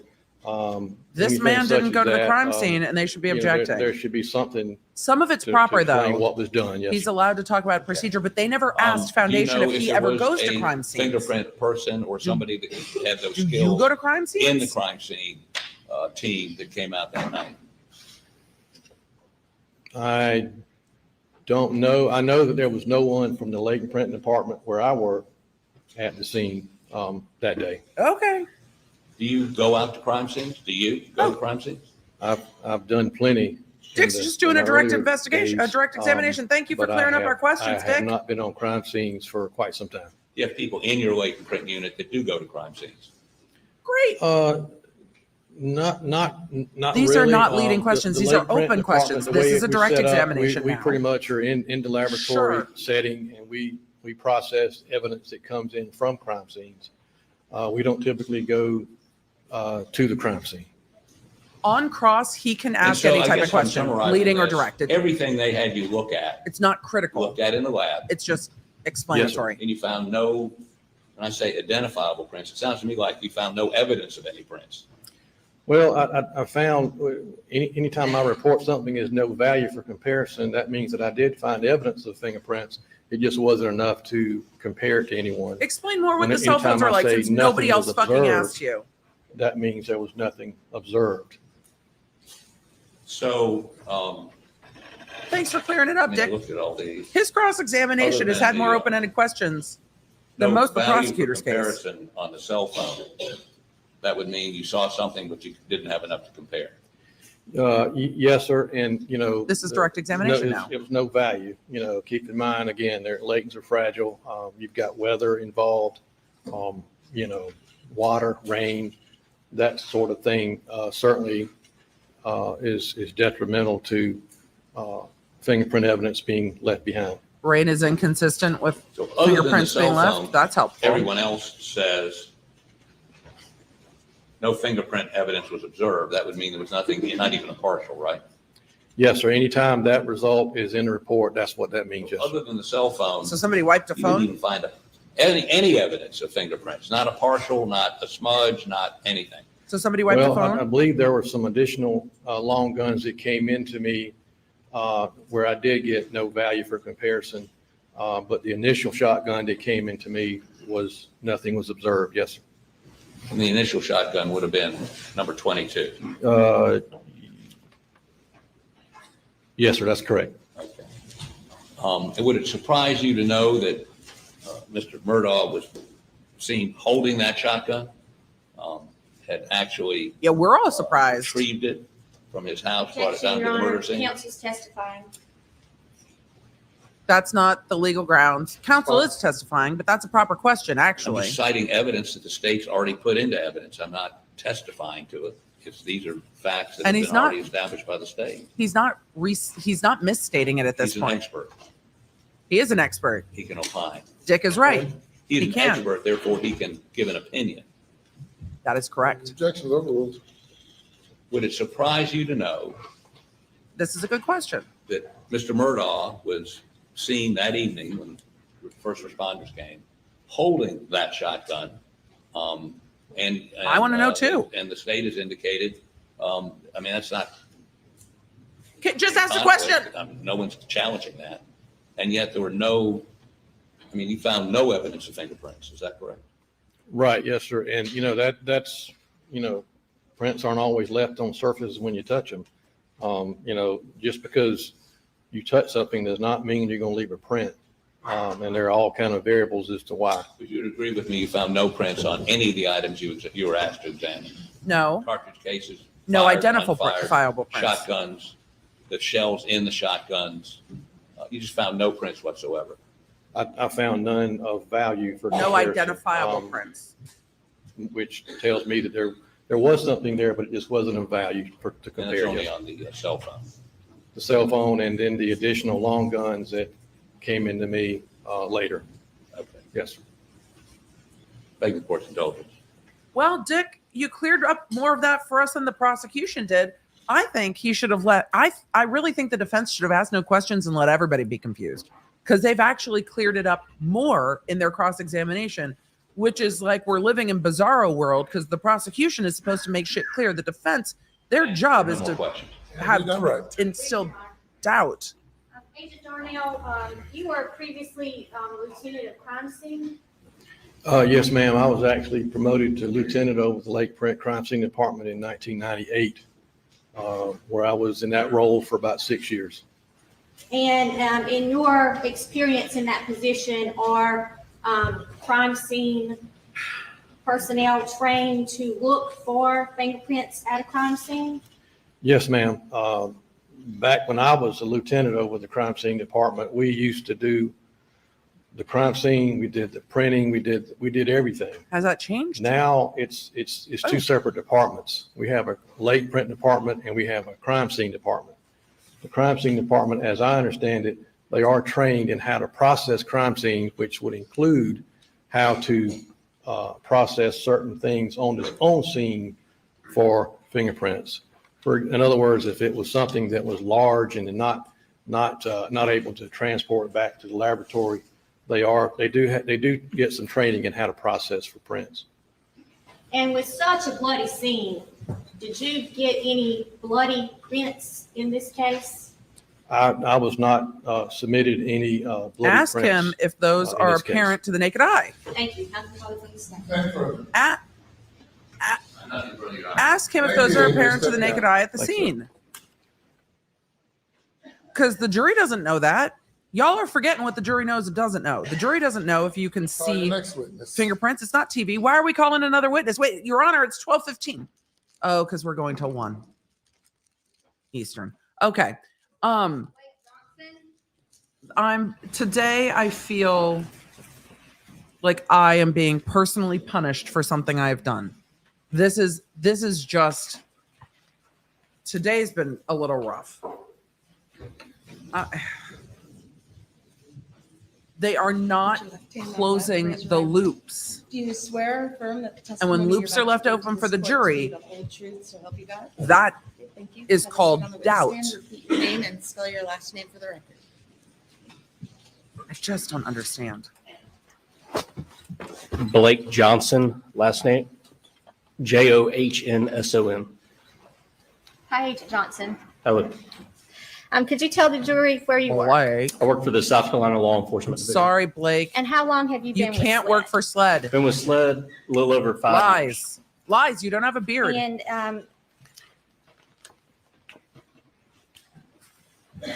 what Yes. are some of the duties of your position? At SLED, I I hear work for Key the and Peele investigative saying Blake. services in the Low Country region. I can't And as unhear part it. of that, I investigate crimes within the lower 12 counties to include homicides, officer-involved shootings, cases such as that. And with your involvement in the investigation of Paul and Maggie Murdaugh's murders, did Thank you, have Sarah. a chance to collect some vocal swabs in that case? I did. Thank you, chat, for being with I'm going me. to show you what's been marked as State's Exhibit 338. I'm having a hard time paying and attention State's today. Exhibit 339. They are not making it readily apparent why things This one is matter. a buccal swab that I took from Claude Rowe, CB Rowe. And That's State's Exhibit 338. CB Rowe this is a is the buccal swab that I groundskeeper. took from Connor Cook. And how do you know you took these two vocal swabs? Because of the writing on the outside. All This right. is the exterior envelope. If I open them, the one that While I they're have laying to- foundation. I will be And back. how did you collect these vocal swabs? I was provided buccal swabs. They come two to a pack in a sterile pack. They're opened and the inside of between the cheek and gum of both subjects are swabbed. And they're put back in the envelope and sealed. And sealed? Yep. Okay. They're sealed so nobody can tamper or alter those vocal swabs? Yep. Evidence tape is placed on the seal and it's signed and initialed and dated. Okay. Your Honor, at this time, the state removes State's Exhibit 338 and 339 into evidence. No objection. You're admitted. And Your Honor, we have no further questions for this witness. No questions. Thank you. You may Thank you, step Judge. down. Your next witness. Lawrence Wiggins.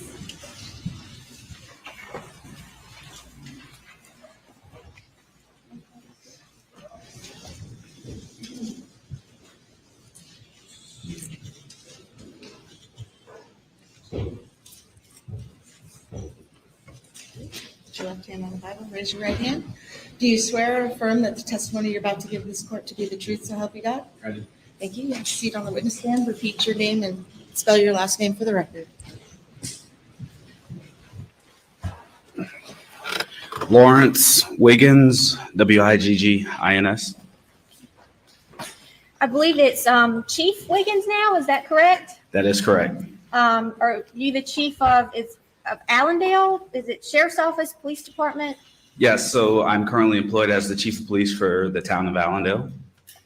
But back in 2021, where were you employed?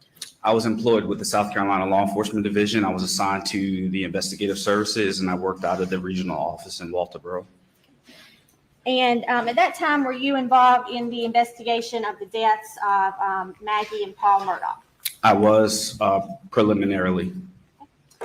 And did you have an occasion to collect some buccal swabs? I did. I'm going to hand you State's Exhibit 336 and 337. You could take a look at those and tell us what we have there. We have buccal swabs taken from Mr. Roger Davis and Anthony Cook. And you collected those swabs? I did. And how do you know you collected them? My initials and More consent to foundation. the admission of these, rather than going through the process of how he identified them. More and collected them. Now, foundation. She's welcome to do that, but I'm just trying to save a little time here. Thanks, counsel. More foundation. This is the DNA Exhibit swabs, literally 336 everybody they and investigated. 337. Well, Your Honor, we would have no further questions for this witness then. No question, Your Honor. Couldn't they have stipulated to all of this? This is just, okay. That witness was on so fast, I almost missed it.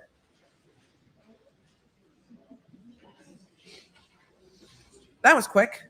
The defense could have just agreed to the foundation for all the buccal swabs. Okay. Bye. The buccal swabs are the DNA swabs of everybody. I think it's that they're trying to show that they did a somewhat thorough investigation. Look, we DNA swabbed everybody. We are trying to we're trying to see who the suspect is. We were collecting DNA from the scene, and we've DNA swabbed literally everybody that lives here. Not literally, I was exaggerating, that was hyperbole, but we've DNA swabbed just about everybody we can think of. And here's all the DNA swabs. If they would just stipulate to chain of custody on the DNA swabs, just put them all in. But what they don't want the defense to do, and the defense has already started to do it, is say, hey, they thought it was Alec Murdaugh and they didn't even pursue any other leads. And they're like, no, we took everybody's DNA to see if their DNA was there. So many people took DNA. So many. So anyway, I did notice it was a different guy. Oh, I absolutely noticed that was a totally different witness. Almost missed that witness because it went so fast. But it was just, again, she was asking the exact same questions. Did you take these swabs? Did you take these buccal swabs? I think they're now trying to formulate a stipulation to save how many witnesses they need. But that witness was just like,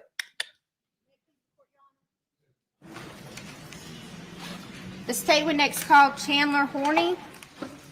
chat. We try to be nice about people's names. I'm just putting the warning out there right now. I don't know either. I don't know. She said what she said. I don't know if that's an accent thing. Do you swear affirm the testimony you're about We need to give see the this court spelling. be the truth, so help you God? Okay, have a seat on the witness stand. Please repeat your name and spell your last name for the record. Not Chandler Bing. Hi, my name is Chandler Horney, Horney. Agent Horney, can you tell the jury who you work for? I work for the South Carolina Law Enforcement Division. Okay, and what is your position there? I'm a special agent with the Vice Services Unit. No, she's a And vice were you involved officer. in the murder investigation of Carl and Maggie Murdaugh. I was. And did you collect some buccal swabs or in this case? I did. Okay, I'm And sorry. then I'm not an adult Exhibit today. 40, you will tell us what those are. These are the collected buccal swabs from Morgan Dowdy and Miley Altman. And how were those collected? They were actually collected by a coworker, Special Agent Anthony Sampson. In my presence, he took the swabs of the inside Agent of Horney? both of these individuals' cheeks. Oh, I missed most of Chief Wiggins. And then when he took the swabs, he placed them in this envelope. And they were placed in bags that were Agent sealed, Horney? not to be tampered with. Can you talk about your work on the Vice Your Honor, Squad, this time the please? state removes takes Exhibit 340 into evidence. No objection. Submitted. I'm not going to recover. I'm I sorry. have no further questions for the case. Great. No cross. Sorry, Your Please Honor. let Agent Horney No, go. sir. Thank you. Back to the Shut Vice. down. Thank you. The Vice Squad. You just can't make it up. There was a police department I worked with that had two agents working together, and I swear they partnered them because of their last names. It was Sturgeon and Trout. And every time I was like, Officer Sturgeon, Officer Trout. The state next calls Jomar Albayalde. I can't. Oh, Agent Horny on Vice. Because Vice is Vice. Passenger shaming. Do you swear YouTube has been affirm the so rude. testimony you're about to give this court to be the truth, so help you God? Okay, have a seat on the witness stand. Please We're just repeat running your name through and spell your foundation last name again. for the We're record. back to slogging through foundation. Jomar Albayalde, spelling my last name is A-L-B as in Bravo, A-Y-A-L-D-E, Albayalde. Thank you. If it makes it any easier, my peers call me Joe. Thanks, Joe. Thank you, Joe. Joe, we like And, you already. You did tell me a little trick to pronouncing that last name there. Yes, ma'am. You had to follow Agent Horney, Joe. I'm sorry. You, Your Secret remember the Service? phrase, "I'll be here all day," and drop the here. I'll be all day. You got it. I'll be here all Thank day. you so much for sharing that with me. Ladies and gentlemen, don't forget to tip your waiter. And you work for SLED, is that right? I do. Okay. I like did Agent you I'll have be the here all- chance to Lies. collect some buccal swabs in the investigation of the murders of Lies. Paul No and beard. Murdaugh? No sled. I'm going to hand you State's Exhibit 342, 343, and 344. Take a look, please. Ladies and gentlemen, fundamentals of trial are fun. We are in foundation. Foundations are fundamental. But we've gotten to meet everyone who works for SLED. So that's nice. Yes, ma'am. So that's And nice. State's Exhibit 342 is a buccal swab you collected from who?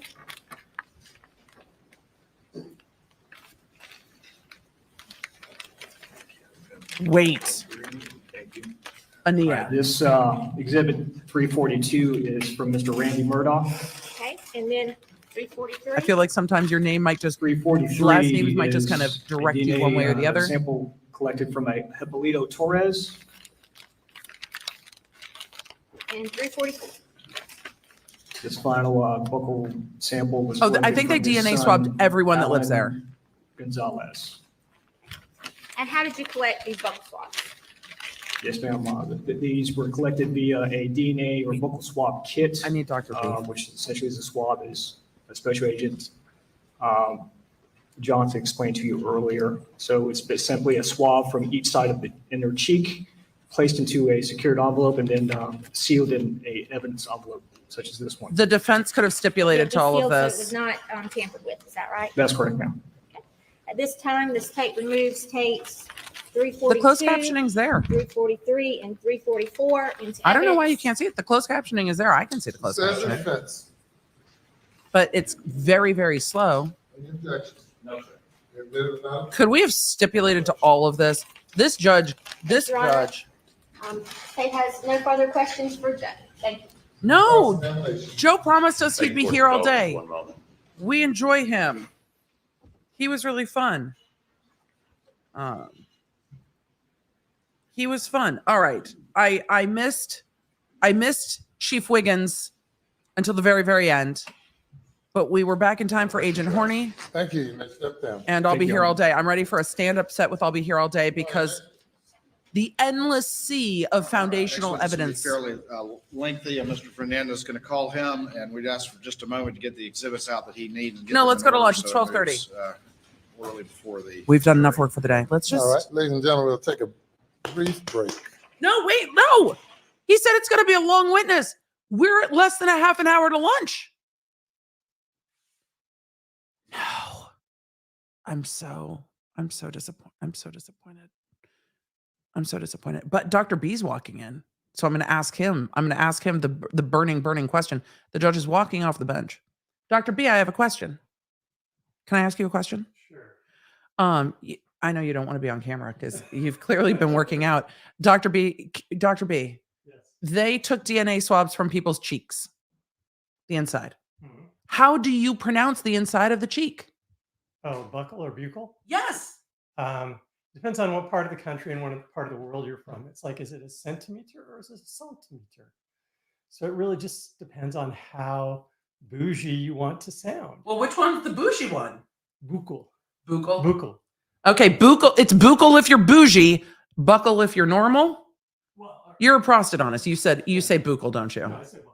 You say buckle? All right, Dr. B. Dr. B is is not just a dentist. He's a maxillofacial prostodontist, and he also teaches at a dental school. So does everybody at the school say buckle? I've not been around enough people to hear that yet. Oh, you got to ask. If you got to ask, this is a big controversy. Is it buccal or buckle? Is it petroleum or petrolatum? Look, get out of here. It's aluminium. I don't want to hear it. You're going to get into it. Now you're going to get into a comedy set. He thinks he's funny. All right. Dr. B says buckle is an acceptable pronunciation unless you're bougie. You've clearly been working out. dude, we're gonna allow Emily to be a little bit thirsty, but he walked in and he has clearly been working out. We need to do another Ask a Dentist stream. Anyway, for everyone that's new here, I had to ask the husband, and we had a minute. So don't forget to go ahead and subscribe to the channel. I appreciate it. We are trying. Well, we're getting close. Where are we? We're at 686. We're pushing towards 700K. We're coming to be the most subscribed to lawyer on YouTube. We're a long way to go, but you can help. Let's get to some questions. The online pronunciation is buckle. Everybody take a stretch break. Yes, we do need a stretch break. Today is tedious. Here's the thing.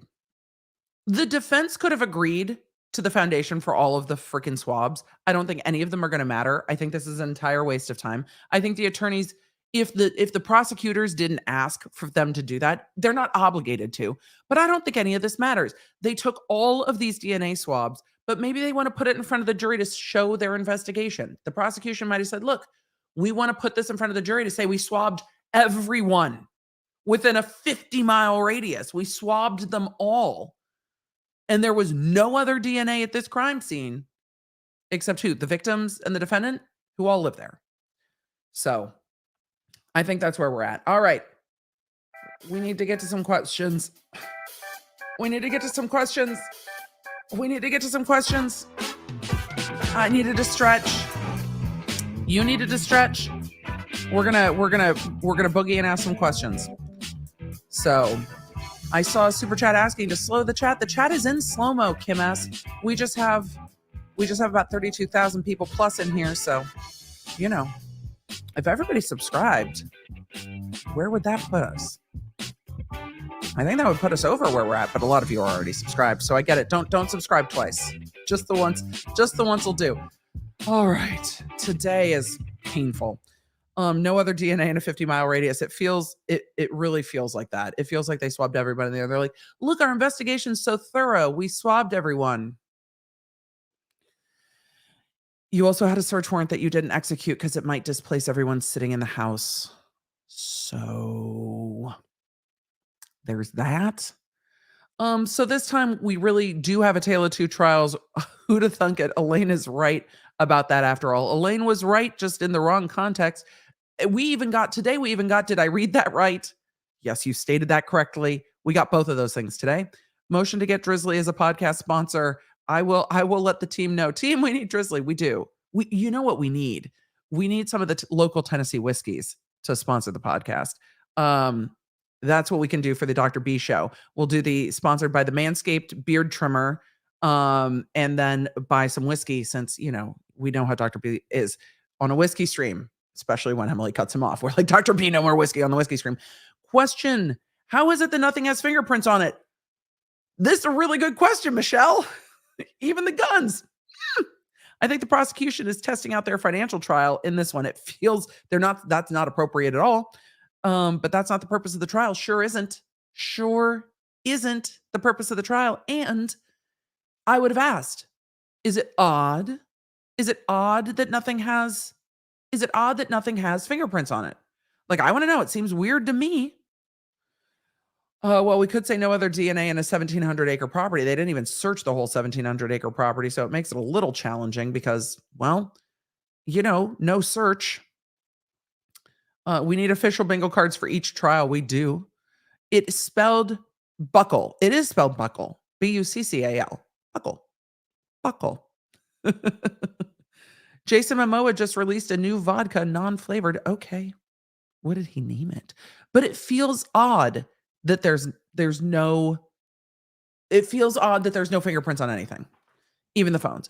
But he didn't say there's no fingerprints. But the thing is, that's the impression everybody's left with. Y'all are left with the impression that there's no fingerprints because the prosecution didn't do a good job of laying it out that there were fingerprints on a number of these things, but they couldn't do a fingerprint comparison, and they didn't lay out why. Oh, well, were they smudged? Were they partial? Were there so many fingerprints that you couldn't isolate just one? They didn't clear it up. So the impression a lot of you were left with is there's no fingerprints anywhere. And that's not good for the prosecutor. They needed to make it clear. I wonder if the prosecutors are too close to the case. I wonder if they don't at the AG's office, a lot of attorney generals don't do a ton of trials. We know Creighton has done quite a few trials.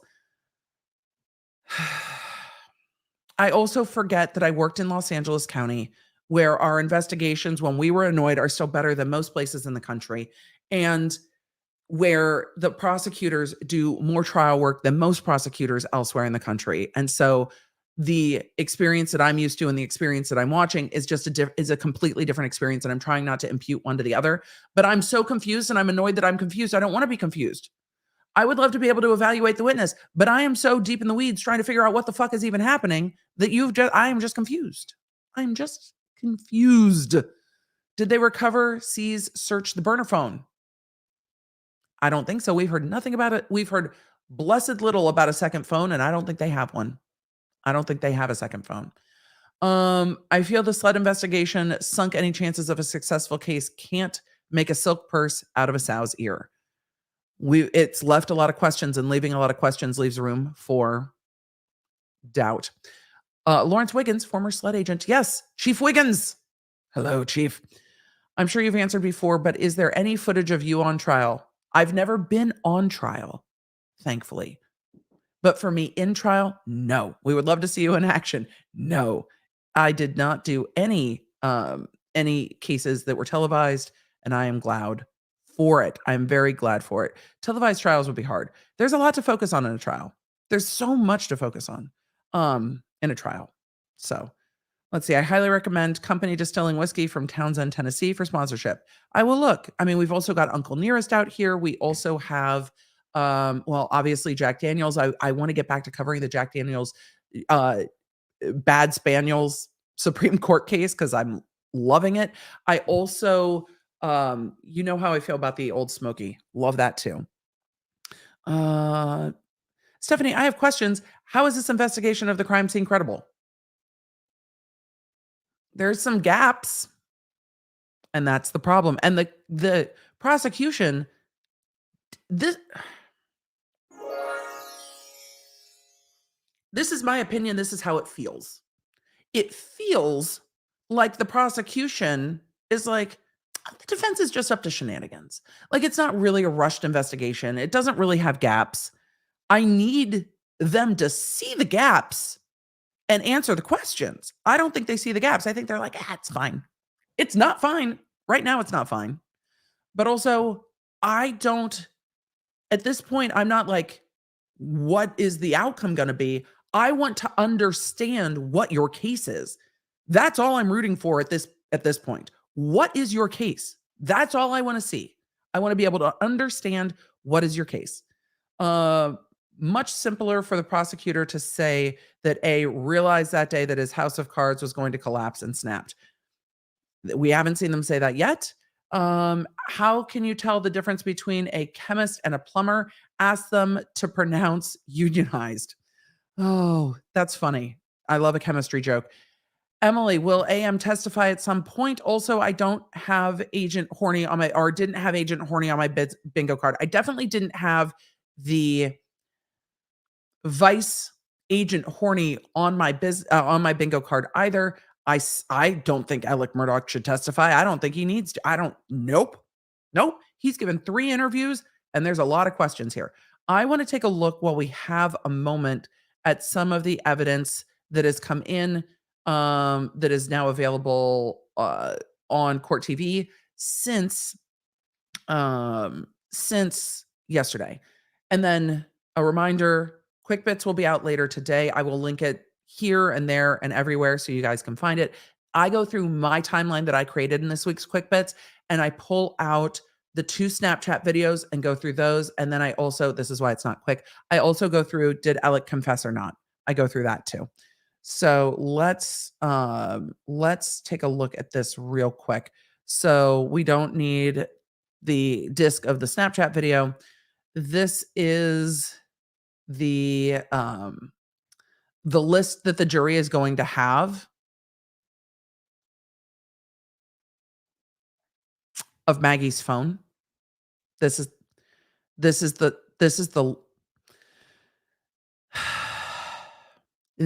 why we need to have, a summary chart. So these are Siri activities 6-3, 6-4, 6-5, 6-7. Siri engagement at 8:53 p.m. down here at the bottom. But no, I don't cancel. Darn it. S word. We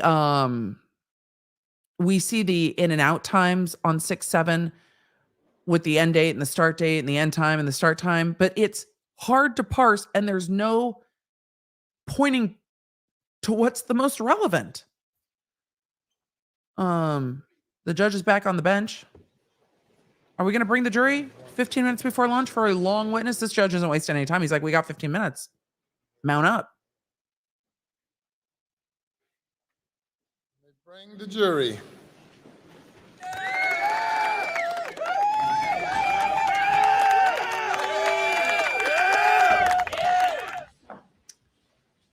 Though I just love him just bringing the jury. I enjoy it very much. All right. We've got a long witness, so this will probably be the rest of the day. Where's the witness? All right. So they're bringing the jury. Well, they're bringing the jury because we're hearing them shuffle around.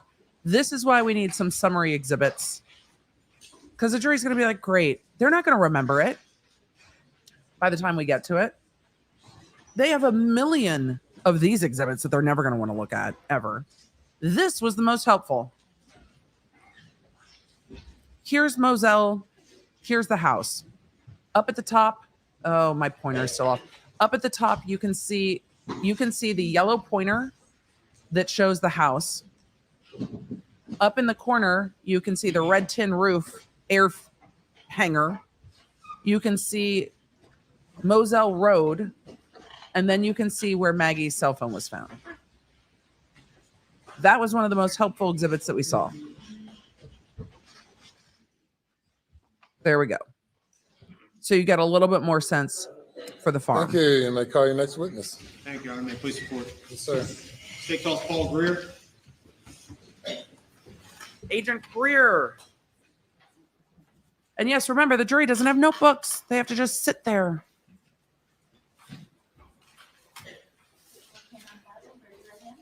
Do you swear or affirm the testimony you're about to give the court to be the truth, so help you God? I do. Okay, please have a seat in the witness stand. Repeat your name and spell your last name for the record. I need to stop trying to spell last names before they sit down. My name is Paul Greer, Greer. Why are we back? Paul, how are you doing today? I'm great, thank you. Take a moment to unpack your stuff if you need to. Didn't we already see him testify? Have I lost my mind? Paul, if you would, please introduce yourself to the jury and tell the us a ammo little bit when guy. you graduated high school and where you went for education. Sure. The ammo My guy. name is Paul Greer. I am originally from the upstate of South Carolina. That's Went to why. school, The jury didn't see him. We graduated saw him in the high school evidentiary in hearing. That's right. That's right. 2009. Upon graduating high school, I attended the University of South Carolina and received a Bachelor's of Science in Biological Sciences from the University of South Carolina. Thank you, Paul. I'm going to ask you, if you would, to pull that microphone a little closer so we can all hear you. He's the Toolmark expert from the evidentiary Thank hearing. you. All right, Paul, walk us through a little bit about your career. With whom are you currently employed? He's going to be here for I'm a while. employed at the South Carolina Law Enforcement Division, which is commonly known as SLED. Lies, you don't have a beard. All right, and tell us a little bit about your professional career. How did you get started at SLED and what it is that you do there? Yes, sir. After completing I my like him. Bachelor of Science at USC, I began an internship at SLED in the Forensic Services Laboratory. I specifically did that internship with our Firearm and Toolmark department. I interned there for several months and ultimately achieved a position there in that unit. I began my employment officially at SLED in March of 2014. In the They Firearms need to make department, this very where clear I for the began, jury. training to become a firearms So I examiner. hope they do all of the background currently before employed as a lunch firearms examiner, and then the with big SLED? information Yes, after sir. lunch. All right, Paul, Mr. Greer, if you would, walk us through what that required in order to become a firearms examiner. Sure.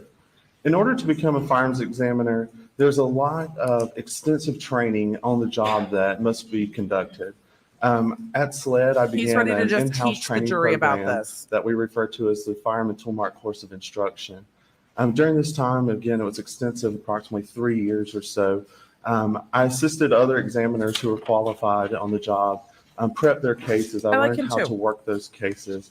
I looked at thousands of fired ammunition components on the microscope and did many comparisons of those. During that time, I also completed multiple written and practical examinations. At the conclusion of that training program, I was given a comprehensive final exam that included some mock casework within our laboratory. I successfully completed all of that training in that mock casework and was able to begin working cases on my own.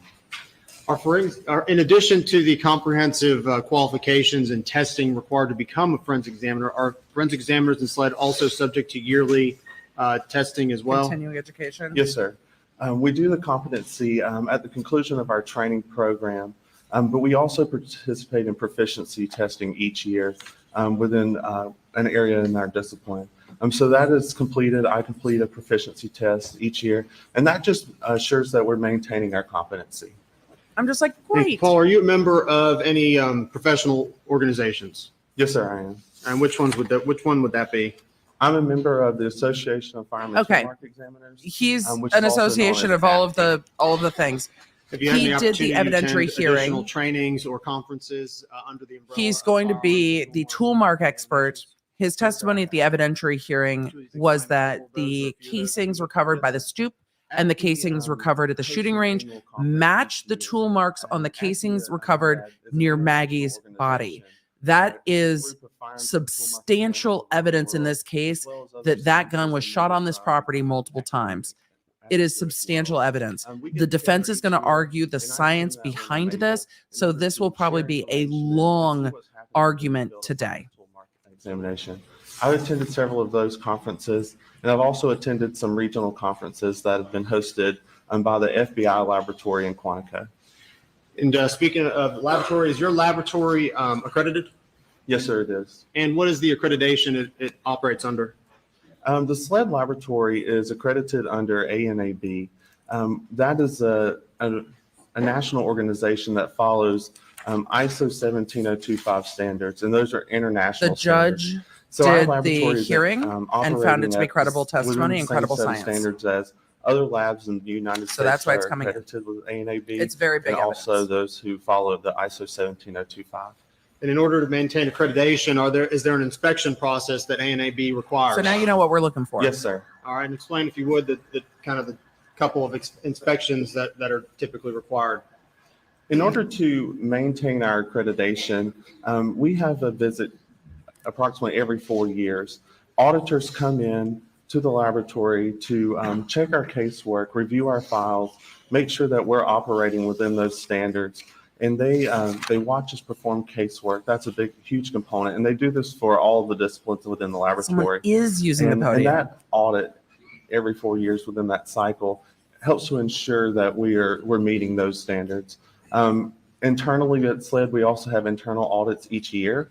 So even though the ANAB inspectors that come every 4 years, we may not see them every year, there's some type of audit being performed within our departments and in our casework each year. Yeah, I like him a lot. I like the you. demeanor of him Does explaining to the SLED jury. laboratory Very appropriate for operate under experts. A policies and procedures guideline for the So very overall appropriate. agency? Very Yes, sir, we appropriate All right, for and experts explain a to little bit explain about to the how jury that what they're involves doing. the lab. Like we saw Dr. Curry. SLED in Two. general has a large set of policies that we must adhere to.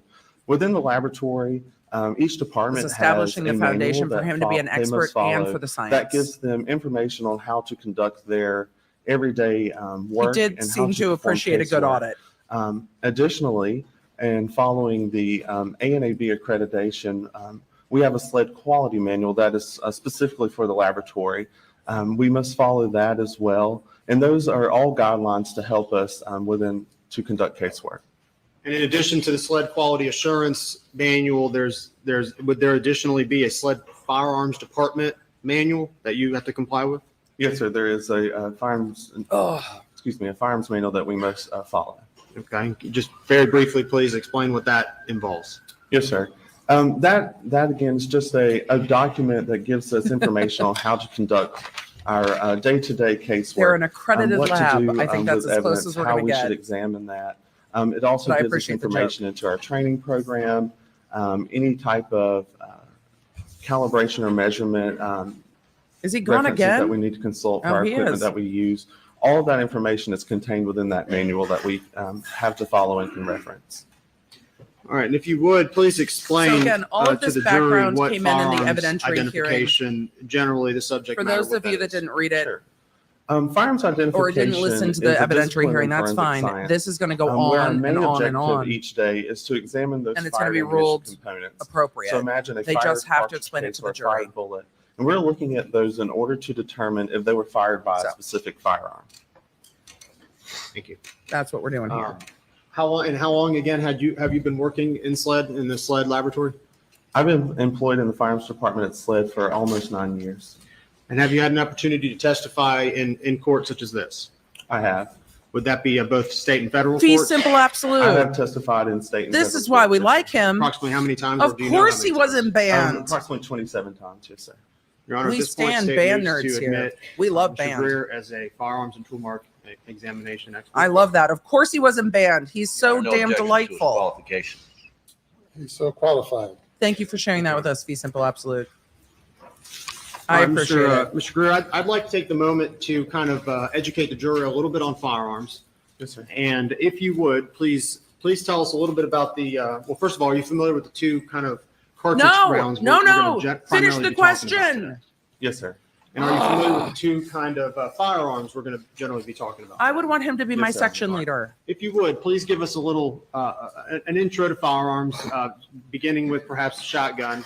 Tell us what makes that a unique type of firearm and how it generally operates. Yes, sir. In general, a firearm is a mechanism that propels a projectile through the combustion of gunpowder. As he was stating, there are several different types of firearms, and one of them is a shotgun. A shotgun, if you imagine, is a long gun, typically that is designed to be fired from the shoulder. And that has a smooth bore. And what the bore is, it's just the inside of that barrel. So there's no See, rifling. he just inside explains that it so barrel well. typically. A shotgun is also different than maybe a handgun that you may be familiar with, and it fires shot shells. See, And a shot all shell y'all at is USC know each other. a cartridge, if you will, that could be plastic or metal that can contain multiple projectiles or a single projectile. When you said barrel, smooth bore, and rifling, would rifling mean sort of the interior of the barrel where the bullet exits is spiraled inside? Correct. That rifling is in barrels in order to give a bullet that's traveling down that barrel its rotary twist. He does. His and- style and of spin so that testifying way is it very can, much more travel like Dr. to Curry's a style of target or its testifying. destination. He's very And does easy that to rifling follow. assist in the bullet traveling in So a far, straight this has line been one of the easiest to consistently? follow witnesses. I'm sorry, can you repeat the The question? rifling, spinning the bullet, making it go out, does that allow it to I'm travel in sure a he straight does line? education. Yes, that I'm sure he rifling does. that's inserted into that barrel, if you'll think of kind of like a quarterback throwing a football, it helps it give it that nice spiral so that it can travel more efficiently. And kind of the opposite of that would be the smooth bore of a shotgun. How does that affect the pellets or the BBs inside of the shotgun? So in a typical shotgun, you don't have that rifling that gives it that spin or twist, but that's not the design of the shotgun. So when those pellets or a slug or whatever is traveling down the bore of that shotgun, it is just traveling out the barrel based on the combustion from it firing. And if you would please describe to us what type of ammunition a shotgun will shoot. Typically, They've not gone over the you use a basics. shot shell that can be At all. made of some type of plastic. Typically, we see that with some type of metal head on it. Inside that shot shell, there can be multiple projectiles. You hear of pellets. We think of birdshot, buckshot. That's what would be inside of a shot shell. I never Also want to in hear there, there may birdshot be and other buckshot again components, after this that trial. could be plastic Ever. or some type of paper material, and that would be a wad. And those have different jobs within a shot shell. Those can be to protect the pellets, to keep them together as they If he travel, says shoot your to wad at provide any some type of point, cushion Chad, in just between those clip it pellets immediately. and, the powder. So they all have different various purposes within inside Today's that day. shot shell. I am the Mr. one, did and you today bring is the with you day. Some demonstrative items to kind of just demonstrate generically what you're talking about in the shot shell. Oh, look, Yes, sir. demonstratives. Can I see You that? do know what Yes, they sir. are. The prosecution's like, oh, we have demonstratives that might help the jury understand better. Yeah, where was that all week?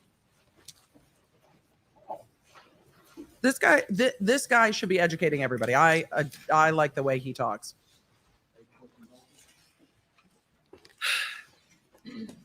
Demonstratives. Great. What are the demonstratives? Oh, he's showing the defense. That's fair. All right. Let's answer some questions. So, Lori, no, I talk a lot. It's okay. You can go watch the trial without commentary. I'm not offended at all. I talk a lot. I have questions because the prosecution is not filling in those holes very well. Is there a strategy difference between a witness speaking to the jury versus the lawyer? I think there's a balance of it. I also think it can go to how nervous the witness is. Demonstrative exhibits, is that correct? But he's here That's correct. as an If expert. you Their would, just job is please to hold them up, teach show them the the jury jury. and explain what it is we see when what we're looking at and what the components are in there. Sure. Again, these are just two examples of a shot shell. Here you have a plastic body there of the shell with a metal head. On this end, He's of going to it, be able to that sell is, me the some end some that's birdshot gonna be and some up against buckshot the though. I'll buy breech it. of the firearm, and in the middle you'll see a small circle. That's the primer area, and that's what's going to be struck by a firearm. I'll buy in it. the firearm Yep. So that Perfect. it will fire. That's what's going to detonate inside the shot shell to cause it to be fired. Out this end, you see it's crimped on this end. This is the end that the projectiles or the pellets that are inside of the shot shell will exit and travel down the barrel of that shotgun. Thank you. I'm ready to buy it. I'm ready. Just. All right, Mr. Greer, the second firearm would be, if you would, talk about a little bit about what the AR platform is. Sure. An AR platform is something that His is commonly job seen, is to teach the throughout jury America. the things that might not be Originally, it common was knowledge to designed by them, Armalite, so they and it's just a understand. modular platform. And it's So a in that rifle, role, a he's semi-automatic teaching, rifle and he's in its- turning in there its normal teaching state, them. and that's what we have here today. And what would He be makes the it more very easy to common follow. caliber that you might find on the AR platform? Yes, sir. Typically, what is very common that we see in the laboratory and that you may be more familiar with is it's chambered in .223 Remington caliber 5.56 NATO. That is a very common caliber for an AR-15 type firearm. No, Toolmark's And, not on shotgun what were shells some because of they the are items smooth that bore you examined weapons. in this case, as far as rifle caliber? But you can see In this case, firing I pin received impressions. one rifle, and it was chambered in .300 blackout caliber. All right, explain to us what the 300 blackout round is and maybe how it's similar and different from a 5.56 round NATO. Sure. Again, you may be familiar with the .223 Remington or 5.56 NATO caliber. The 300 blackout cartridge is sort of similar to that. When that was designed, it was designed so that it could be used with a lot of the original features of an AR-15. So the overall dimensions of those cartridges are very similar, with the exception of a shorter case length and a much heavier or larger bullet. And 300 blackout being a relatively, at least compared to EG, more stopping 5.56 power. NATO round, were some of the components interchangeable on the AR platform? It's my understanding that when that 300 blackout caliber was developed, it was designed so that some of the components from the original AR-15 type that were chambered in the 5.56 NATO or the .223 Remington could be used with a 300 blackout. And it is possible, maybe not ideal, but possible to use a magazine that would be formatted for the .223 5.56 round in a 300 blackout rifle. Yes, sir. I would say it's possible. And did you bring any .223 and 5.56 and 300 blackout rounds with you today for demonstrative purposes? Yes, sir. I have two. All right. If you please identify the two and tell us what we're looking at and what the similarities and differences would be. Sure. To start off, this is an example of a 223 Remington. I can't see around. This is I would the one just that you may be offer. more familiar with. I would just I offer will show you a now, career in side by QVC side, would this is also work 300 well. Blackout. I mean, he's very high quality. He's very qualified for what he You can does. see that their overall dimensions there are a little larger. But- excuse me, about the same, with the exception of the. I would buy leather anything he tries to sell me. And I'll give you a little bit of anatomy here of the cartridge. What we would refer to as this item right here is an unfired cartridge. Terminology in our firearms department is very key to us in being accurate in what we do. So we would refer to this as an unfired cartridge. That contains a bullet, which is this portion right here, this copper colored projectile. And that's what's going to travel down the barrel of the firearm towards the target. Again, on this end, just like the Unboxing shot shell, videos there's a on primer YouTube. there in I've the got middle. careers in mind You for see the circle object there. this witness. And that's what the firing pin is going to strike, so that way it can detonate and cause the cartridge to be fired. When it's fired, we'll have a Greer, if you cartridge ever get case, bored, we have which ideas. is just the brass colored know. portion here. And that is the cylindrical component there that holds it all together. It holds the primer, the bullet, and the gunpowder inside of it. Thank you, Mr. Greer. Thanks, sir. Permission to approach, just for demonstrative purposes, I'm going to put it on the. I saw the question in the chat. Does Maggie have family in court? No. And they haven't. Video screen there. And we did hear from Rogan that Maggie asked him about hearing Alec on the phone at the kennels when he was on the phone. So we know Maggie's family was asking about Alec in the days right after Yes, the sir, I murder. can see that. This is not going to work. I don't know what happened, but everybody thought it was funny. All He's right, like, can I you can see them see clearly? it. Yes, sir, I can. We couldn't see the Elmo. Appears to be a phone. In your expertise, that's a fact. The two rounds we see there, the top round, can you identify which one that is? Oh, because they rolled off. The one that is up against the foam there would be the 300 blackout caliber cartridge. And then, as you said before, the round below that would be the 223/556 round. Yes, sir. And seeing the actual projectile, meaning the item that exits the barrel of the rifle, would that be that tip, the cylindrical tip on the top? Yes, sir. And I believe, if I remember correctly, both of those projectiles were copper in color. If you can distinguish that on the screen. He does. I enjoyed this witness. I thought he was great in the evidentiary hearing. He was kind of unflappable. He knew his stuff. He knows what he does. He explains it well. Does the 300 blackout have a clear. higher grain typically than the 556? It's possible. The bullets come in different grain weights, so that is a much larger bullet. So I would expect it to be heavier. And when we are going to hear about grain weights, could you explain what that means also? Sure. Grain is a term that we use in firearms, and it's just a unit of measurement. So when we measure our projectiles, we are going to measure those in I have to save that. grains. And just as a common way to relate to that, if you imagine 7,000 grains, that's equivalent to approximately a pound. Thank you. So measurements and bullets are done in grains, basically. Yes, sir. That's what we refer I knew to. that Hogue was coming home Going today. back to I'm shotgun glad he shells very is. briefly, are there various types of shotgun shells and gauges or calibers?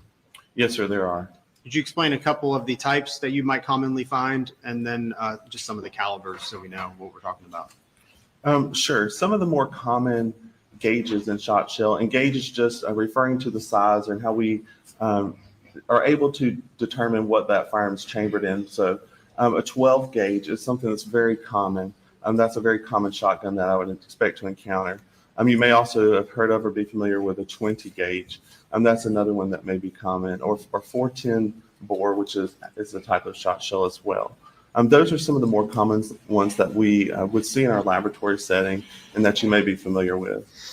Again, throughout those, there are all different kinds of shot shells loaded with different projectiles, loaded with birdshot, loaded with They buckshot. did qualify him as an expert. Will serve a purpose within their own respect. But those can have multiple projectiles, hundreds of projectiles. It could have just one large projectile, which we refer to as a slug. So there's lots of options, if you will, within a shot shell. Sir, and it's a magazine, not a clip, right? Obvious. A buckshot is typically used to hunt what type of game? I'm not hunting often, but I would expect a buckshot could be used for something, Not a hunter. Suggests a buck. You would expect maybe a larger animal. Right. Again, I'm not a hunter, but that's where I could imagine that. I like Thank you, Mr. Greer. Before we move on, and speaking about the area of forensic science of firearm examinations, is that an area that is It's a subject genre. to peer review? Yes, sir. I just want him to And explain could things you explain me. to us what that means? What's the peer review process and why that's important in forensic science? Sure. Within Firearms and Toolmark examination, this is something that's been around for years. Firearms examiners have been learning about the firearms identification process, building studies and designs and experiments throughout many years. And it's part of that process in designing those studies and doing this research within Firearm and Toolmark. They're going to draft an experiment, conduct an experiment, publish an article on their findings, and during that process, there can be review. There will be a review of the article of the experiment where other scientists within our field or other scientists or researchers can examine that and see what was going on during that process and say whether they agree with it and share their comments. And that's part of that peer review process. We, as an AFTI member, I have access to our AFTI journal where a lot of those peer review articles are published, and they're able for other examiners to look at, for other scientists and researchers to look at, and help bolster or their opinions and thoughts on firearms identification. And personally, do you know how many exams you've conducted? I do not have a number of examinations that I've conducted while at SLED. However, at this point, I would say it's somewhere in the thousands. Back to that. Somewhere in the thousands.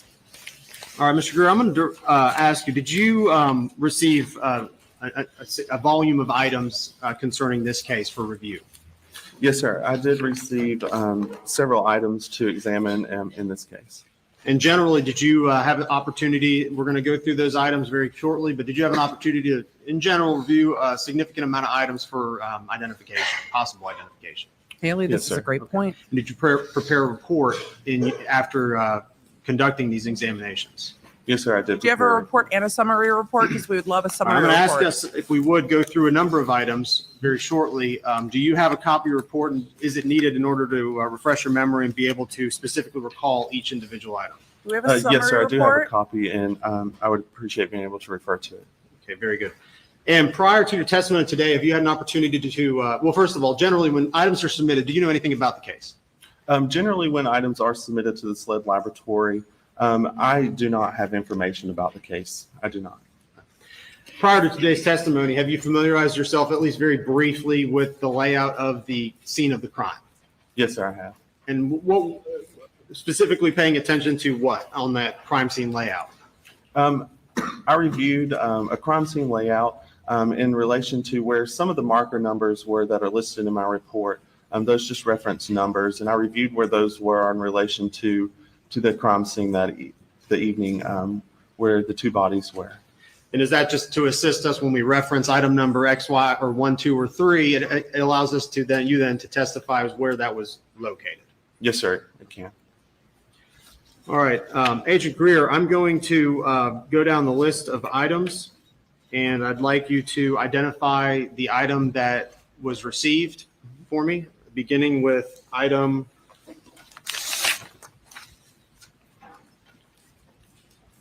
Which item? Item numbers 2 through 5. This was earlier regarding the financial, and I'm just catching up. Sorry, y'all. There was a Yes, lot sir. of financial. Palmetto State Bank is under investigation.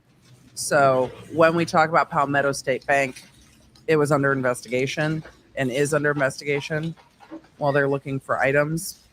Did you conduct a review of that item? Yes, sir. I did look at SLED items 2 through 5. And while I find those items, if you would, please explain how you receive items in general, how you receive items in the lab, what the condition is before you review them, and then what you do ultimately with that item. Correct. Yes, sir. So as items are submitted to the SLED laboratory, those can come from agencies all over the state, to include our own SLED crime scene department. Those items are given assignments for multiple departments, depending on what the requesting agency is asking to have completed. We are a full service laboratory, so sometimes the evidence has to travel through to other departments before it arrives to me in the firearms department. Typically, if you want something like latent prints or DNA to be processed on those items, it would go there first, because when I get the item, I may decontaminate it or touch it, and those prints or DNA may not be relevant anymore, because you would find me on it. Evidence travels throughout the laboratory to those departments and through our evidence control department. I receive those items either from those analysts or from our evidence control technicians. And when I receive that item and before I begin my examination, I want to make sure that the item is submitted to me in a manner that I'm going to talk over him for a minute while he's doing the background. They are laying the foundation for the tool marking, so I'll make sure those are sealed, and the science behind tool marking. Sealed up, and I can tell that it is to tie the murder weapon to Alec Murdaugh. So this is critical testimony. There's a lot of foundation to be laid before we get to the critical part. There's a lot of foundation to be laid, but this ties and just the so we're missing, clear, thank you, Mr. Greer. This Just so ties we're the clear, when I missing refer to blackout items, sometimes to the I'll say house items too. to Does the that murder refer weapon. to the items that you received them as a SLED designation? Yes, sir. One other thing about the SLED laboratory, when evidence is So this submitted is to murder the weapon lab, testimony. it receives its own unique This is lab very. number This is probably that's the most specific to our important evidence laboratory, and it so also far. receives new item numbers, and that's so Outside we of the can track it videos. throughout the laboratory, and our analysts throughout the lab can report and identify those clearly. Thank you, Mr. Greer. I'm going to hand you what's been entered into evidence already as states exhibit. Lori said, I thought they didn't have the murder weapons. Do they have one of them? 68. No. What they have is the casings that they are going to match. And we know that from the evidentiary hearing. 2 through 7 on your. They have the report. Would you please take casings a near the moment stoop. to look at these items? He's reviewing those items. They have the casings let near me the know stoop that were if you're cited in with the familiar with them. 300 blackout. They have the casings at the shooting house for the 300 blackout, and the casings that were next to Maggie Murdaugh's body all have the same tool marking. So the casings from around the property all were fired from the same gun. They don't have the gun, but they have all three of those from the same gun. So we have the testimony When we from receive Wills these items, I do mark the packaging, that he and was I'm also citing them looking in. for my heat seal pouch, and this is how I packaged the evidence after I examined it. So I'm just confirming that I see some of Thank that you for the question, information Lori. on No these worries. items. So they are saying these all came, this group of casings all came from the same gun. Yes, sir. This appears to be. It came from a what was 300 submitted to blackout, the and SLED there's a 300 laboratory as blackout items missing. 2 through 7. That's not a in your state's coincidence. Exhibit 63 through 68. Oh, MC, I'm very Thank you. tired Did and you have using an opp- I'll concealer. take those from you. Did you have an opportunity to examine these items? The Yes, sir, I brass did. previously referenced, If yes. you would, please tell us what your findings were for these items. He is very meticulous in his work, and that's clear. I And I determined that appreciate each it. of those items, they were all fired S&B heads. I'm renew my prior objection to the opinion testimony. That's done been overruled, Based upon the hearing we had, if it's for the record. Yes, sir. and the court's already overruled that. Jim Griffin did a very respectful job of preserving his record, though. He did a very respectful job I of determined preserving the record. that He's each been of those overruled. were one fired S&B head stamp 300 blackout caliber This is a big cartridge deal. case, and that was items 2 through 7. That's what each of those items were. Tie that back. Now you've got to make it make Is there an sense. Item on the screen in front of you would be what's marked as State's Exhibit 63. Is that representative of the collection of items that you reviewed in that? Counsel, stop wandering. Yes, sir. Make it make During the sense. blackout round, were you able to see the head stamp on it? And I can give you back one of the items if you would. Were you able to identify the head stamp and who the manufacturer of that round was? Yes, sir, I was. All right, who was that? The manufacturer of items 2 through 7 was Cellier and Bellow, and you may hear that referred to as S&B. Not the S&P, Yes, sir, and head stamp 300 blackout. S&B. So they're going over each casing and then they're going to have to tie them all together. The prosecutor needs to get out a map and be like, so these casings, these casings, and those casings, all the same gun. Into evidence already, State's Exhibits 33 and 34. Oh, there's a murder weapon. They don't have the physical gun, but what they have is all the 33 and casings 34, matching. Which I believe correlate to 9 and 10 on your report. And with Would that, you I don't please, think they need the gun. Take a Truly. look at these items It would help, but I don't think they need and it. let me know if you recognize them. So this is going through all the casing comparisons. So again, the gun that killed Maggie Murdaugh was the same 300 blackout that Will and Paul were shooting off Yes, the sir, I stoop agree. in March, sighting in. Same gun. Where that gun is now, no one Okay. knows. And please tell us what they are. SLED item 9, which is State's Exhibit missing. 34, is a fired federal premium double aught buck 3-inch Magnum shot shell. And SLED item 10, which is State's Exhibit 33, But they haven't is tied one that up fired yet. Winchester Drylock number 2 12-gauge shot shell. He hasn't tied them together yet. He tied them together in the evidentiary hearing. We're still slogging through it. And, after your review of the scene, where were items, your items 2 through 7 located? After reviewing the crime scene diagram, I was aware of the marker numbers that those were recovered from, and then reviewing that diagram, it's my understanding that those items 2 through 7, the 300 blackout caliber cartridge cases, were located around or near the body of Margaret Murdaugh.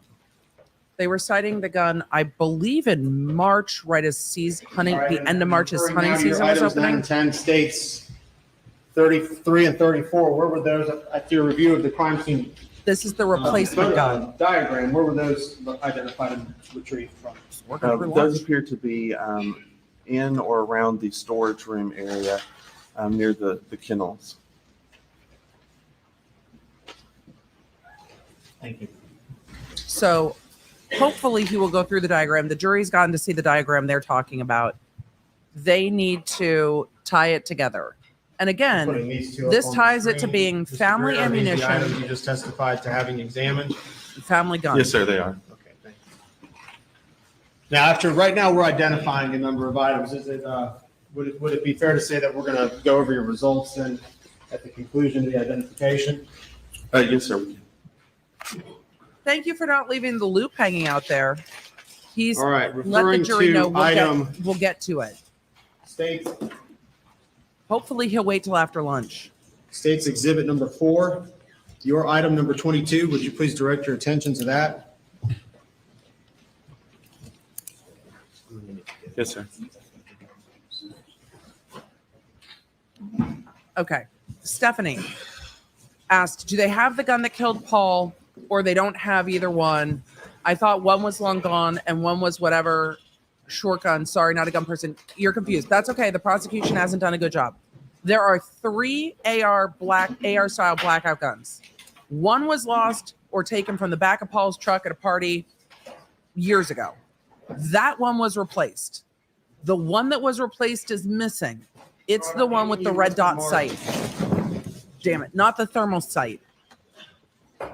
The one with the thermal sight was recovered by police. It was compared to these casings. And entered into evidence of States Exhibit 4. The one with the thermal sight is Take a look at not this firearm. the one that killed Maggie Murdaugh. Let me know if you're familiar with it. The second missing AR killed Maggie Murdaugh.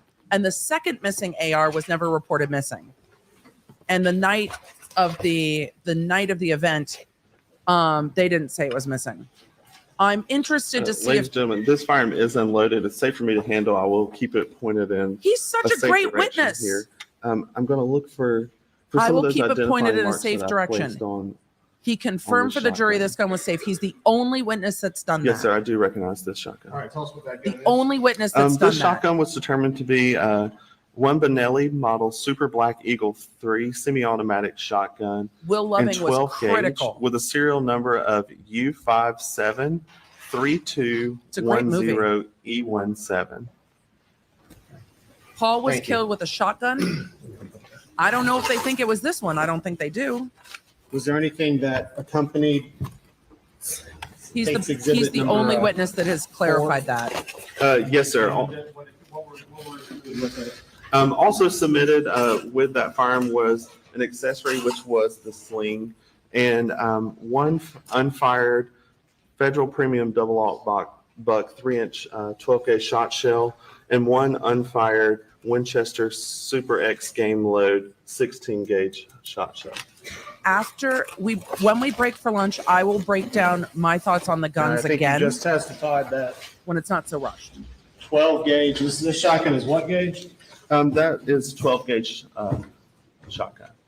And I think you just mentioned that loaded in it was a 16 gauge. Could you explain what the process was ejecting? Is that the proper gauge for that shotgun? No, sir. The unfired ammunition, as it was submitted to me, was received in another package. I did not remove it from that firearm. However, a 16 gauge would not be correct for use in that firearm. Did you have to manually remove it from the shotgun? He rendered it was the already shotgun. removed when I received it. Oh, there you go. So no, he didn't. At least the questions aren't leading. I'm handing you what's been marked bonus today as states and entered into evidence as states exhibit 250, SLED item 8. So we are not to the point yet. We are not to the point yet where they are tying it together. They are still going through the different things. This witness has a pen and is taking notes. Of everyone we've seen from SLED, this witness has been conscientious, thorough, and has not been casual with his testimony or the way he's dealt with things. I like him quite a lot. What it is. He's been very meticulous.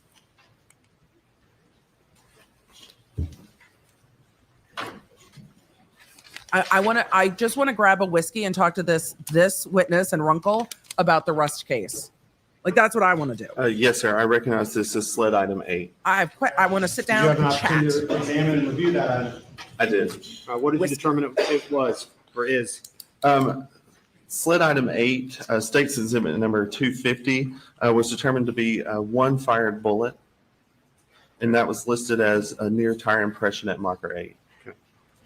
And you were able to do further analysis, which will get to the results to determine its weight? Yes, sir. Very good. So as you testified before, this would be the bullet minus the casing that it originally came in. Is that correct? Yes, sir. That is just one fired bullet. And that's what it looks like when it doesn't have the back part on it? The jury does not get to see his notes. He's Yes, sir. keeping That's just track. a bullet without any cartridge case attached. He's keeping track of the evidence he's being asked about. So he's keeping track. All right, Mr. Greer. Very I'm gonna tired. direct your attention to states exhibit number 20, SLED item 14. Anne asked, did they ever say when Alec noticed the weapon that killed Maggie was gone? He never said that it was gone. He said we have 20 to 25 guns. I would have to check. He never said that one was And gone. ask if you conducted an exam of this item.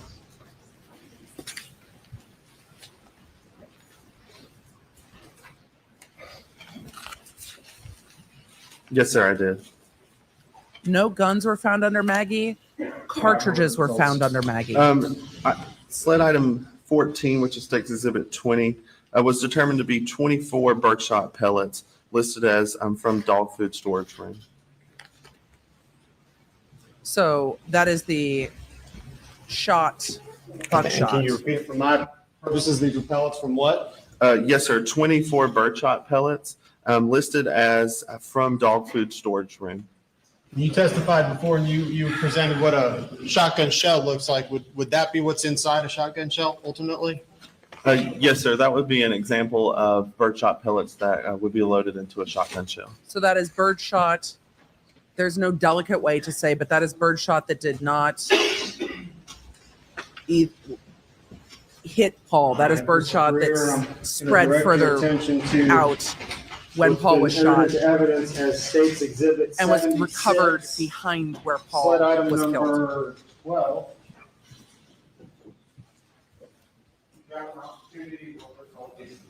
The chat said Mandy Matney just tweeted this guy needs his own podcast. He needs his own podcast, his own QVC show, his own ASMR channel. We've given this guy 10 more careers. So.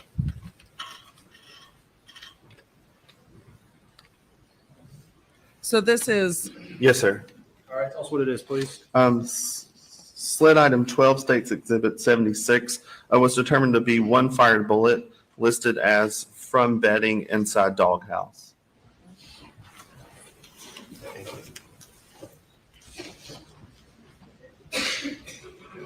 There was no dog in the doghouse at the time. I'm going to direct your attention to State's Exhibit 102. Just to clarify.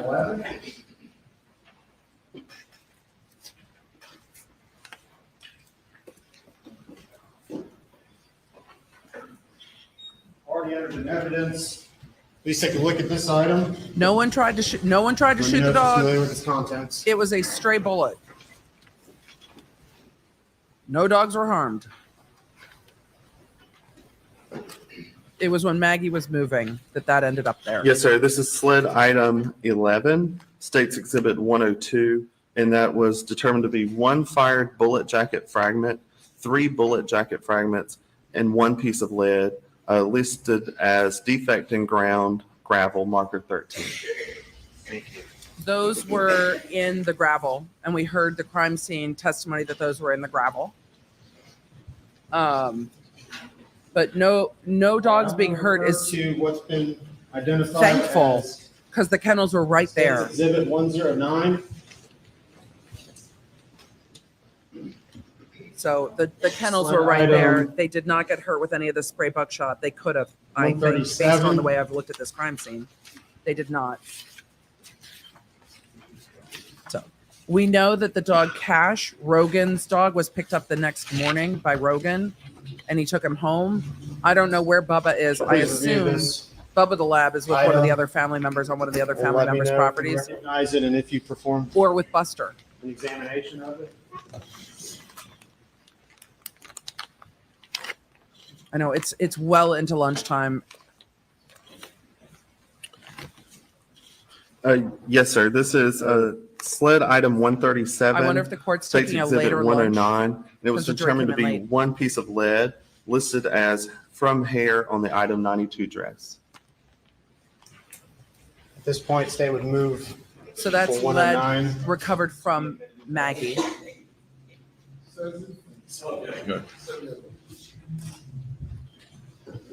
Debbie, we don't know trajectory of where people were Exhibit 110. shot. We Just haven't had the said medical items examiner yet. 67 and 68. So I could speculate, but we haven't had the medical examiner yet. Identification purposes, it states item 110. Okay. All right, Mr. Greer, I'm going to show you what's been admitted as evidence is 110. If you would, please take a look at it. Let me know if you've recognized it and performed an examination on it.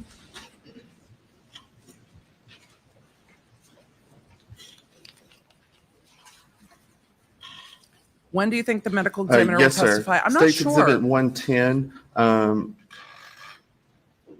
represents 2 SLED items. SLED item 67, which I examined, determined to be 48 birdshot pellets listed as from left shoulder and head of Paul Murdaugh at autopsy. And SLED item 68 was 1 piece of plastic listed as from left shoulder and head of Paul Murdaugh at autopsy. That's from his recovered at autopsy. Paul was shot When you twice. say where it's from, that's because that's what was identified on the item when it was submitted to you for review. Yes, sir. That's solely based on how it was logged into our system by the submitting personnel. Paul was shot twice with birdshot from a shotgun.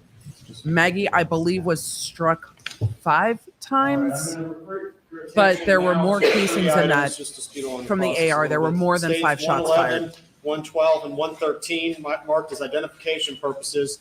SLED item 69, 66, and 104. So if you please take a look at those in your items in your report.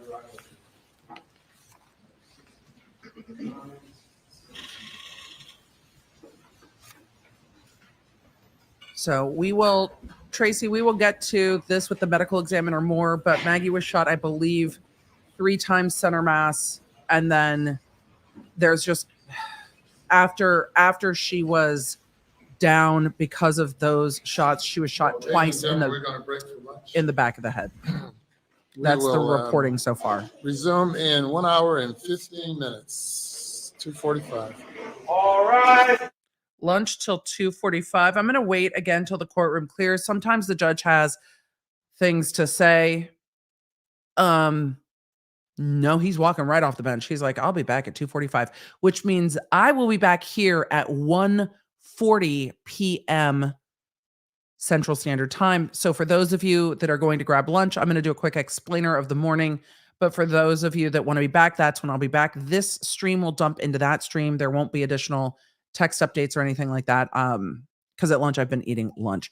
So for the questions about who did what, where, how, that timeline is in today's Quick Bits. That will be up a little bit later today. I just haven't made it live yet on the Quick Bits channel. I'm going to answer a few questions if I can, or answer a few questions before I take a break for lunch. I'm going to go through the summary of today, and then we will roll through. So, with that, I believe Paul was only shot twice. Shoulder and chest was 1 shot, head was a 2nd shot. So Paul was, I shouldn't have said I believe. Paul was shot twice, based on all of the evidence that's come in, and we will get all of that evidence with the medical examiner. We have not heard a theory based on who was shot first or second. I have my own thoughts based on the timeline of the cell phones, but I also want to see what the medical examiner says. They might not be able to speculate on that, and they might not say that. So with that, let's do a quick summary of today and go from there. I've wiggled quite a bit in my seat today. I've moved all over the place, but we're comfy here. This in-ear is killing me. So we're only going with 1. All right. Let's do a quick summary. It's Friday. I don't know what happened today. No, I'm teasing. This morning we got into financial evidence from Palmetto State Bank and from a forensic accountant that works with the state attorney general's office, where money was going, what money was coming into accounts, how much Alec Murdaugh owed Palmetto State Bank. Over $4 million was owed. The fact that they just loaned him hundreds of thousands of dollars without any fees or loan documents. And the fact that his account was $350,000 overdrawn, and they were just like, and they put $400,000 back into his bank to cover it. Has your bank ever just put money magically into your bank account to cover a hundreds of thousands of dollars overdraft? No, I didn't think so. So that was the testimony this morning that I was like, what in the world is that? Then we get to the afternoon testimony, a whole lot of foundation with regard to who took DNA swabs from who, what, where, and when. And now we are just getting into the testimony of the firearms examiner who did the tool marking analysis. We heard the tool mark expert earlier in the trial last week. He did an evidentiary hearing during jury selection. The court ruled that this evidence would come in, that the tool marking was sufficient science for it to be determined or to come in before the jury. And the jury gets to decide how much weight and credibility to put on that evidence. The defense's job is to knock the credibility down. The prosecution's job is to establish what that means. So that is the tool marking expert that's testifying now. We heard him in the evidentiary hearing, which is why we know what's coming up in this hearing and what we will hear after lunch from this expert. Here's what this expert testified to at the evidentiary hearing. Maggie Murdaugh was shot with he didn't testify to this. This is the background because my brain is very tired. Maggie Murdaugh was shot with a .300 blackout round from an AR style weapon. The Murdaughs owned 3 of those weapons. And we will talk more about where those weapons are in a minute. So she was shot with that. There were casings at the scene after she was shot. This examiner took the casings that were around Maggie Murdaugh's body when she was murdered and the casings from off of the stoop near the gun room where Paul and Will Chapman were sighting in a 300 blackout, not with a thermal scope, but with a red dot scope. And up by the shoot house at the gun range elsewhere on the property. The Toolmark expert said that by his analysis, those casings, Maggie Murdaugh's casings near her body from when she was shot and killed, sighting in off the gun room, and the shoot house, all three of those were shot by the same weapon. And that weapon is not the AR that was recovered by law enforcement with the thermal scope. So that AR was not the one, the thermal scope one. They compared that, those didn't compare. So there is a 300 blackout AR that was stolen out of Paul's truck at a party, according to Rogan Gibson. That one's missing. That one was present at the same time as another black AR style with a thermal scope. That one's in police custody, the one with the thermal scope. There was a replacement for Paul's weapon that either went missing or was stolen. That replacement didn't have all the bells and whistles on it. Those two Christmas present guns were like $9,000 for the two. The replacement gun was like $850. The replacement gun didn't have all the bells and whistles in it. The replacement gun is the one that they put the red dot scope on, and he and Will were sighting it in March before these June murders. That gun was never reported missing. It was missing after the murder. So either someone knew exactly where the family kept their guns, someone showed up at the murder scene hoping that there would be weapons there, or someone in the family committed the murder. That's going to be the argument from the state. So they can't compare the casings to the gun, but they're comparing the casings to each other. All of those casings were shot from the same gun. They don't have the gun. Does that from Paul's gun? So hopefully that makes sense. Paul was shot with a shotgun, and we will get more into that. So the prosecution is trying to show that the ammo that's all over the property is the same ammo that shot Maggie from the same gun that's been shot elsewhere on the property. So that is the gun. Who had the gun in their hand is not proven by that, but it allows the jury and it allows the prosecution to argue that who could have had that gun? Who could have had that gun?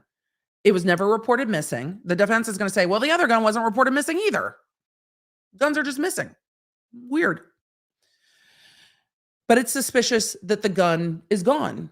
And who would have had access to it? And did Paul just leave it up there? I don't know. We will see. So that's what's going on with this expert. What shotgun they believe was the murder weapon, we don't know. But we know that the shotgun that Alec had with the 12 gauge and the 16 gauge round loaded into it when the police arrived, that gun didn't have any prints on it. And I think we are going to hear more about that. I don't think, have the shotgun they think did it. They've talked about the guns being missing. So that is kind of the lay of the land. We will get into the science of the casings that are including those casings and excluding the other gun and the defense's argument over that later. The jury will get to decide how much weight to put on it, and the jury won't necessarily know how much weight to put on it if the prosecution doesn't do a good job making it clear. They have not done a good job making things clear in this trial so far. They have to make this clear because a lot of that evidence I've gleaned from the evidentiary hearing that they weren't present for. So the prosecution has to tie that up concisely for the jury because the jury doesn't have me. So yes, I think both murder weapons are missing, but it has not been clear. It has not been clear at all. So with that, I'm going to answer some questions and we're going to talk about it. We have not seen the medical examiner yet. We'll have more information about the manner and causes of death once we get the medical examiner in. We are hearing about some of the birdshot that was recovered from Paul at the autopsy and what would be shot from that and things like that. So that we will get into this afternoon. We still do not have a ruling. God, this summary is longer than I thought it would be. We still do not have a ruling on whether or not the 404, 403 evidence will come in, the prior bad acts and the financial stuff. Not a ruling. They're not done with those hearings yet. I think they're done with them for today because the jury is back.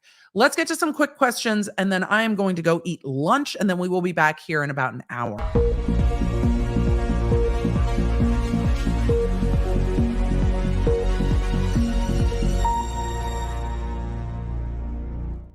Also, there's still like 29,000 of you in here. If you're not subscribed, go ahead and subscribe, if for no other reason than so you can chat. That would be helpful. You might like it. Very important questions. What was your instrument and band? I played snare drum, and then I switched to color guard. And to be completely, chat, I'm going to be completely honest. Judge me if you will. I switched to color guard because the outfits were cuter. The marching outfits for color guard were cuter. They were little sparkly skirts, and we had sequins, and they had a little, like, I love things over my hands. They had a little finger strap, and we had boots. They were way better than the band uniforms. So I switched to color guard purely based on vanity. I also really enjoyed color guard. Love the blue mug. Where can I find it? I have a link to Amazon. This is the Starbucks collab in this color, but I have a link on Amazon. We do love this witness. It's great. Sorry, I'm late. YouTube just unbanned me. YouTube being YouTube. Just left the bank. They won't give me $100K on the promise I'll sign for it later. That's so annoying. Did you pledge to give it back at some point? Ugh. Banks, try overdrafting your account by $100K and see what happens. I'm being sarcastic. Don't do that. Don't do that at all. Vote. The prosecutor needs to check EDB's commentary. They're probably deep in their own case and definitely don't need my thoughts. They know more about their case than I do. I'm just saying they're not doing a good job tying it together. They might know too much about their case to miss the holes in it, because there are some holes. He took the guns to the train station. He took the guns somewhere. Guns used might be getting a tan in the Bahamas. We don't know. So are there 4 guns involved, not 3? No. The 300 blackout ARs are a whole story, and then there's a shotgun. There are 2 murder weapons, the shotgun and the AR. So Michelle said, I want to know how their deaths benefited him. We have not heard that yet. Did they get a new witness chair? I don't know. I didn't perceive that they got a new witness chair. I got very distracted somewhere around Agent Horney's testimony, and I couldn't regain I could not recover myself. They also have a hollow point in shotgun shells. I didn't know that. I need to know motive. We don't know if the jury will see that. Hello, Runkle. How are you? Runkle, we will have to have a chat. We're going to have a chat after this witness's testimony because I have to go eat lunch or I will die. Question, missed most of the morning. Did the judge rule on the financial evidence yet? I know I just answered that in the summary. Who initiated the claim that the dog's tail was injured, since that led to everybody at the kennels? This is a great question, Steph. It's not been determined at all who said that the dog's tail. Paul said he was concerned about the dog's tail. I don't know why he was concerned. I don't know if that's something that Alex said to him, but we do know from text messages, and the prosecution didn't do a great job of tying this together either, that Maggie had intended, it seemed, to go back to the beach house, but Alec wanted her to go to his house. But that's not odd because his dad was just kind of put on end of life care that day. So it's not strange to be like, can you leave the beach house and come stay here? That's not odd at all. Emily, it's like the prosecution is just throwing out information and expecting the jurors to reach a conclusion. Yeah, it feels exactly like that. The prosecution can't just throw spaghetti at the wall. That's the defense's job. The prosecution can't do that at all. It's not going to get you past reasonable doubt if you do. They need to have a very clear story. The prosecution can't come in there and be like, could be this, could be this, could be that. You know what that is? Doubt. That's doubt. It needs to be this and then this and then this and then this and then this and then guilt. They're not there. They're definitely not there. The defense gets to be like, could be this, could be that. And if it could be this and could be that, and that's reasonable, there's a whole instruction that says if it could be this and could be that, and it's reasonable, then that's reasonable doubt. And you have to. The jury instruction says have to go with the explanation that leans towards acquittal. If there are 2 reasonable explanations, you have to pick the one that points to acquittal. I feel like the prosecution maybe needs to review that a little bit. Maybe. Kimmy said, as a former prosecutor, were you ever concerned about your family's safety during a trial? Yes. When you had to deal with sketchy defendants, I mean, not all of my defendants were sketchy. Some of them were just violent. Perhaps I watched too much true crime. No, I had police protection on my house. Yep. I talk about it some. I don't talk about it a lot, but yeah, it's always it's not just a concern as a prosecutor, though. I think what people don't talk about a lot is, well, I think maybe Runkle and Natalie, lawyer chick, do. I don't know if they do, but it's defense attorneys too, depending on the case. But yes, as a prosecutor, that does come up sometimes. I try to treat everyone as human, so I tried not to bring any personal feelings into the case. There's times in this case that it seems like Creighton is personally furious with Alec Murdaugh. Making a case personal is a real good way to lose a case. This is one trial in which I think the jury's ability to take notes could have had a major impact on the verdict. Could have. Evidence that is powerful but tedious can't effectively be parsed out in deliberation. And that is the prosecution's job to know that going in. And these are white-collar crime prosecutors for the most part. That is typically what they do. Creighton Waters is a very successful financial crimes prosecutor. It's not like the man can't conceive of a summary chart. Most financial crimes need summary charts, lots of summary charts. But no. The lack of summary charts, the lack of demonstratives is going to be confusing to the jury. And maybe they think they'll just clean it all up in closing. The jury's not supposed to make their minds up to then. But the jury, you never know. The jury could be sitting there going, and why does any of this matter? And I agree with them. Pickle name suggestion, Whoopsie Yickle, Esquire. We might need to add Esquire to the pickle name. 2 guns used, neither found. Seems like it. So this guy kills them, treks back to the house with them. Don't know. Changes, ditches weapons, phone, goes to mom's all in an hour. No. Based on the timeline, it's like 20 minutes, 17 to 20 minutes from the time that the prosecution thinks the murders happened, and the defense is going to push that timeline later.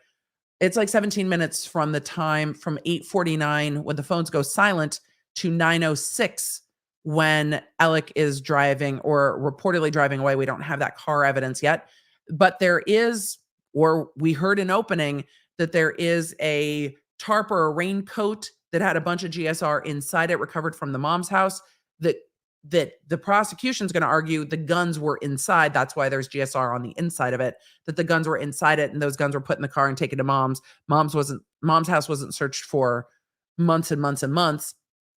Alec's house was barely searched. And so those guns could have been disposed of. That'll be their argument. But I think there's argument of, well, everybody had a hunting property. John Marvin had a hunting property. Alec had a hunting property. Everybody had a hunting property. Everybody's shooting everything. There's GSR everywhere is probably the defense argument on that. I work from home and planned no volume, just CC. I can't stop listening to this guy talk about a topic I have no knowledge or interest in. He was great. He was great to listen to. Happy Friday. Do jurors develop relationships with the lawyers acting for each side? Does having so many reps acting for the state limit that? I mean, I think there's a repertoire, but the jury can't talk back. Oh, I'm going to sneeze.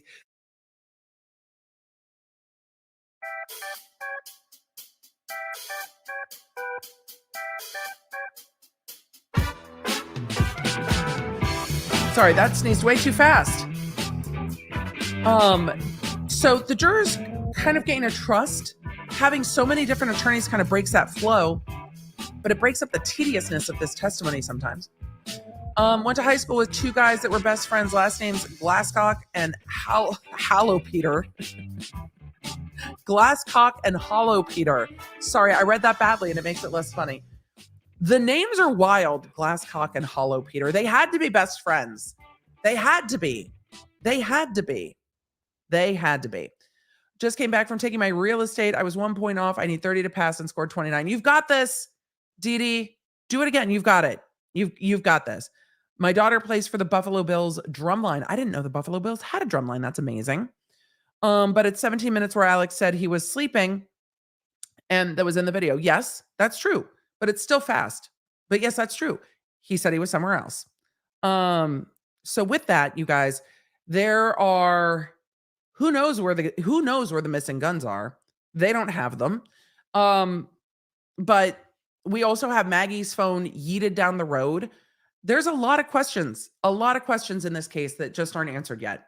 But for now, Miguelina, did we change the time on the afternoon stream to reflect what time I'm actually streaming?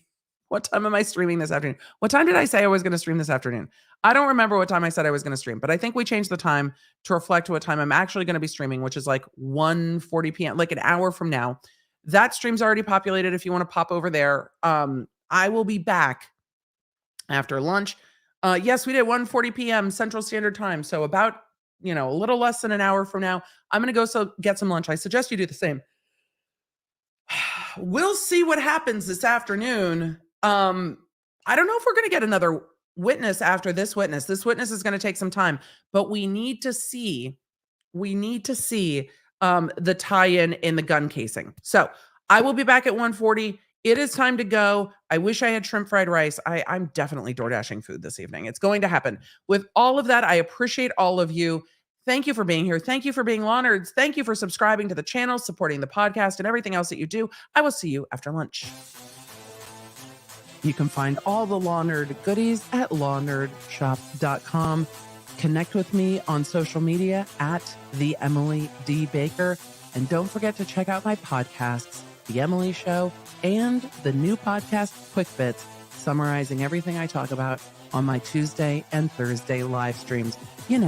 When you only have time for just the quick bits.